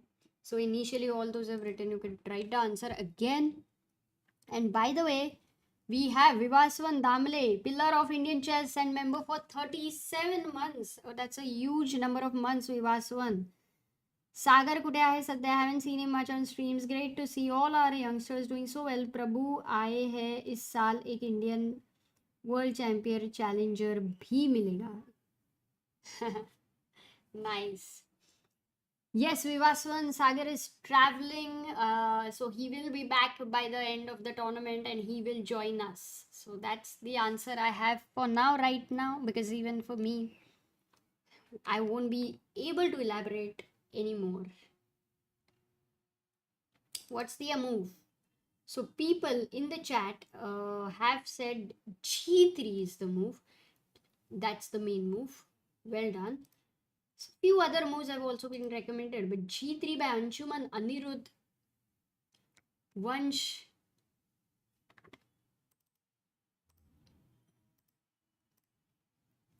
Anshuman Anirudh Vansh, Saurav Sendil, Ritz, Samkit, Raju, Dwaj, Arnav. That has been suggested, and that's the only move Ju Wenjun needs to make to break this whole thing. But let's say she doesn't play G3. And what else can I play? Because if you give a knight, if you give a check, I have king f3. So maybe let's, just for the sake of understanding, I'll go rook b3. So if you give knight d3 check, there is king f3. I think I'm not worried about the check. So why is the evaluation so drastically changing is the question. Because knight d3, king f3, if knight... Is there a lag for you all, by the way?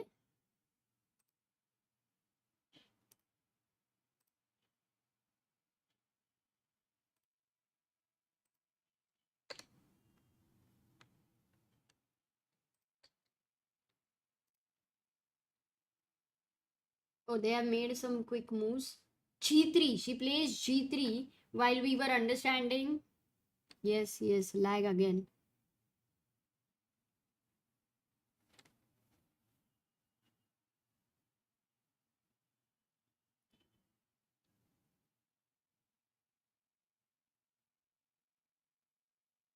I'm failing to create account on Wilder, says Bhagyesh. Maybe Rakshit can help you if he's in the chat, but why? What's maybe they'll ask you for a photo or maybe something like that. Is it? Why are you failing? Warmer the mistake lost his advantage. We will also go there. But while we were understanding, if rook b3, how is the evaluation drastically changing? So if knight f3, knight d3, king f3 and white says he's okay because if you give a check, I go back. So that is not a problem. But the problem is this king comes in, king g6 and it is changing in such a drastic way because now let's say if you go g3, I have king f5 and I am able to defend this pawn on f4. Whereas like in the game, if you go g3, the f4 pawn is attacked and with the knight and the pawn, two attackers there, one defender there, so you cannot really defend with the king. But you can still defend with a check, knight d3. The problem is when the king goes to f3, there is a third attacker, even if you have two defenders. Once again, the question comes to, but I can also give a check here and defend this guy. Then the problem is the king goes to g2. Oh, and it's not a blunder. Because with rook f2 check, even if you pick up this knight, I pick up this knight. So that's not a blunder. And but this is supported, but this is attack. And if I go back here, then G takes f4, G takes f4, and king goes to f3, this becomes a great weakness. This is why with g3, which is such a timely move by Ju and Jun, she is saying that if you take on g3, knight takes g3, I am, making your pawns lesser and lesser on the queen side. The more the pawns here, the more the problem is for her knight and the king, and this guy becoming active, coming to e3, all that mating net. So g3, that is the reason, was a very very important move, not to let this f pawn act like a piece. It's like stay a pawn, man. That's that kind of a move. So Divya is winning. Wow, what a news we've got. Let's go to Divya's game because oops.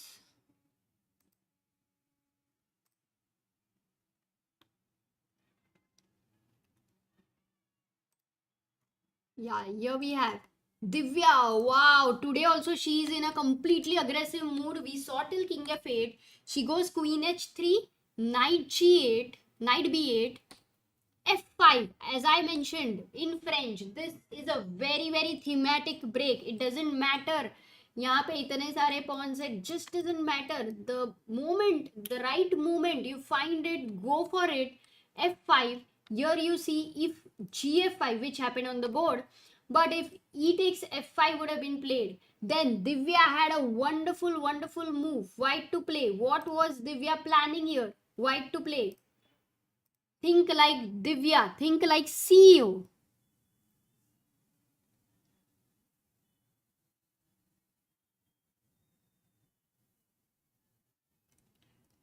Rohit says an event seems very even and open when Carlson isn't a participant. Surprised to see draws between 2700 plus and 2500 plus. It just feels Carlson is a natural winner against 2600 players. Yeah, that's a good point. Does happen. Of course, Carlson has his also bad tournaments. It's not like he never has it, but it's a rare scenario.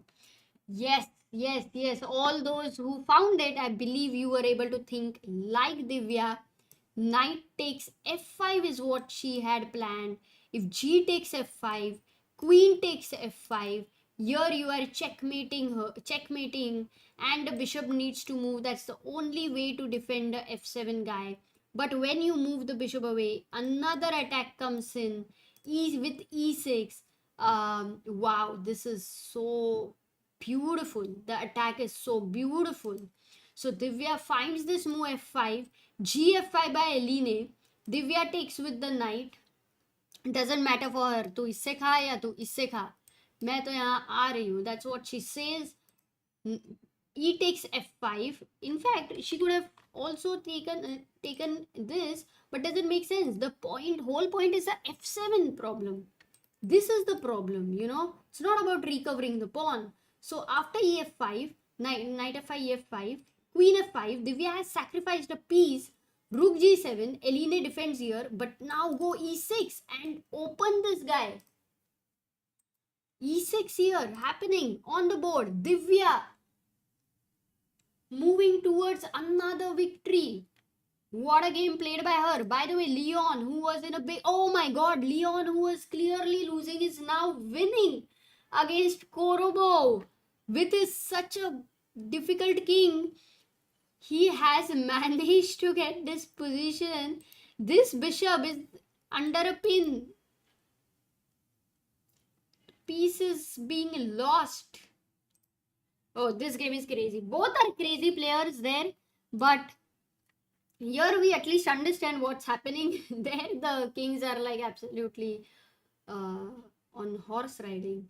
So rook g7 played. Let's quickly go. Now we don't have time. We have to keep moving very quickly. With its game, it is going to moving towards a draw unless some massive blunder is happening. But he did go bishop e5 takes. What happened? 1 second. f3, bishop f3, gf3, rook b5, check, and they entered a knight endgame here with the d pawn in hand. I think Okay, Donchenko is really playing steady. Max versus Pragg. Let's have them on the screen here. Max versus Pragg. Pragg, who was in a very difficult situation, suddenly has his opponent's king on e1. King h7, he goes bishop h5. The king starts moving to e1. What is Max's idea? Where is he taking the king? Is he planning to exchange the queens? But then this bishop is actually a bad bishop against these pawns, and this bishop is a bad bishop against these pawns. But now it is very active. So Pragg has managed to hold it. I think it was very difficult to find a way for Max how to take advantage of the weaknesses. That's the reason, which is a good thing for Pragg. Going to Ju Wenjun after g3. Oh, look at what Gukesh does. He goes f3 and he still manages to keep the tension. That's what he plays. F3 attacks the knight. We didn't consider this much. We didn't have much time to look at this. Rook goes to e3 and now Gukesh is thinking. Can he go knight c4? Ah, no, he can't because rook f3 is hanging. So he will have to defend. So king f6 looks natural because you don't like to think about in a pin, but it is temporary. You might as well also consider king e6, king d5, these weaknesses there. So Gukesh on move number 31st, 34th, 9 minutes left, 6 minutes to move, 6 minutes to make the 9 moves. Let's see what he's going to play. He's about to make a move. King, yes, he's going to move the king. Where? To e6 or f6. That's what his body language says. To e6 or f6. e6. He goes to e6. Samkit says, wow, I guessed f3. Kya baat hai? Pragg can swindle this in long term, asks Divyanshu. Why not? Why not? The pawns are on the light squares. If he wins d5 and b5 both.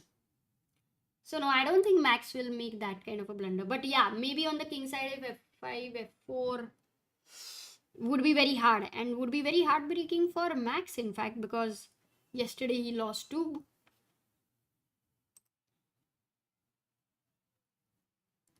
By the way, we are moving towards 14,61,700 subscribers.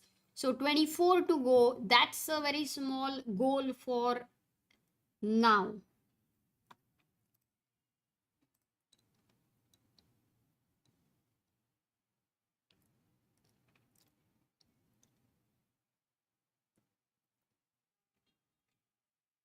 VD chances, I doubt.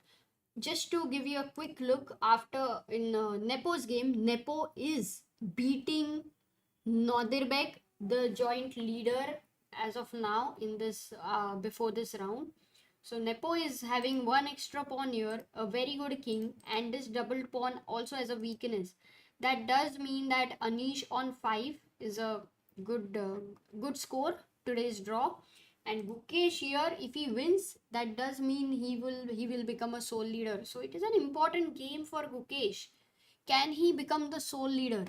Can Gukesh become the sole leader? Shall we change the title and put this? Can Gukesh become the sole leader?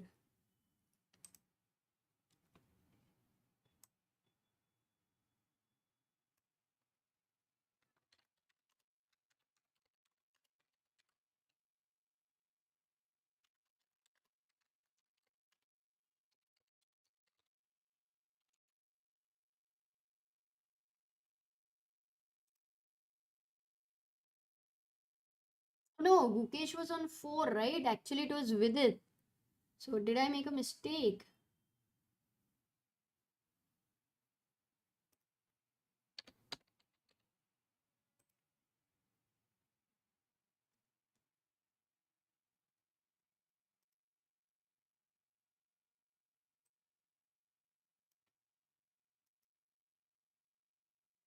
Ah, Guki on 4.5. No, thought I made a mistake or what?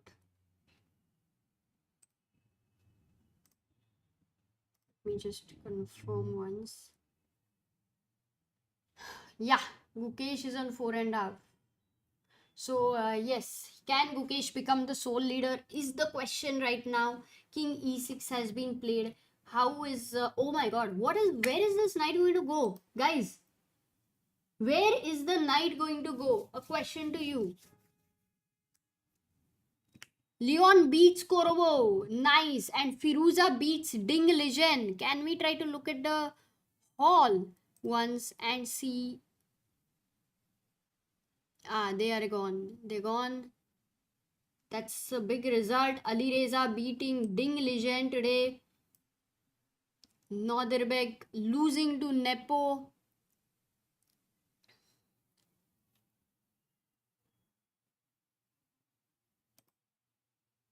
Yeah.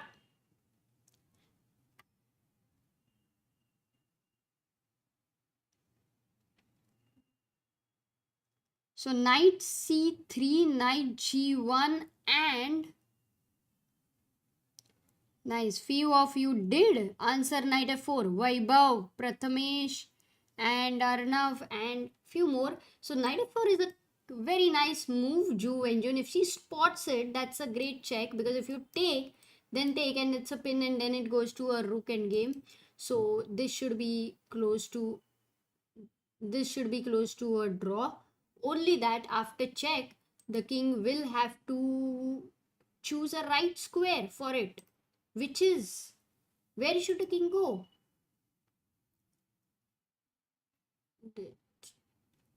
I know why, but no, why not this? Actually, where should the king go? It's a tough question for all of you. NSS says, what a roller coaster tournament, great to see. Absolutely agree. Manish says, where is the tournament? It's in Wijk in Netherlands.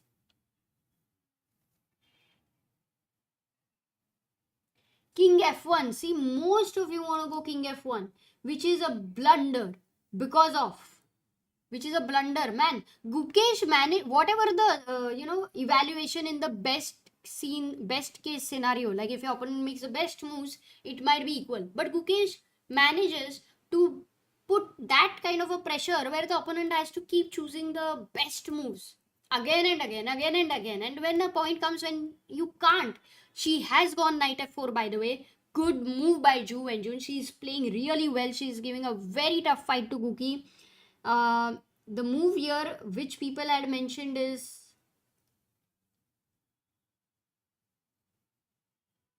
yes, few of you were able to find Mehekdeep, Anmol, Raju, Manish.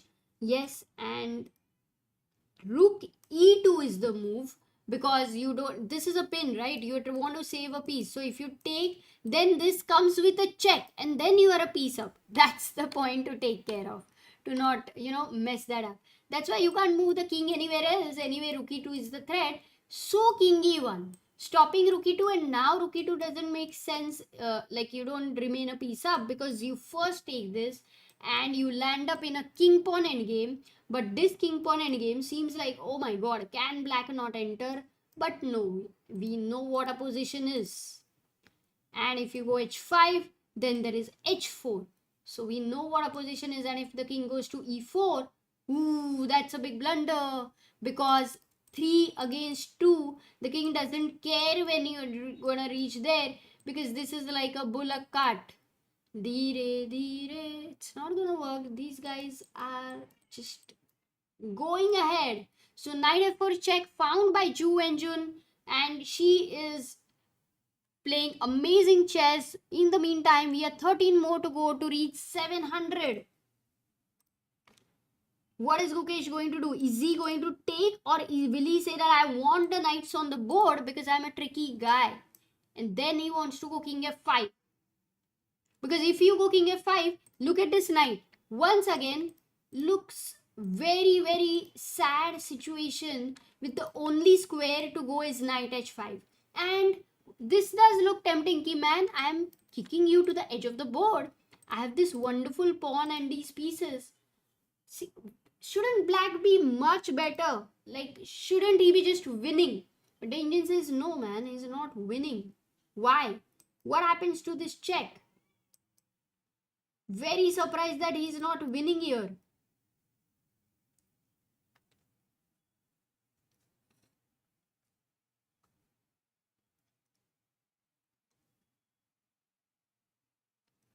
Oh, how much time is Gukesh having, by the way? Here, the problem is there comes knight g7 check, and the king needs to keep defending this. This is not easy, it's very complex. Uh, c4, f2, and all of that. But I had some questions there. Why not f2? About king e1, after king e1, why not f2? Are you talking about here at this moment? Here king e1, f2 you wanted to go? Because if takes, then oops, then you want to make a queen. But if king f1, now you don't have rook e2, right? So that's the reason, not f2. Okay, knight f4. What I think, Gukesh has 6 minutes, Ju Engine has 3 minutes. They are on move number 35th. So what Gukesh is saying is, can I bring, which kind of position can I bring where she will have to make the only move? It might be her 40th move and she will have no time to think. By the way, VD has drawn his game. That's the result incoming. Just to have a look here at VD if they have finished final moments. Yes, VD Donchenko ends in a draw. Pragnananda's game. Oh, Pragg has got his bishop to f3.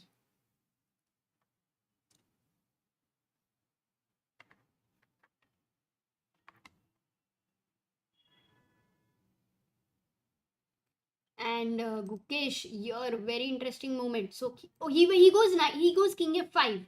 Gukesh plays king f5. He exactly see he wants the knights on the board.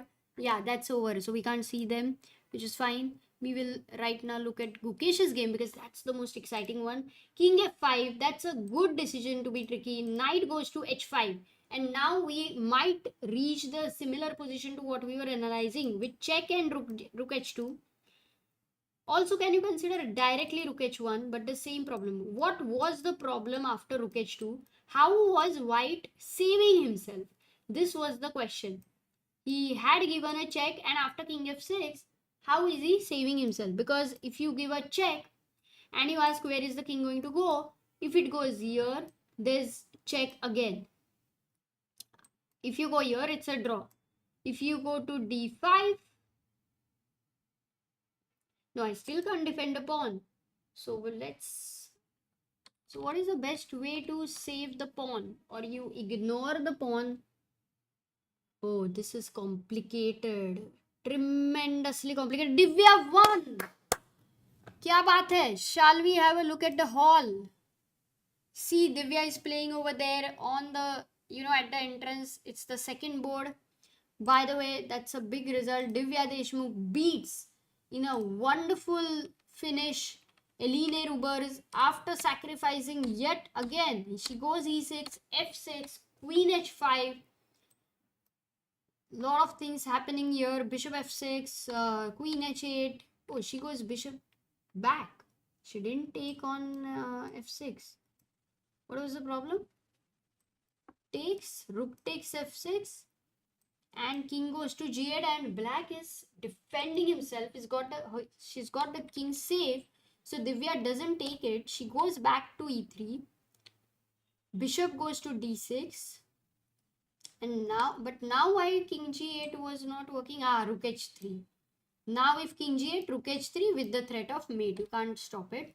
So bishop c5, bishop d6. She makes a square here, and queen h8, rook g8, rook f6. So this was just over. She resigned in 30 moves. Divya beats Eline Rubers. Absolutely strikes back. Amazing play by Divya. Leon beats Anton Korobo. And Harika has drawn her game. So today in challenges, we didn't have any loss out of 3. Right now in challenges, we have 3 games going on. Hans Niemann is playing. Morizi Salem is the leader. He's playing. And Rolik is playing. Let's go back to the Masters games because there we have 3 games over. Firouzja beating Ding Liren, Anish beating Wijk, and Vidit drawing with Donchenko. Anish drawing with Wijk. Van Forest here drawing equal against Parham Maghsoodloo. Nepo beating Abdusattorov. Ju Engine against Gukesh is the game at this moment. So knight h5. 2 minutes, 2.5 minutes to Gukesh. Let's bring him on the camera.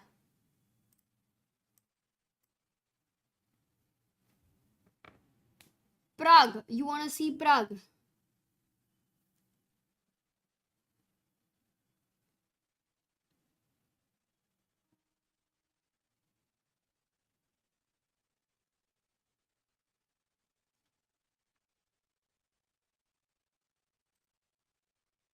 Oh, there we have Pragg, by the way. After rook d8, queen went back, bishop f3, queen d4. Oh, they have repeat. It's going round and round. Maybe Pragg's game ends in a draw, but Gukesh about to make a move.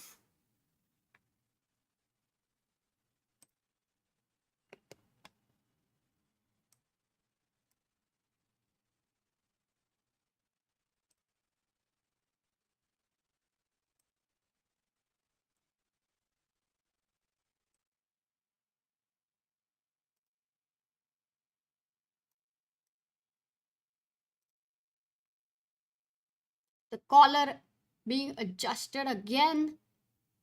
Do you think Gukesh adjusts the collar when he is happy with something? His Pragg's game he is repeating. This is the most interesting game right now. I'm not going to move from here because we did saw Pragg's game right now and they are going to repeat. They are going to, take some time. But this one, 40 move pressure is very tactical. So let's see. Rook d2, king f1 happening on the board. Is he going to go rook h2? 2 minutes with Gukesh. Let's just feel the intensity of the time pressure.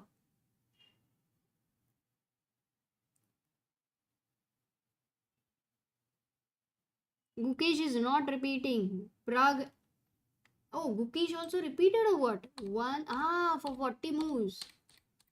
Ooh. No, he won't repeat. Will he repeat? I don't think so. That's what, at least in the yesterday's interview also we understood. That he had mentioned that it's kind of to complete 40 moves. King f1. He needs to make 2 more moves. It's 39th move. Rakshit Singh, member for 8 months, backer of Indian chess, says, Arey Rakshit. Thank you. Kind of you.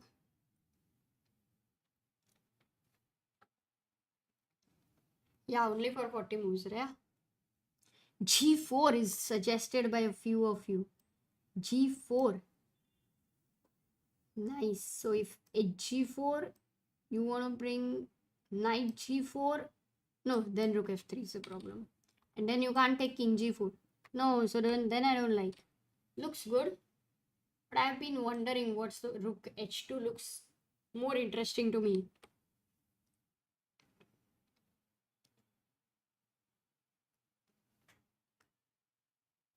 Gukesh will win or not? I think he will try, bolte na, until his last breath. That kind of a scene. I think he will win. But Ju Enjun, I really think she is playing impressive. Impressive to the core. Just feel the tension. When do you feel such kind of a pressure? It's a good stress. Yeah, this one is not like, if you would not enjoy this situation right now, the time pressure, the decision making and all of that, then you would not be playing chess. So it's a good stress. You like it. You like the thrill of this moment. Oh, this is the move we did not consider at all. He goes rook d5 and generally very unconventional move. So what he's done, I think he wants to go with the idea which you guys had suggested, g4 with the option of no, you can't capture with the king. Guys, this would be a big blunder. Just to show you, yeah. If you go g4, h4, king g4, big blunder. White to play. Did you spot it very quickly? Oh, bigger board. Oops. Thank you. Remind me. Sometimes I do forget it. White to play. Absolutely. That was very quick. Adarsh and Abir. क्या बात है? SRSA, Sahil, Chahat, Ayush. Mohammad Nutan, Namit. Knight f6 check, and that's the fork there. Be careful, be careful. So that's not his idea at all.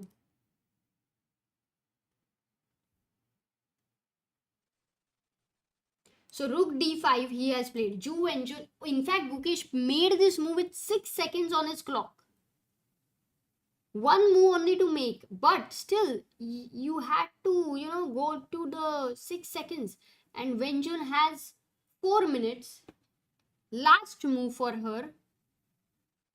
What is she going to make? Because 40th move in Isle of Man, if you guys remember, so many moments we saw 40th move was a big mistake. Maybe not here. Can she give this check? G4 check. So that you also create a square and you yourself get another square. So G4 check is a nice move, by the way, which white can go for with the idea of taking your knight to f5. Also, the plan is pretty clear. Otherwise, if she goes king f2, now the problem is now. Oh, this is a trap. This is a trap set by Gukesh. If Ju Engine goes king f2, thinking that if now Gukesh goes rook d2, she can claim a draw. I guess it would have repeated thrice if I'm not wrong. It will repeat thrice. But this would be a big blunder because g4 at this point, exactly. Well done, Raju. Because if takes, then this time this is a check. Check and no time to take the pawn. So that's the trap set by Gukesh. Very tricky. Pragg watching Gukesh's game from there. Just so he's up from his board. Oh, Pragg drew. Yes, Pragg drew his game. His game is ended. I think they repeated there. So today is the early day, it seems. So in Masters sections, in fact, only 2 games are going on. Nepo, Abdusattorov and Gukesh Venjun.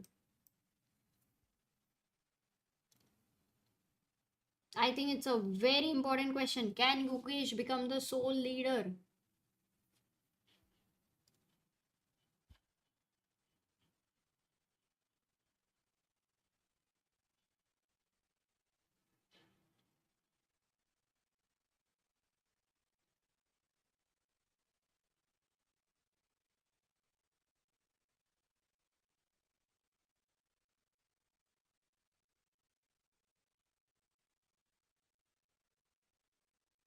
Yes, Tan, we will have all the time to discuss the things after some time, but here the pressure is mounting. And guys, we have reached 1461, 699 subscribers. One subscriber to go. Can we have the goal of 700 while Ju Enjun makes the move? She plays, oh, two more to go. In fact, she plays g4, best move in the position. Nice move by Venjun. Gukesh immediately takes his king back to g6. And now the point is, if white goes knight g3 or with the idea of knight f5, looks great. So I think the way Ju Wenjun has played this in time pressure, the way she has handled it, doesn't seem easy, yeah? Doesn't at all seem easy for Gukesh. And she doesn't get up from her board or what? I mean, she's full time sitting there. That too with such an intense game. And it started, you remember, so slow and equalish, and but just in a snap, it went so intense.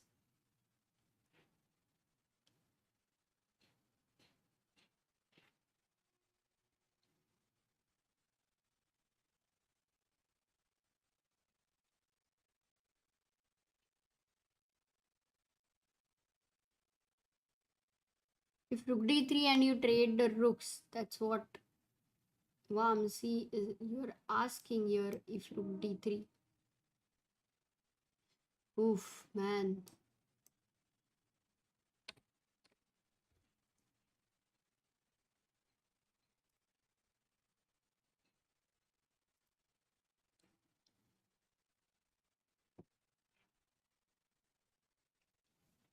Time is visible, no? Ah, time is not visible. King g6. Here you go. So now after 40 moves, they get 50 minutes each. 100 साल जियो. It's like 100 minute or. So they will get 50 minutes each. And what's up with Nep? Oh, by the way, she's gonna make a move. Wait, let's stay here. Hans Niemann watching the game there. She goes knight g3.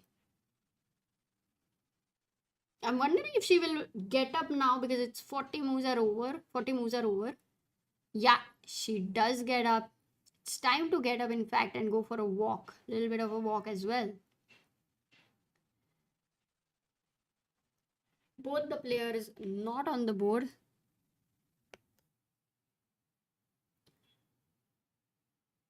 Crowd also a little less because today, if you see by the end of this hour, many important games have also been finished.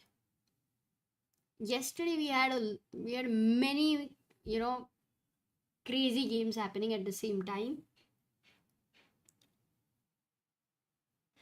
Anish, Giri drew. So here we go, Nepo's game. Just let's have a look at that and let's have a look at them. 48th move has been played. Can I try to get them on the screen?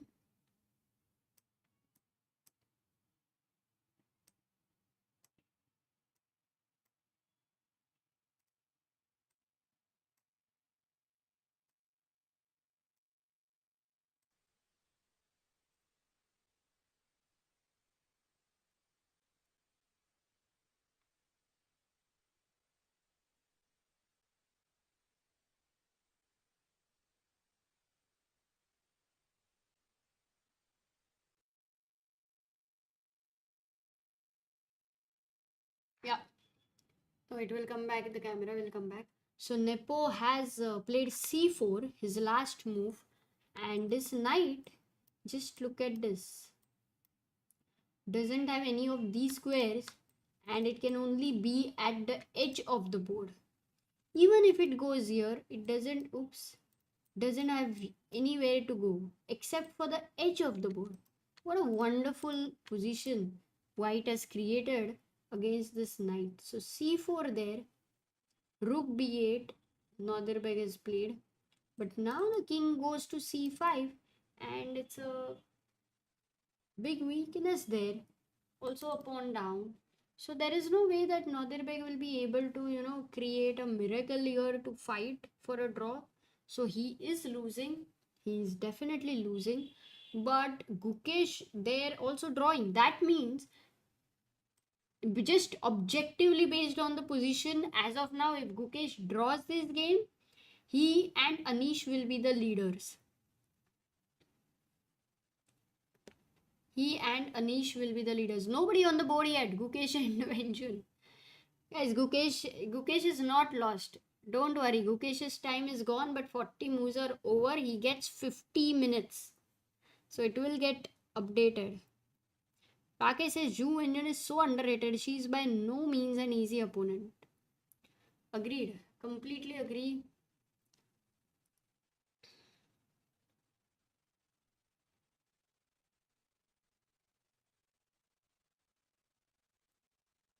Ali Reza also. Oh yes, just one. Yes, a lot of people were telling me that. Right, because Ali Reza has beaten Ding and he's joined Anish already. So whether Gukesh will actually, after a draw, he, Ali Reza, and but he's played with Anish also and Ali Reza also, right? That would be interesting.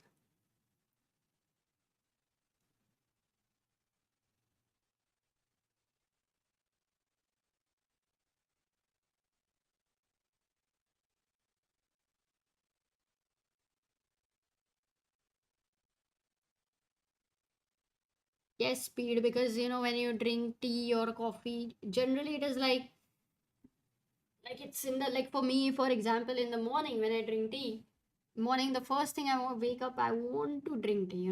It's like my head otherwise starts spinning. So in a way, it's kind of an addiction there, that you need something, which should never be the scenario that you need to use the word need. Wherever the word need comes in, then there's something wrong. There's some problem there.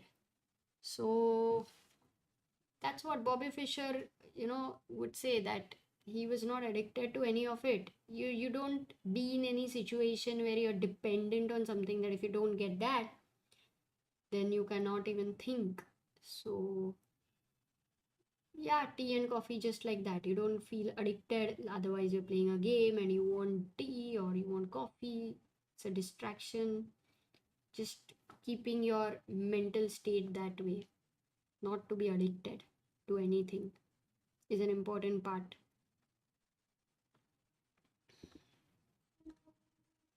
So I don't think you have food addiction. It's just that food is a survival thing.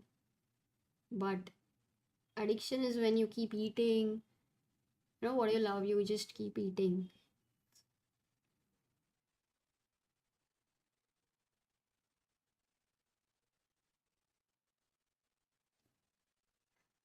No, that's not what it is, guys. Food is not addiction. When you eat by default, yeah, it's like you can eat some simple food for survival. That's what the sattvic food or whatever, the healthy food. And but when every day you want bhel and dosa and chaat and pizzas and pastas and all those kind of junk food, this fried, that fried, burgers, ice creams, chocolates, then it's addiction for sure, and you should really ask yourself a question.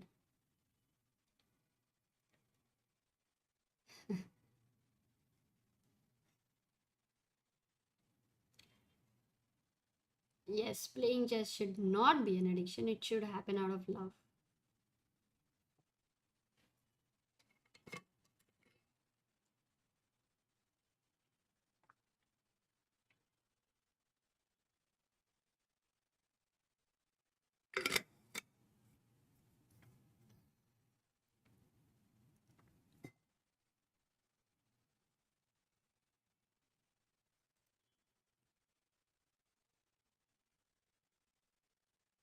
Knight c4, rook c3, knight d2 is the question.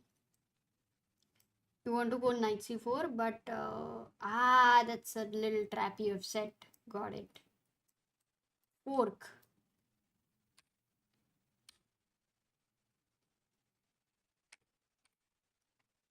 So knight c4, what had you mentioned? Rook c3. That's what you mentioned. And then you want to go knight d2 check. Okay. And what have you achieved with this knight tying down here with king f2?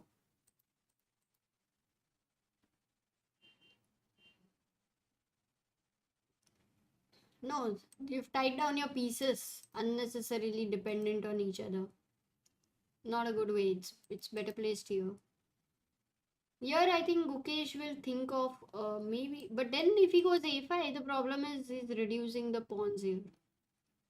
Maybe, no, that, what does he play? Knight g3. Smooth as. Oh, did he play knight c4? He did play knight c4, okay. But then for, that's a trap. But for rook c3, I don't think he's gonna, he's gonna play knight d2. I think he will bring back his knight. Or can you go rook d1 check first? King f2. Yeah, you get your rook again in a better rank, and now bring your knight back where it was. So this rook doesn't have the d file, which it never had. And once again, if you go to e3, if I go king f6 first, or I might first give a check, king e1, then this is hanging. No, I will need king f6 because she's gonna play. She's figured it out all, it seems. Wow.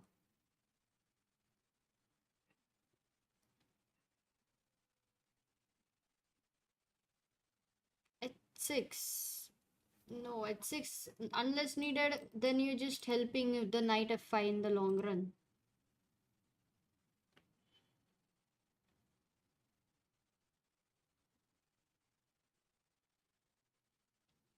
Rook e6 check is the question being asked. Rook e6.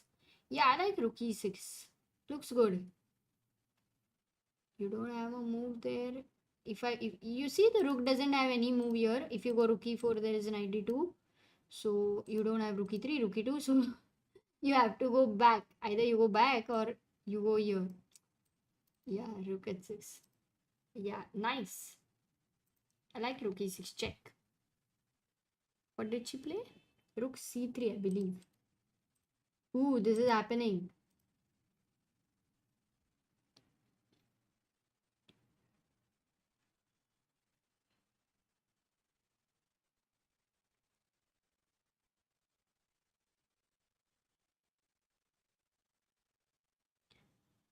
Mohammed, you can be a little more alert for the articles, and whenever we have sale, that time you could check it out. But also for all those, do check out this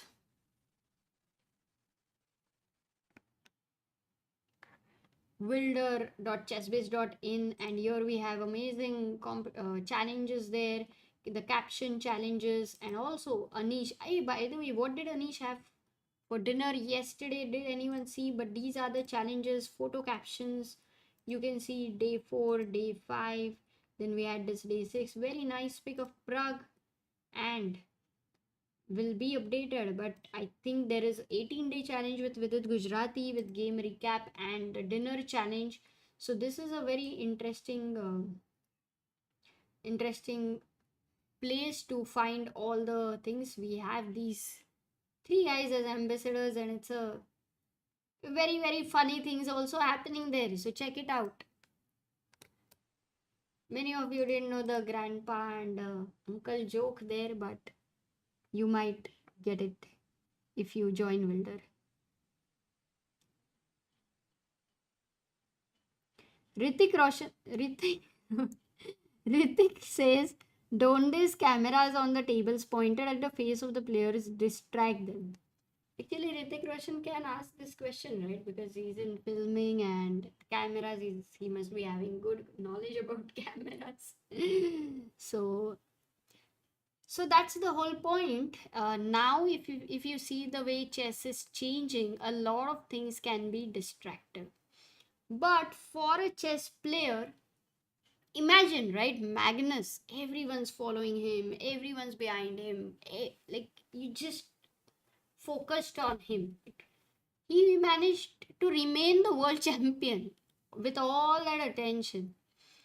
So, yeah, distraction is just a state of mind.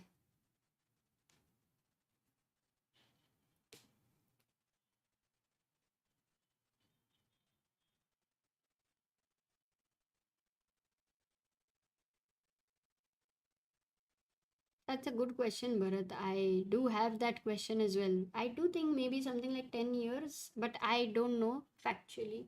Has to be checked.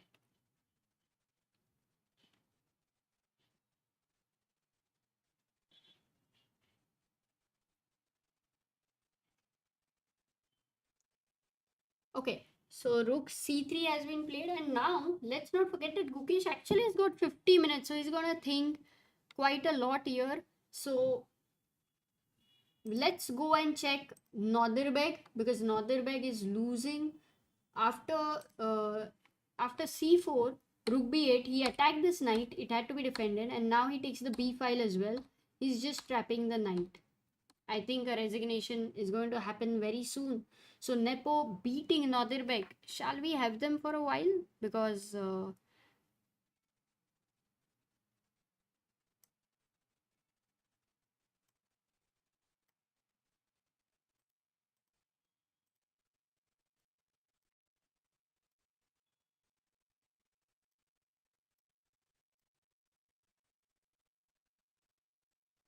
yeah, because Nodirbek will be resigning very soon, and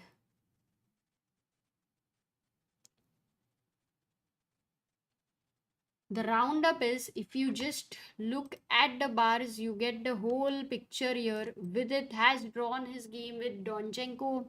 Pragg has drawn his game with Max Varmerdam. Gukesh is right now playing. Nepo is beating Nodirbek. Giri versus Wijk. Anish drew his game.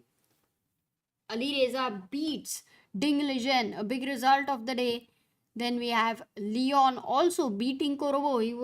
That was a crazy game. Must be looked at it properly because the kings were all dancing around on the board, and Leon was actually losing, but he managed to win.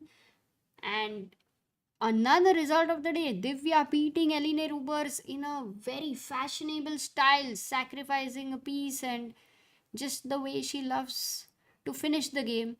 So that's what about Divya. Harika drew her game as well. So nobody lost. That's a nice thing.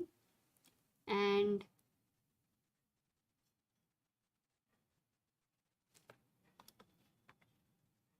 and I'm expecting a resignation from Nonderbeg, but maybe not. Maybe he'll play for a while more. Let's stick with Gukesh and let's also have some time that we can maybe talk. Yeah, there we have Gukesh on screen. Rookie 3 played. How deep do you want to analyze this position? Should we try deep analysis of this position? Of this position which the computer says it's completely equal if you both play perfect chess. But भाई computer जी कौन perfect chess खेलता है ये बताओ हमें.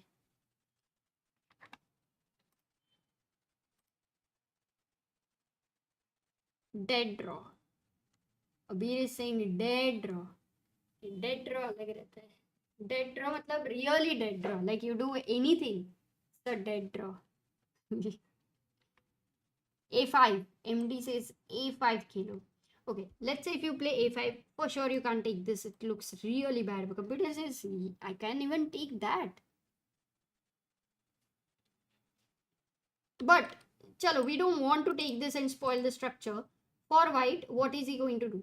Can he go king f2 anytime? Is it a blunder? Not really. And then if Gukesh takes these pawns, how does he try to progress? You know the principle of two weaknesses, right? In order to win any game in chess, you need two weaknesses. So basically, let's say if this is a weakness, many times king is also a weakness, right? But here it's not as much as a weakness as yet. But if these two are the weaknesses, even you have weaknesses, this is a weakness, it's an isolated pawn there, this one weakness right now. And for white, the other weakness can be this where the pieces are tied down. So how do you try to progress? You don't want to attack this guy here. If you think of giving a check and a king goes back, this is always attacked. That's the problem. Unfortunately, when your rook is on d2, you don't want to make a blunder of king f6 and losing the rook in the check. So that's something you want to avoid. So you can't do that. So first, after takes, let's say if you keep your king on f6, then comes this check, and once again your king needs to be guarding this little pawn over here on g5. So that's something you don't like. And let's not forget, this knight can also get very irritating at some point. So it's not like you have a very beautiful piece or something like that. Going back, so a5 has not achieved anything much. White has this knight ideas there, keeping an eye here. So you want to play h6, which was recommended by some people there, but then you create a new weakness, which is h6, and the knight can sit on f5 later. So in general, this position after rook e3, knight c4 is already something Gukesh has played. What else? Pawn break. Any other pawn break? This is not happening. The knight is on g3. You can't move this knight. This is hanging. You can't move the rook. This is hanging. Okay. Going into the depth of it. No, this is not going anywhere. This is not going anywhere.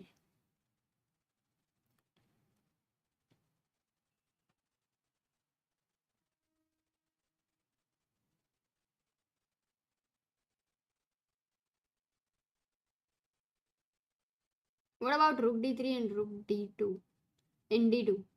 So you can't move the rook from here. This is hanging. Oh, Abir says, I have been watching your stream since day before yesterday and won a prize in today's tournament. Which tournament did you play? That is amazing. Congrats.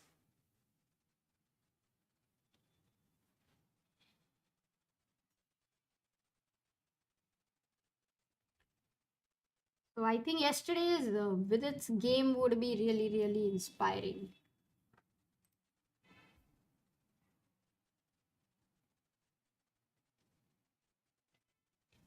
I had some question which I missed, but not sure if I will find it.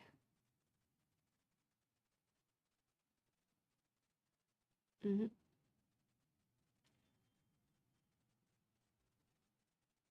What if we sack that pawn to free up the knight? Already तेरे पास pawn बहुत कम है रे.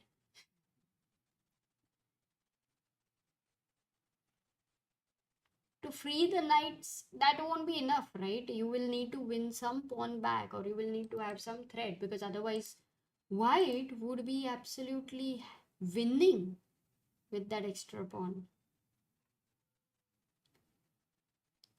Just to show you the evaluation here, I mean you I mean not a 92 check, just to, oops, yeah, to show you that this pawn matters.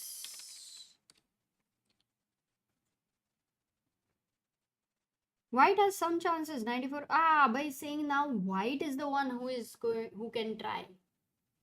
That too I doubt, because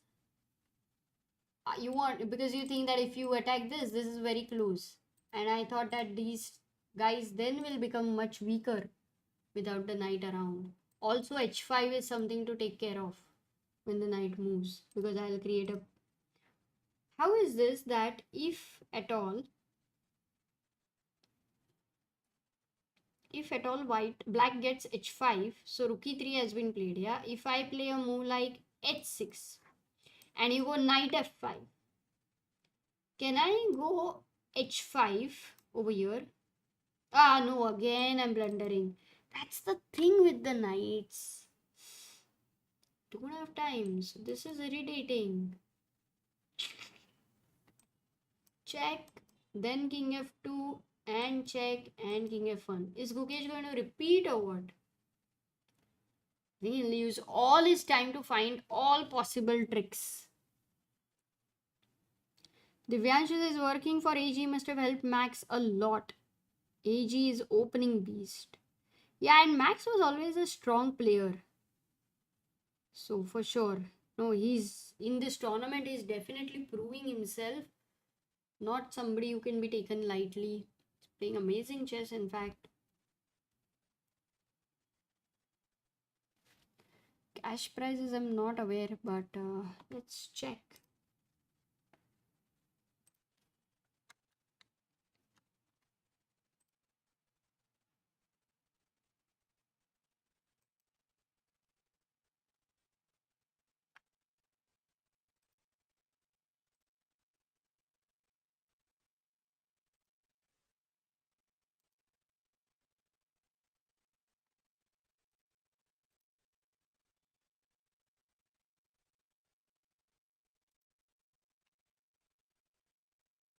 No, I'm not able to find it. Can somebody find it?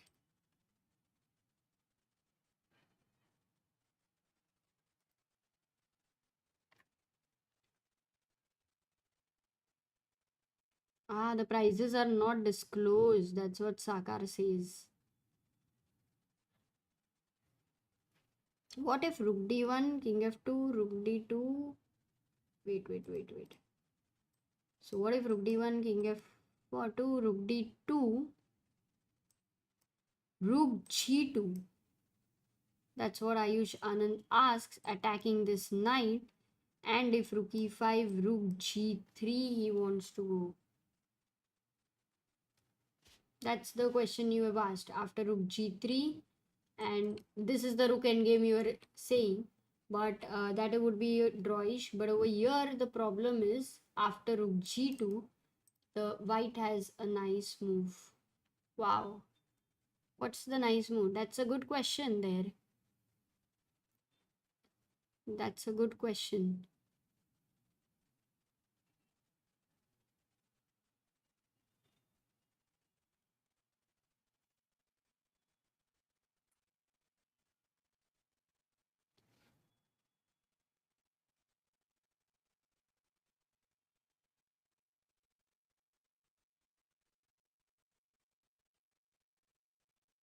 Okay, everybody is attracted to the beautiful move rook f3, knight f3, and taking the rook. It does work. It does work.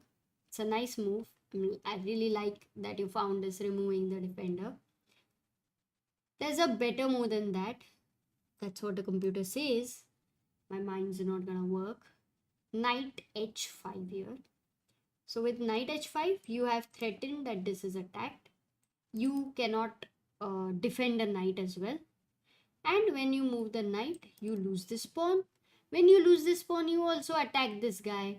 And when you lose this pawn, the rook also comes in. And then white is going to have a passer. So knight h5 and it's over. So you cannot just take your... The problem with black's position currently is that it's like a very nice, beautiful family. Everybody needs each other. Everybody is there for each other. That's actually, it's not a problem. It's a nice family there, but that's it. Nobody can go out anywhere. Nobody can do. Which is okay. They are all happy, but that's the thing. That's the situation. I'm not saying good or bad, but that's the situation.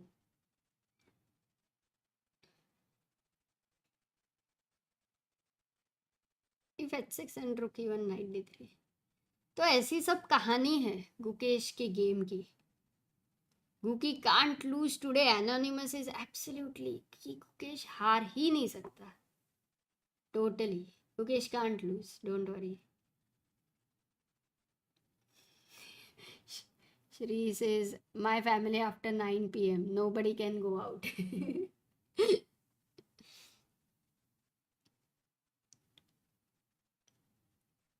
Speed says, Didi, please, Abdya's game. कौन Abdya? Oh, Abdya. I can't believe it. Okay, now I'm like, when my mind doesn't work, I can laugh on any joke. That is also a problem. So, this is the game for Nepo, who is right now beating Abdusattorov. Might want to show you this position. He's gone king e6, Abdusattorov. This knight isn't it getting trapped with king b2 now? Can I not go king b2? Ah, if I go king b2, then you have rook d7.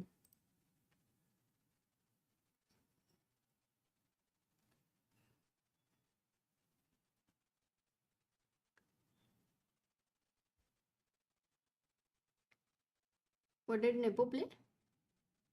Oh, he plays h4. He just plays Shanti says silently. So he goes h4, and if you would have, as I said, yeah, if you would have gone king b2, there was rook d7, and that's how black is not immediately losing the piece. So the piece is trapped. Yes, it's in a cage, but it's there in a cage. It can get out agar you miss it. King comes to f5. So Abdusattorov up there.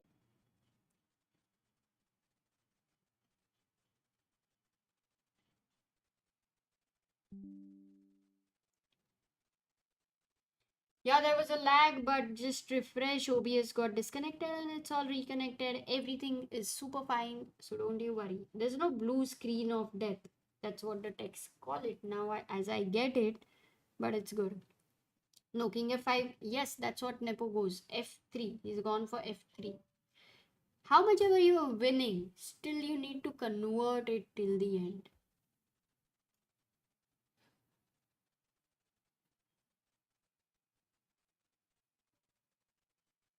Salim Saleh, who is the leader of the Challengers event, is playing there and he comes to watch the game.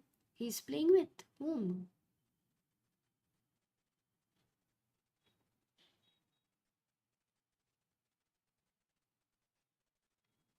Okay, so going to Ju Engine versus Gukesh's game after Rook e3, Gukesh is taking long time to figure out. I think their game is going to... Yeah, I first thought that Gukesh will try to manage to trick and all of that. But now I think it's hard. It's going to go towards a draw. Do think that.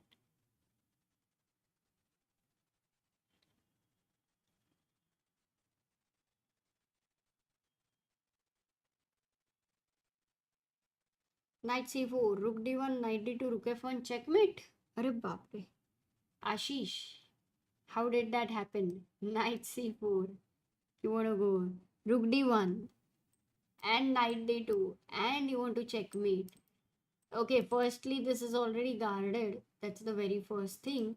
But of course, white has a lot of ideas. He can give check, rook e7. Not so easy. So, yeah.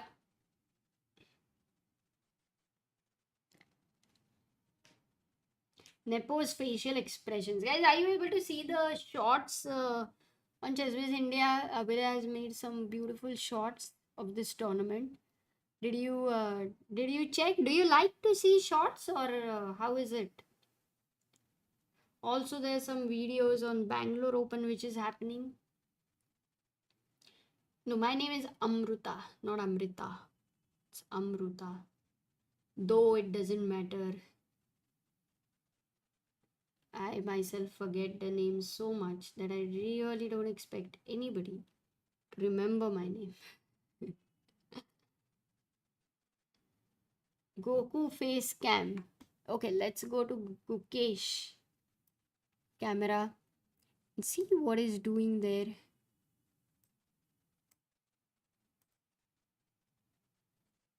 No, I think this look of Gukesh is like I want to find something, though I know that there's not much. Oh, by the way, yesterday after the stream ended, while we were waiting for, okay, let's have these many subscribers, 10 more to go. And then I played with some of the subscribers Bullet Chess 960, and that was a lot of fun.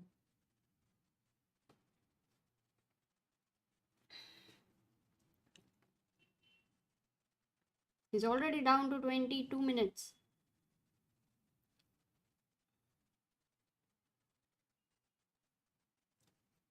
A5. If b5, then rook c5. Yes, we did analyze a5 sung.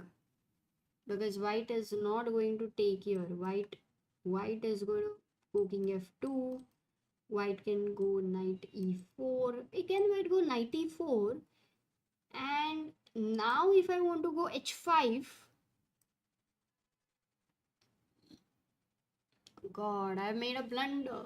Guys, can you find out the blunder I made? I made a blunder. Big blunder.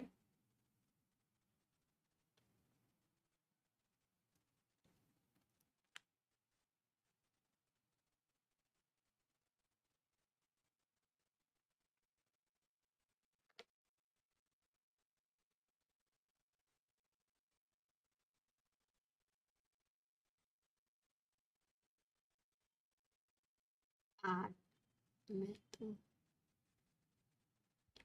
Rakshit says मैं तो मुंबई आके अमृता दी को हराऊंगा किसमें chess 960 में हाँ may be रक्षित तेरा future उसमें हो सकता है क्योंकि अभी तक वो इतना डेवलप नहीं है so all those who really are 17 and 18 and keep asking ki do we have some future maybe you can start working on chess 960 so that when in 5 years or 10 years it becomes something like really mainstream then you would already be practicing for 5-10 years so so maybe we will start oh he's played a5 by the way maybe we will start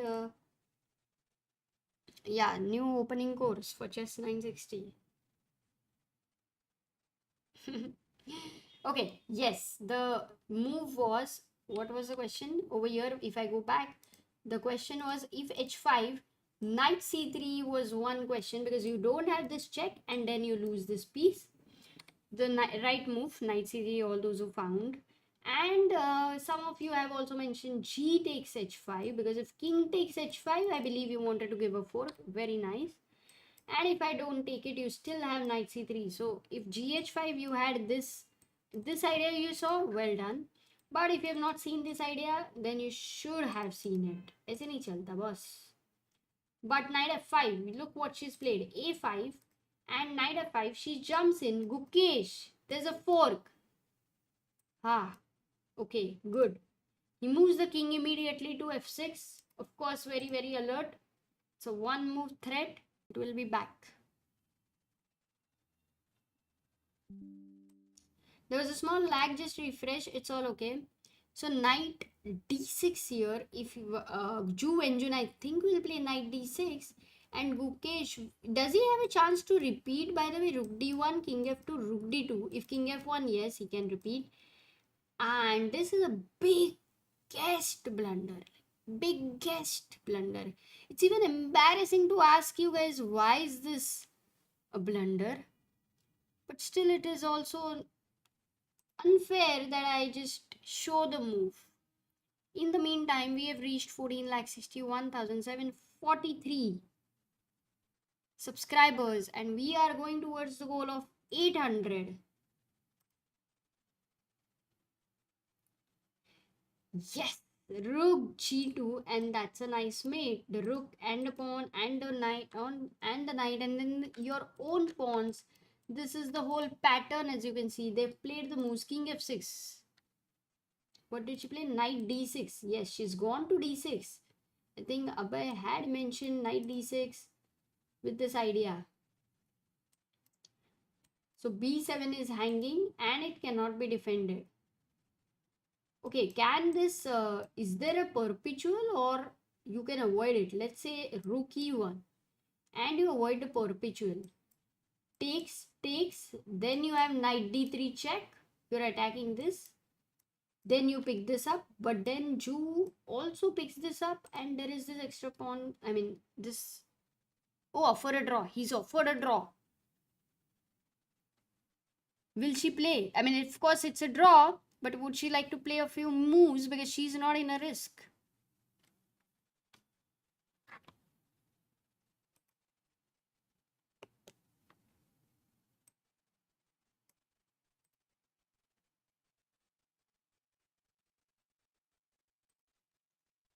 Let's have the full screen. Does she accept a draw? Gukesh has right now offered a draw. That means he did come under bit of a pressure because it doesn't offer a draw like that. Bit of a pressure. I would say Ju Engine should play because no matter what, this can end in a draw for her. But if Gukesh goes wrong, she will get this bit of a chance. So she should play, but objectively it's a draw. Yeah, this is the current position, by the way, guys. This is objectively a draw.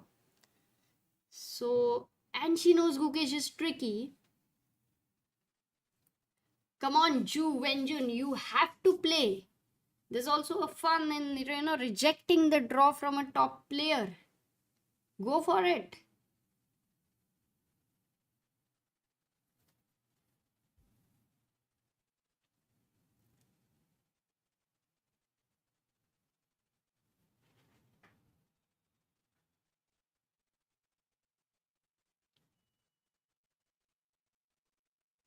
Oh. She has 45 minutes. And I don't think I'm gonna move from there. But I don't think she'll even think 45 minutes. That's another thing. Even if there was no draw offer, in general, how much she would have thought here. Because AB4 is what she would have played. There is a 94 check also possible. But okay, AB4 she would have played in an instant if there was no draw offer. So you will get to know in 2 to 3 minutes. Okay, क्या लगता है? Draw. Yeah, I don't think she will take a draw. But if she doesn't take a draw, then I would be like, hats off, Jude. I would be really, really amazed.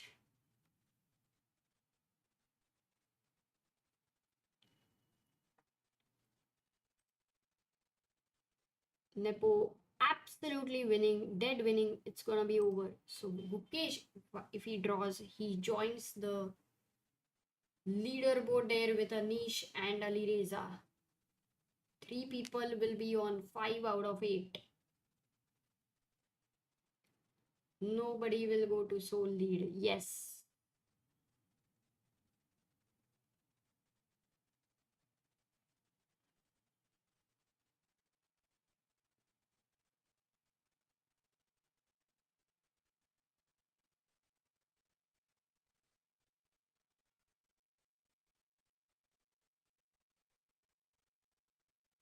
Ooh, it's real lag, man. I didn't realize it.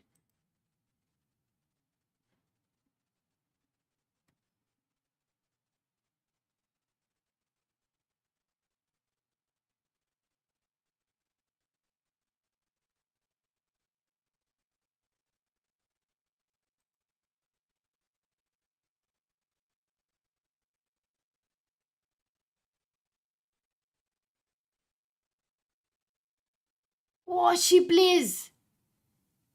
She plays it. Well done, Ju and Jun. Really, that's the spirit there. Even if it ends in a draw, it's good to play because you are not in any danger here. You are not in any danger. This is a wonderful thing. I think what she's done.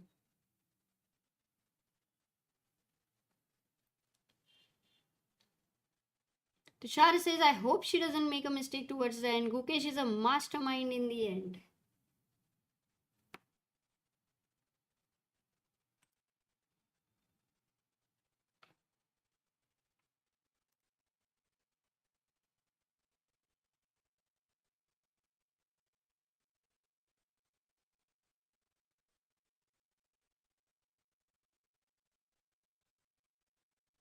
Okay, Gukesh gets up from the board, and now I would also show you the maybe the final moments of Nepo because he's about to finish the game. Oh, Nepo finished the game. Here we have he beats Norderbeck.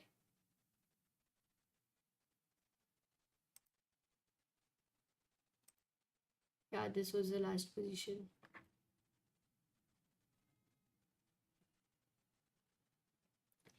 There we have they finish the game. The arbiter comes in, takes the result. Important win for Nepo. Every win in this tournament matters, and especially when you're beating the leader, it's always good. The arbiter should have gone from the other side though, but it's okay. Yeah, they're gone. Let's just get back to Ju Engine and the big screen. Abhay says Ju Engine looks quite Indian actually.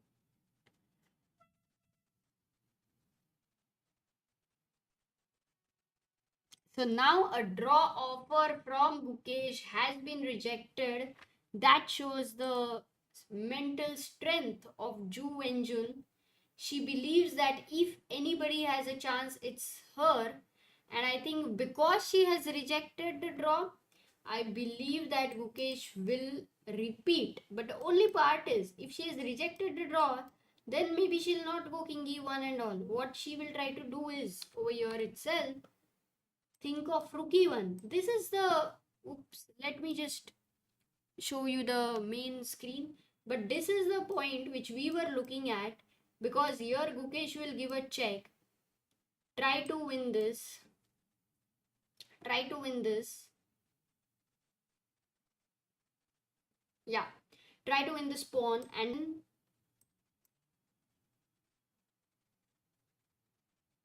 is there a lag?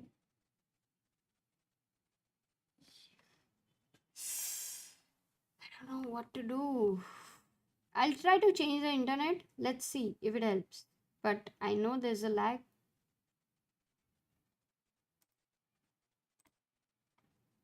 Okay.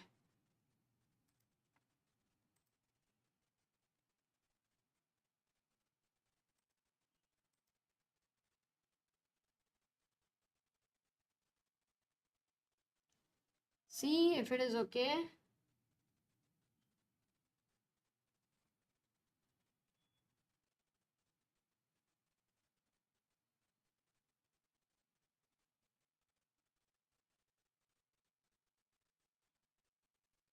Yeah, if it is okay,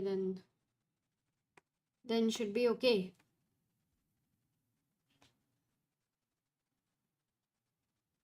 Okay, should be okay right now. So she plays king f2, by the way. Knight d3 check, king d2, and here can you go f2 and force it? Yeah, he gives a check. No, she won't repeat. Otherwise, then what's the point of rejecting the draw offer? Knight takes, knight takes. This is the position we were looking at. And a nice move here for black is a very nice move here for black. That's knight d3. You can't take the knight. A queen is happening. And if you go c6 here, The king comes closer, you go c7, there is king d7. So you are in time, so the pawn can't be just pushed there.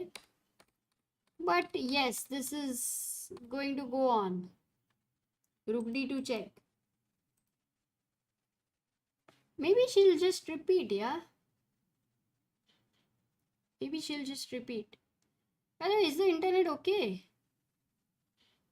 Now, because I have put it on Wi-Fi. Earlier it was on the LAN. Maybe it went off. So just confirm to me once if the internet is okay. Little bit buffering.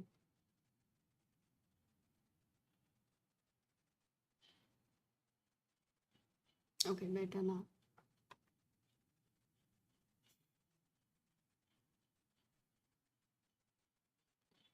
Keeps dropping. But then Riya is saying, "Ha didi mast." किस पे भरोसा करूं? यही तो दुनिया का सवाल है.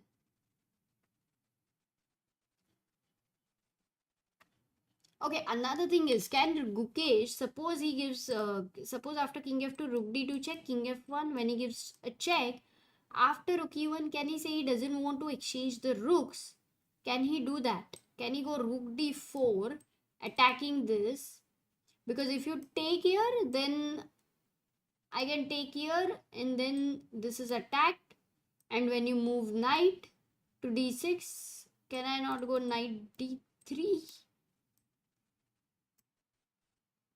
No, knight d3 would be a mistake, man. This can get into, you know, such scenarios. This time Ju engine can put Gukesh into such scenarios to find the best moves, but obviously he's very good at calculation, and that's why he's not going to miss all of this. But a nice move here for white, knight d3, the move I was looking at as a 4, thinking that you can't go rook c1 to defend, you don't have rook e5, and you are losing a pawn, is a mistake.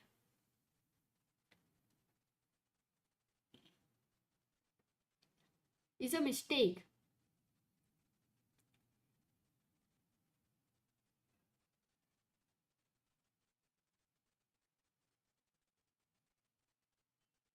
What's the move here? White to play. Yes, Shreyas, Fiesta, Pratham, Abir, Narendra, lag ho ya no lag. Your brain works without lag. Well done there. C6 is the move. But what happens if knight takes e7, knight takes e1, not c7, thinking that you can't stop the queen? That's not the reason. If this is the reason you thought, then there was a nice move which was missed. Kya thi wo move? What was the move you missed?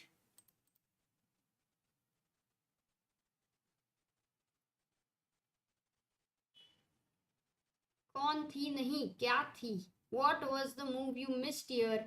Because I believe when you said c6, this is what you would have calculated, कि the rook cannot stop the queen. But that's the trick. It's not this move after c7.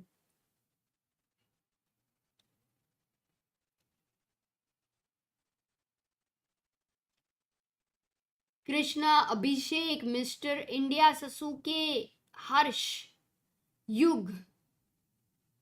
That's the move.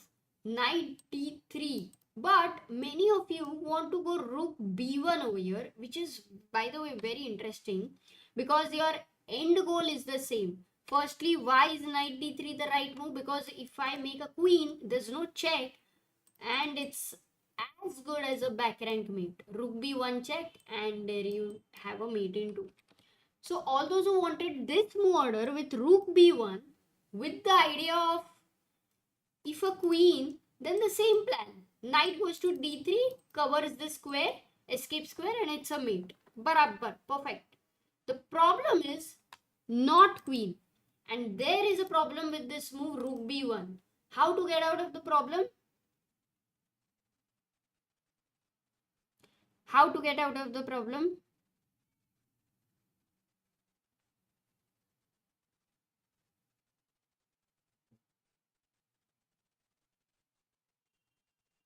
Yes, Arnav, Nafis, Siddharth, Mahaprasad, Vidhan, Sprinkler, absolutely right.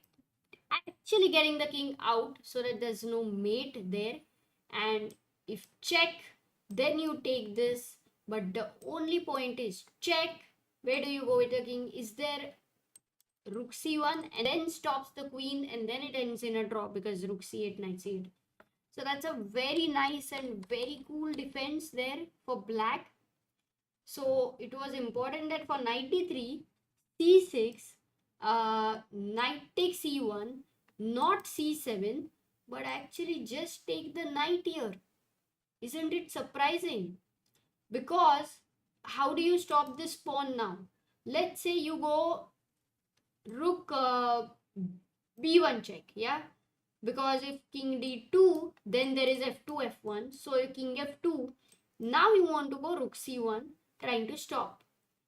Once again, this knight does a beautiful job. c7. There you go. Now you take, there is a fork and you lose the rook. So that's the beauty. You can't take and then I'm threatening the queen. So you don't have time for anything else. So even if you got the rook here, because of this idea of knight e8 4, again and again, this knight, just understand how things work in knight endgames. All the time, it's constantly these forks happening. This is something to really keep in mind.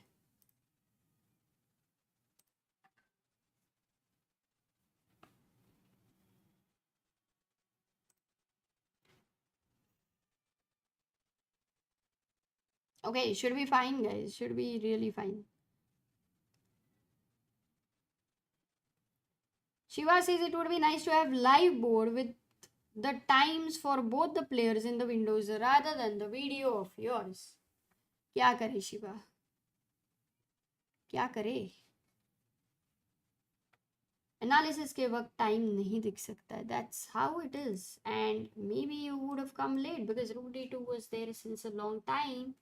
So unfortunately, king e1. By the way, rook d2 check was given and Jew engine doesn't repeat. She goes king e1 here and neither she's gone rook e1 ideas. So what is Gukesh going to do now? 48th move. Let's no, they don't have any additional time anymore. So nothing to do with 60 moves. Jew engine gets up from the board. Gukesh left to think how to deal with this pressure now. Should he attack the B pawn?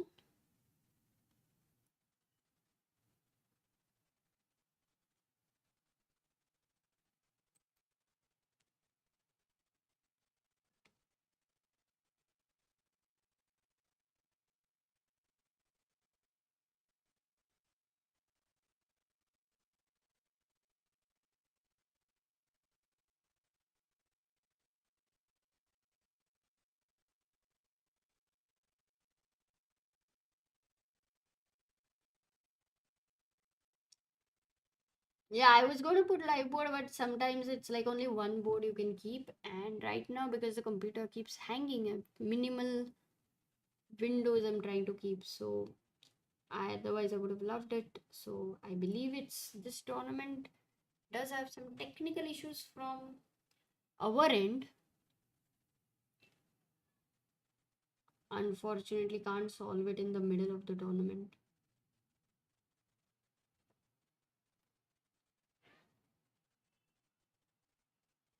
Yeah, rook b2. Let's focus on the position there. I believe there's no lag and everything is fine right now. LAN is connected once again, so nothing to worry. So if, yes, Rakshit, tomorrow is a rest day. Very much needed, not rest, but very much needed rest day. So that's good for the players that they get in such a long tournament, almost equal to two tournaments, they get this break. It's important part.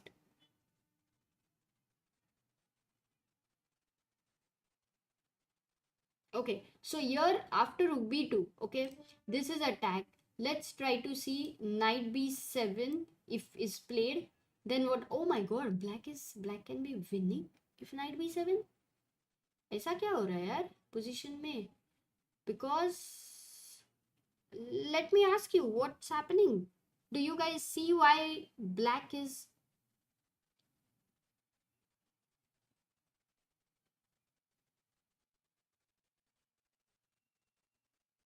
what? No, I can't believe it.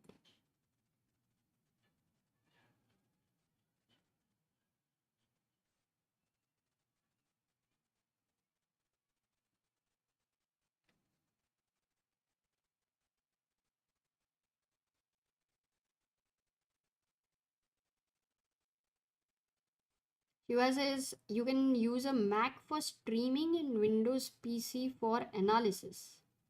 How can I do that? Is it possible? But yeah, Mac, we've never used it. Don't know how to use it.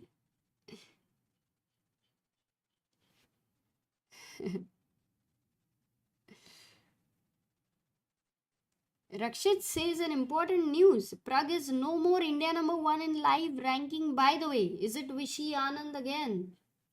And I guess today Gukesh will also lose some rating, though for them it just doesn't matter. And did you see the shots on ChessBase India where Vishy Anand mentioned that now it's no point of, this live rating kind of a thing. It's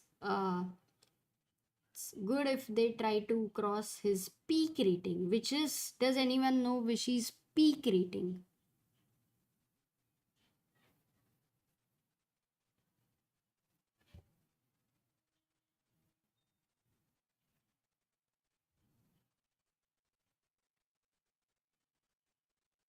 Rakshit is saying Mac में नहीं होता ढंग का streaming ढंग से streaming क्यों ऐसे थोड़ी रहेगा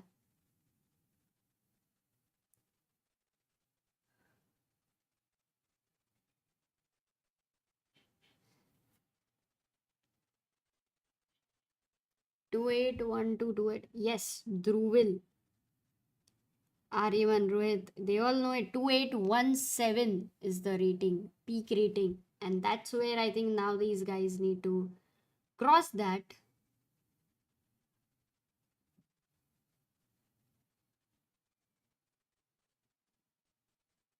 No, the point is for generally for chess players, we love Windows because ChessBase works on Windows and it's an important part for preparation. By the way, Ju Engine is played. Did anybody get to move? I even forgot about the move. क्या बात कर रहे हैं अपन?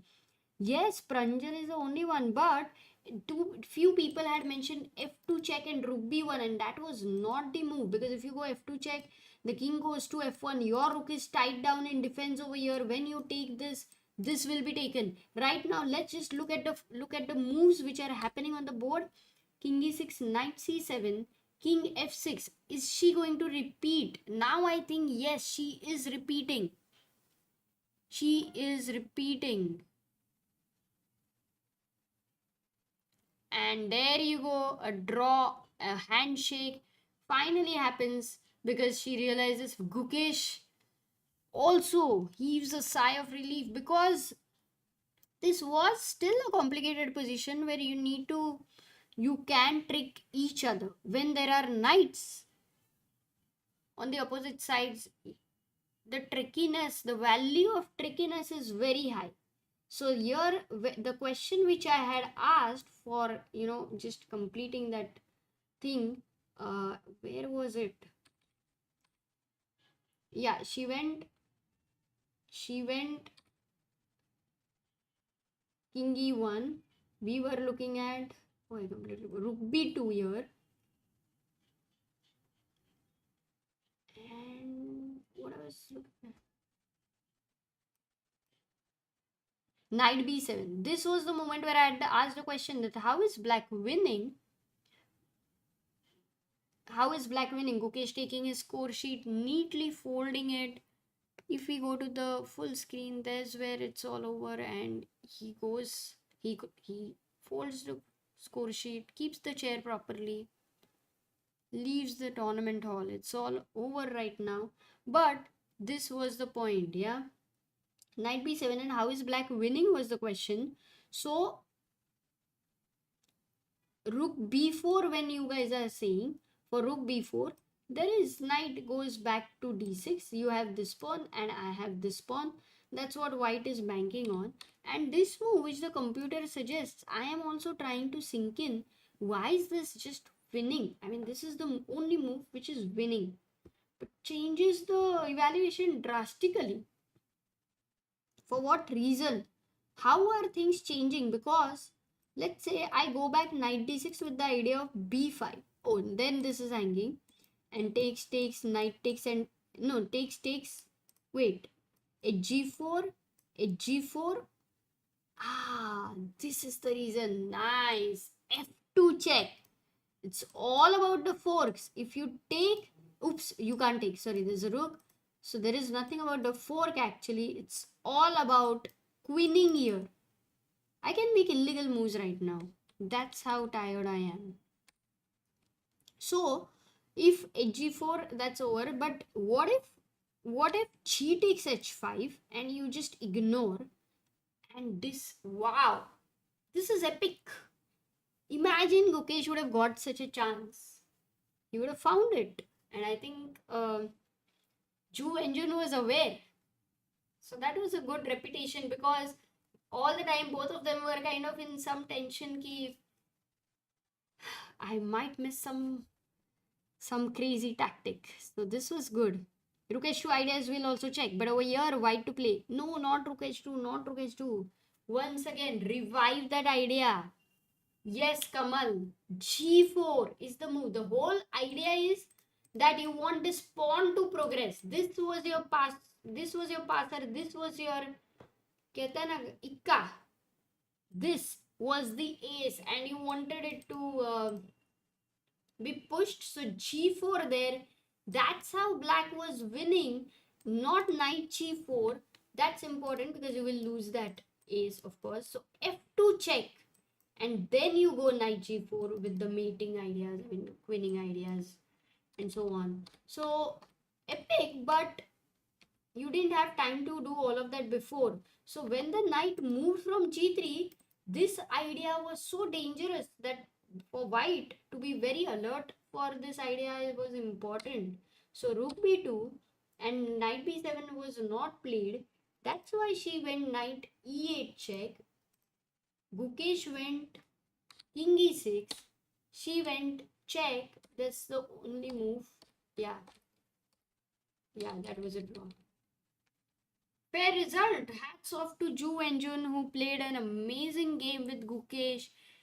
Uh, from the opening, she really fought well, even in the time pressure. With all the pressure, she managed to sustain that. And oops, what's that? Tremendous form by Ju Enjun, I would say. Okay, so that is done for today. I think the Masters games are all over. I believe the two games are going on in Challengers, but all our Indian games are over. So we will be. What's happened to the screen, by the way? Yeah, let's have it for now. So I'll be going away soon. Uh, tomorrow is a rest. Tomorrow is a rest day, so you guys don't have to come. Day after we will meet. I will also try to get some more people. So standings very important. ऐसे कैसे standings के बिना.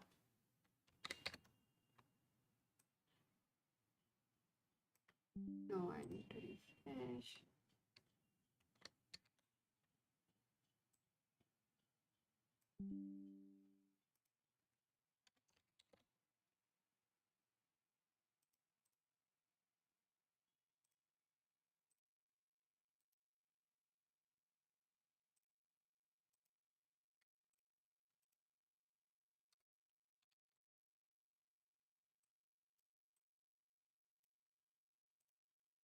Yep. These are the standings right now.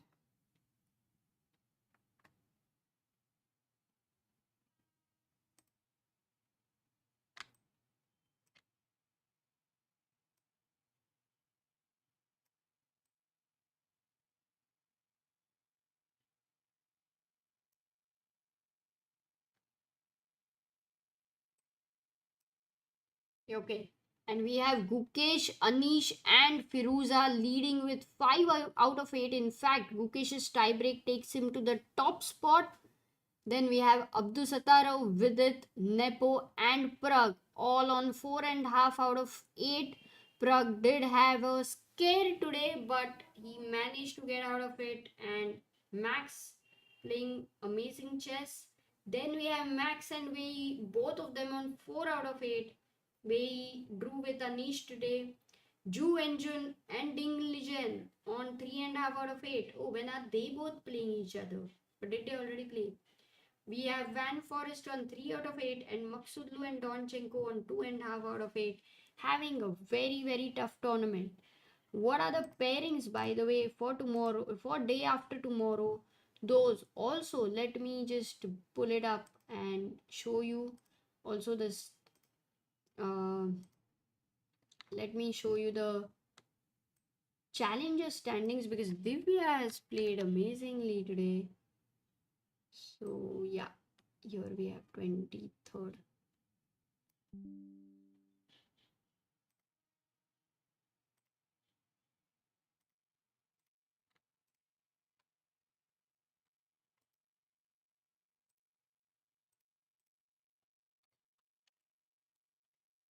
Yep, 23rd, we have Donchenko versus Firouzja, Gukesh versus Vidit. Oh, Gukesh versus Vidit. That would be exciting. Pragg versus Ju Engine. Ah, right. Same opponent. Maghsoodloo versus Max. Abdusattorov versus Van Forest. Wijk versus Nepo. And Ding Liren versus Anish Giri. So Anish takes on the world champion Ding Liren. Also on 24th, we have Firouzja versus Anish, Nepo versus Ding. Oh, Nepo versus Ding. That would be nice. Mini World Championship.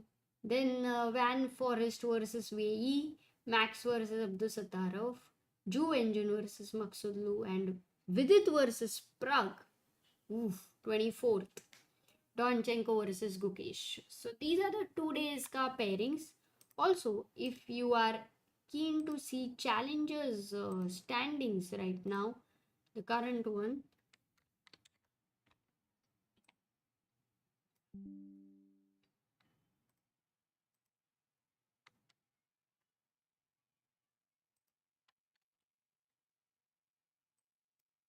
Yeah, yeah, there you go. So we have Salem who is playing the round. You can see 5 out of 7. I think he's playing with Morizzi because both of them have the leader. And Leon has moved to 5 out of 8. So, wow, he will be on number 2 spot. That's cool. Also, we have Harika on 3.5 out of 8 and Divya on 3.5 out of 8. Both of them are on 3.5 out of 8.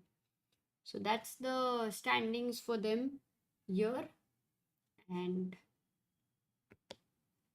there you go.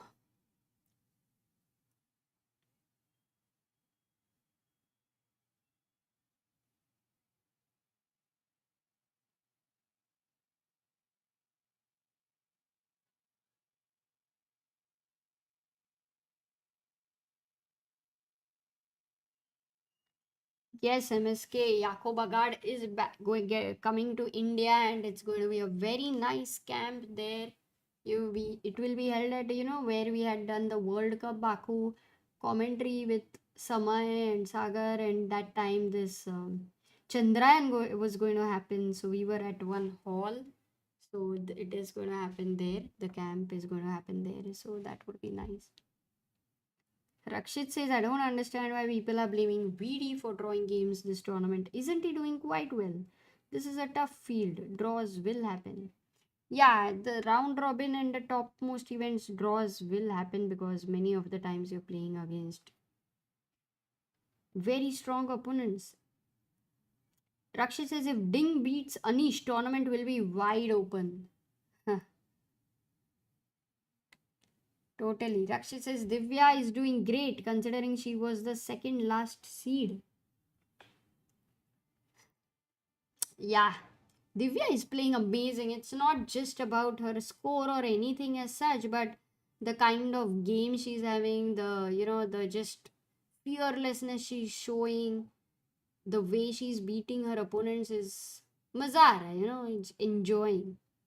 Raghavendra says, I'm from Pune. That's so cool. Habitat. Yes.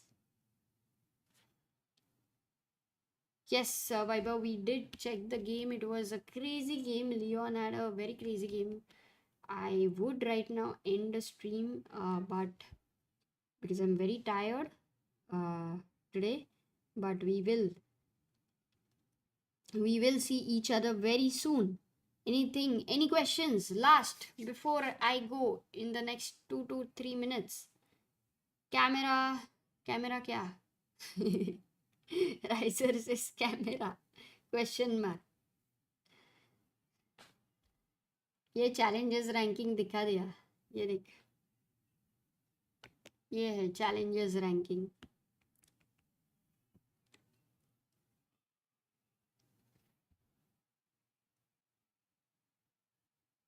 Rakshit says, should I sleep and fix sleep cycle or make coffee and work? बहुत. No, Rakshit, you should definitely sleep. But your question have been, should I sleep and wake up early? So you should sleep and you should wake up early. 9 to 4 is what is recommended. I keep hearing, and I just have seen, whenever Sagar is up at 4, 4:30, the kind of work which happens before I wake up, let's say 9:30 and all. So he's already has had his intense work day, but then the whole full day also makes it intense. That's another story, which is not good though. Oh, Rahul says you got ChessBase 2 days before. Wow, ChessBase 17, is it? And you're gonna prepare for tournaments, I must assume then. Netra says ninth round of the Masters will be chess on tour, so it will be held somewhere else. Are you sure about it? I doubt. Did you get it somewhere? Like, where did you read about it? Yes, Raghavendra, thank you. We would be wanting to start Phoenix in Pune, but yeah, it requires a lot of things, a lot of good things to come together. Let's see.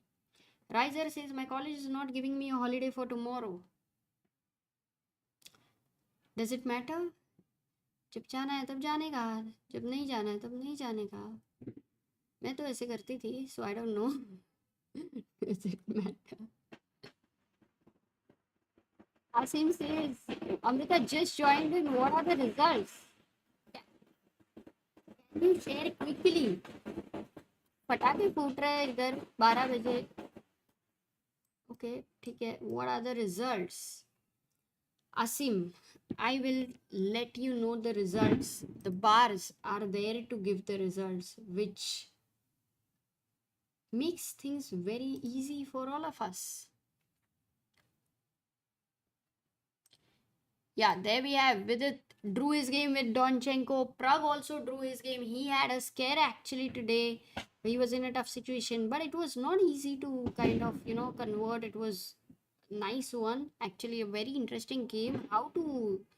Um, how to make plans. So I believe that game needs to be studied in order to find a proper plan. Ju Engine, I would say the most impressive today. She drew with Gukesh and she managed to sustain such a high level pressure. You know how Gukesh puts pressure, but she stood there very strong. Nepo versus Northerbeg. Nepo beats Northerbeg, and so Northerbeg is out of the leaderboard. Anish drew with Wei pretty early, but that was a good thing looking at the position.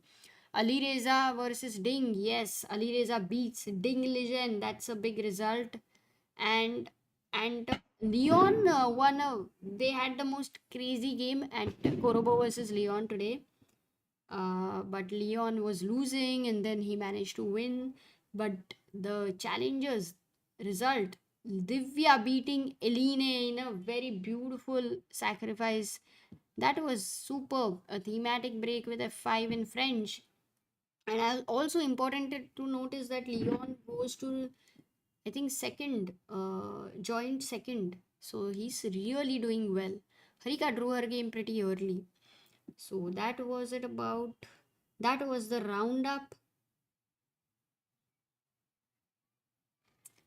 Yes, it's always a chess on tour. It will be in a Hague in the FAS Circus Theatre. That's what Netra says.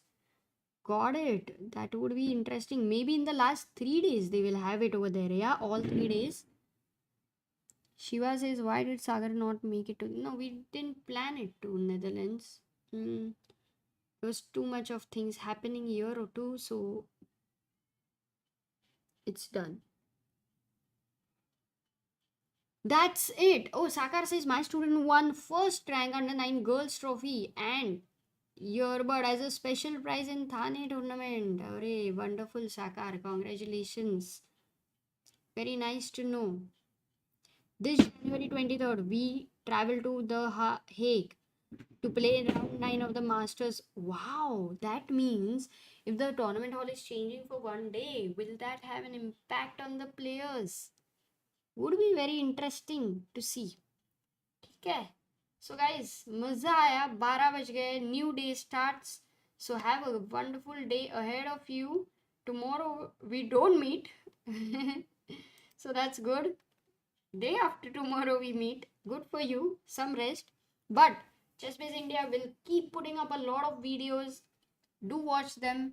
Some shorts, some interesting content, things happening here and there. So do not miss it.